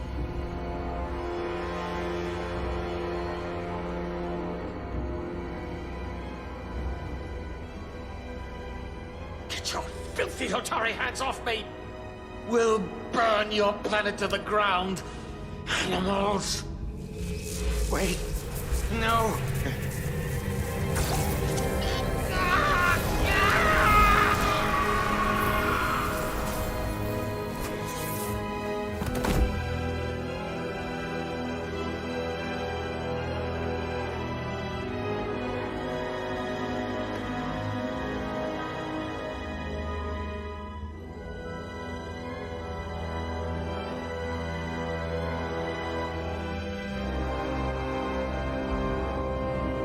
Rise, brother. Rejoin the flame.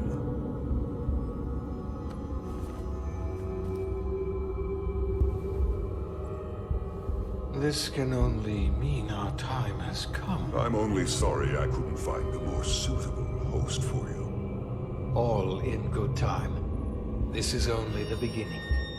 They're working together? An Olidian and a Hotari? They did something to him.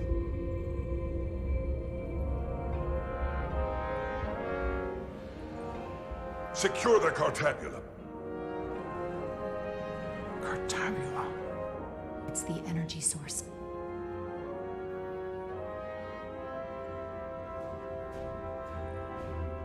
Spread out.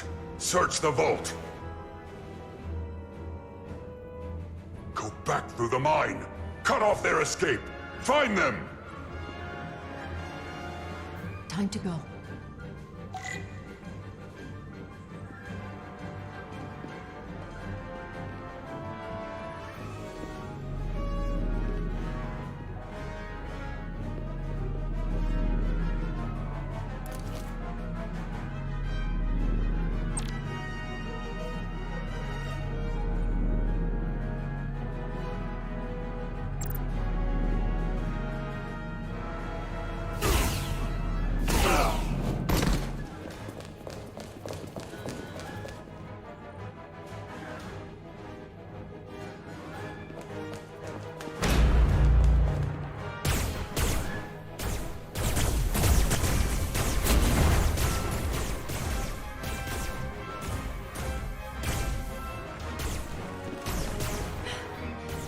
We're trapped. They're blocking the only exit.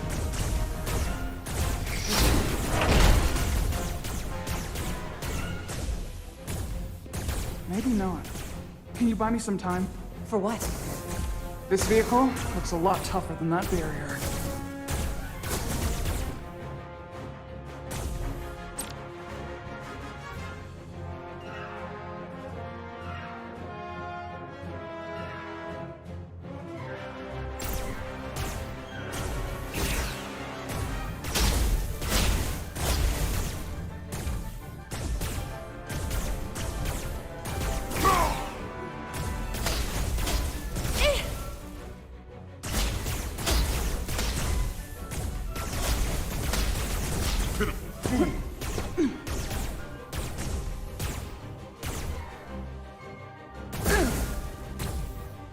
Shoot the Hotari woman!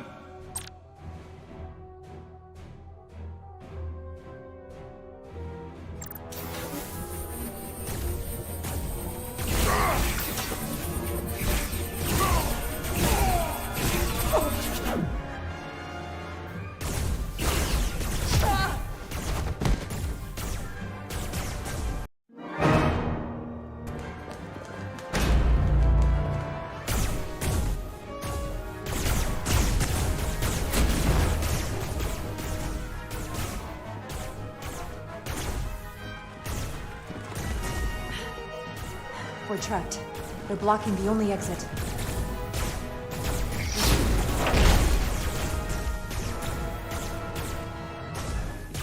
Maybe not.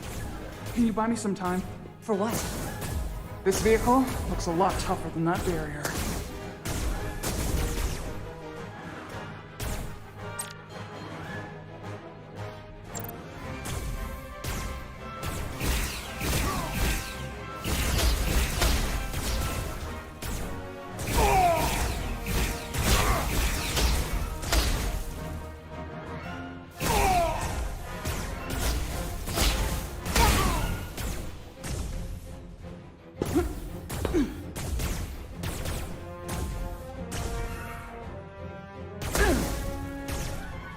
Shoot the Hotari woman!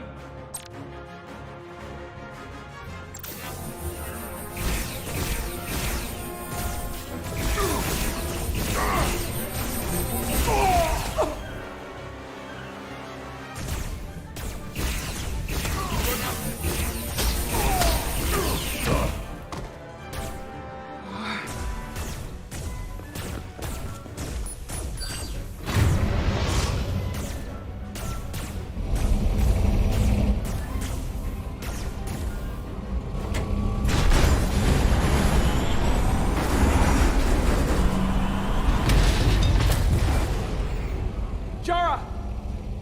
Get on!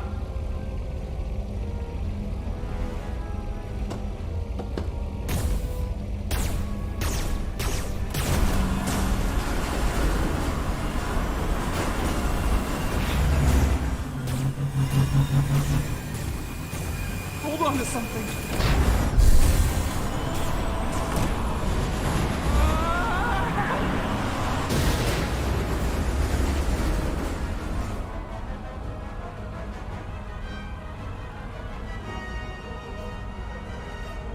Oh no.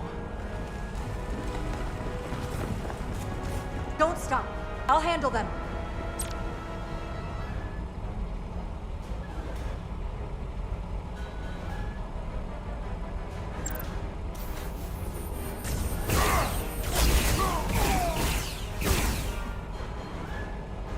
Shoot the one driving the machine!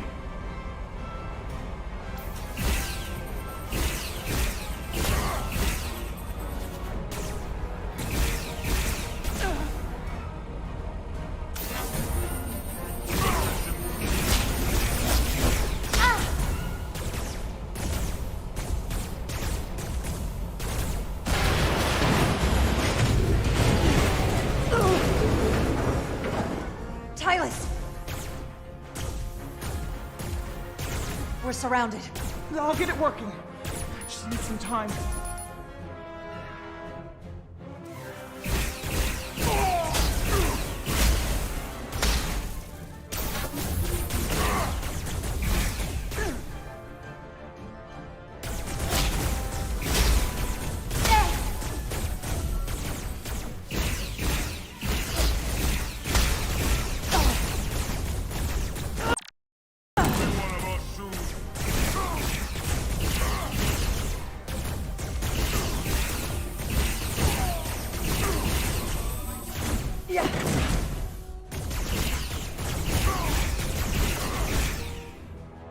Here we go.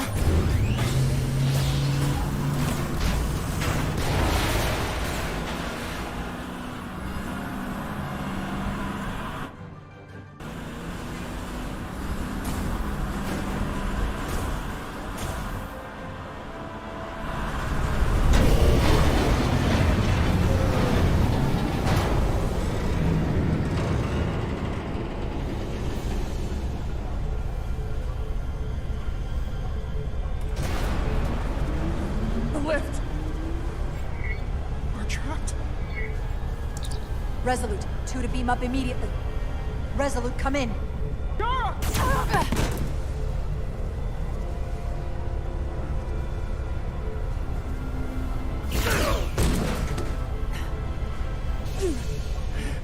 Are you alright? I think so. It hurts.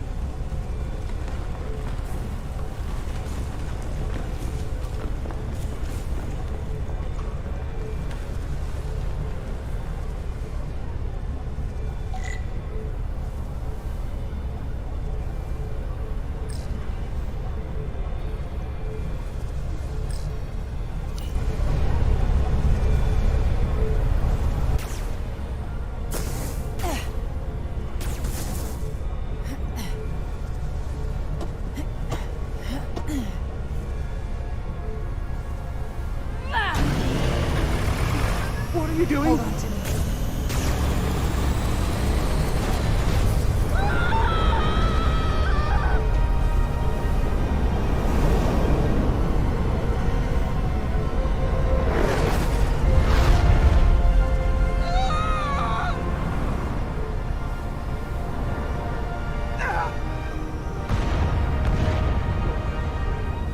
Commander, we read you, but there's too much interference. Transporters still can't get a lock.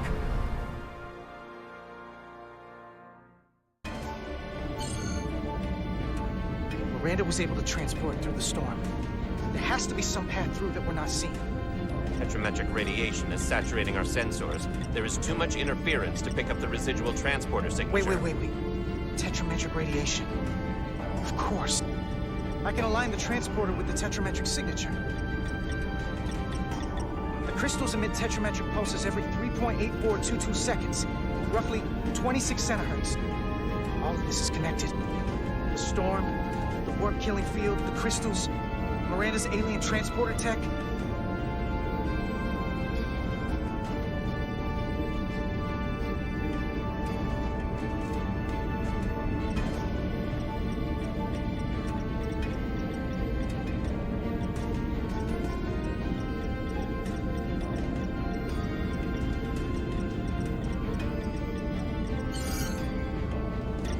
I've got the transporter in calibration.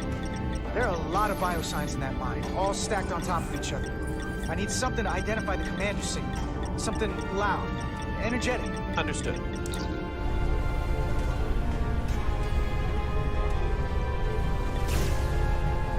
Commander Rydek, we have penetrated the storm's interference, but we are unable to pinpoint your signature. We need you to generate a high-energy event to help us... High-energy event. Got it. Tylus, are you still with me? Good. I'm going to shoot my phaser at some dilithium to cause a piezoelectric rupture. What? Why? Signal flare.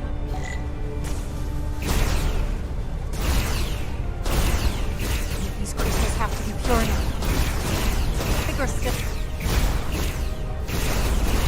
Come on. Damn it. No good. Too small.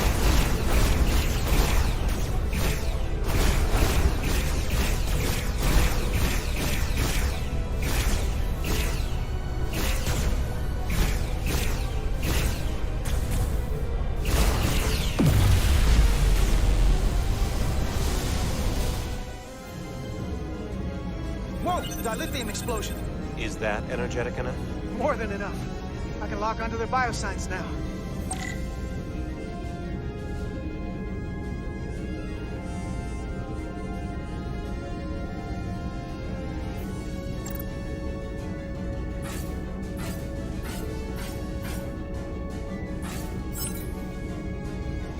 I've got their biosigns isolated. Commander, we have your signal. I'm gonna tunnel a path through the ionic interference.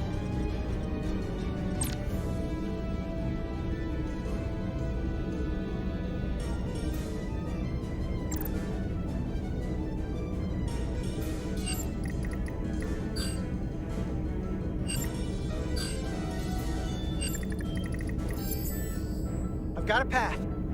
Just gotta calibrate the signal.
Spock, energize.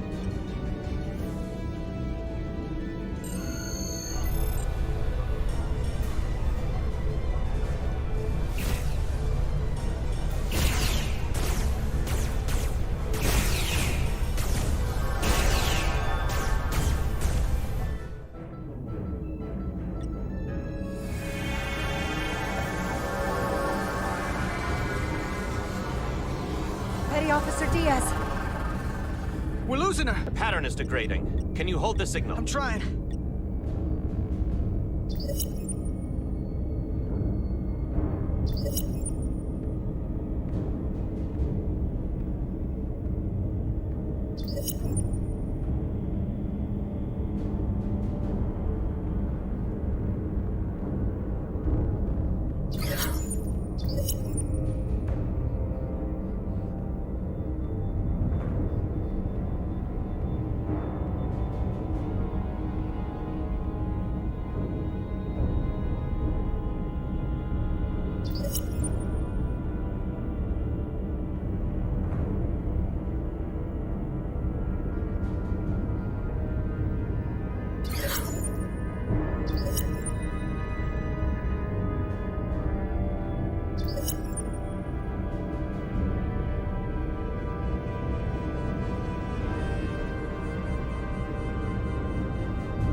Got it.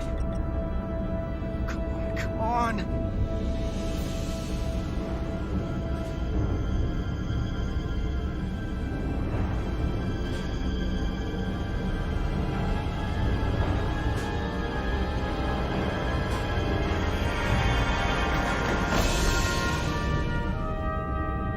Yes! Get her to sickbay. Captain Solano and Ambassador Spock have just returned from Hotari. Take a look at that. Rydek, I need you on the bridge, now.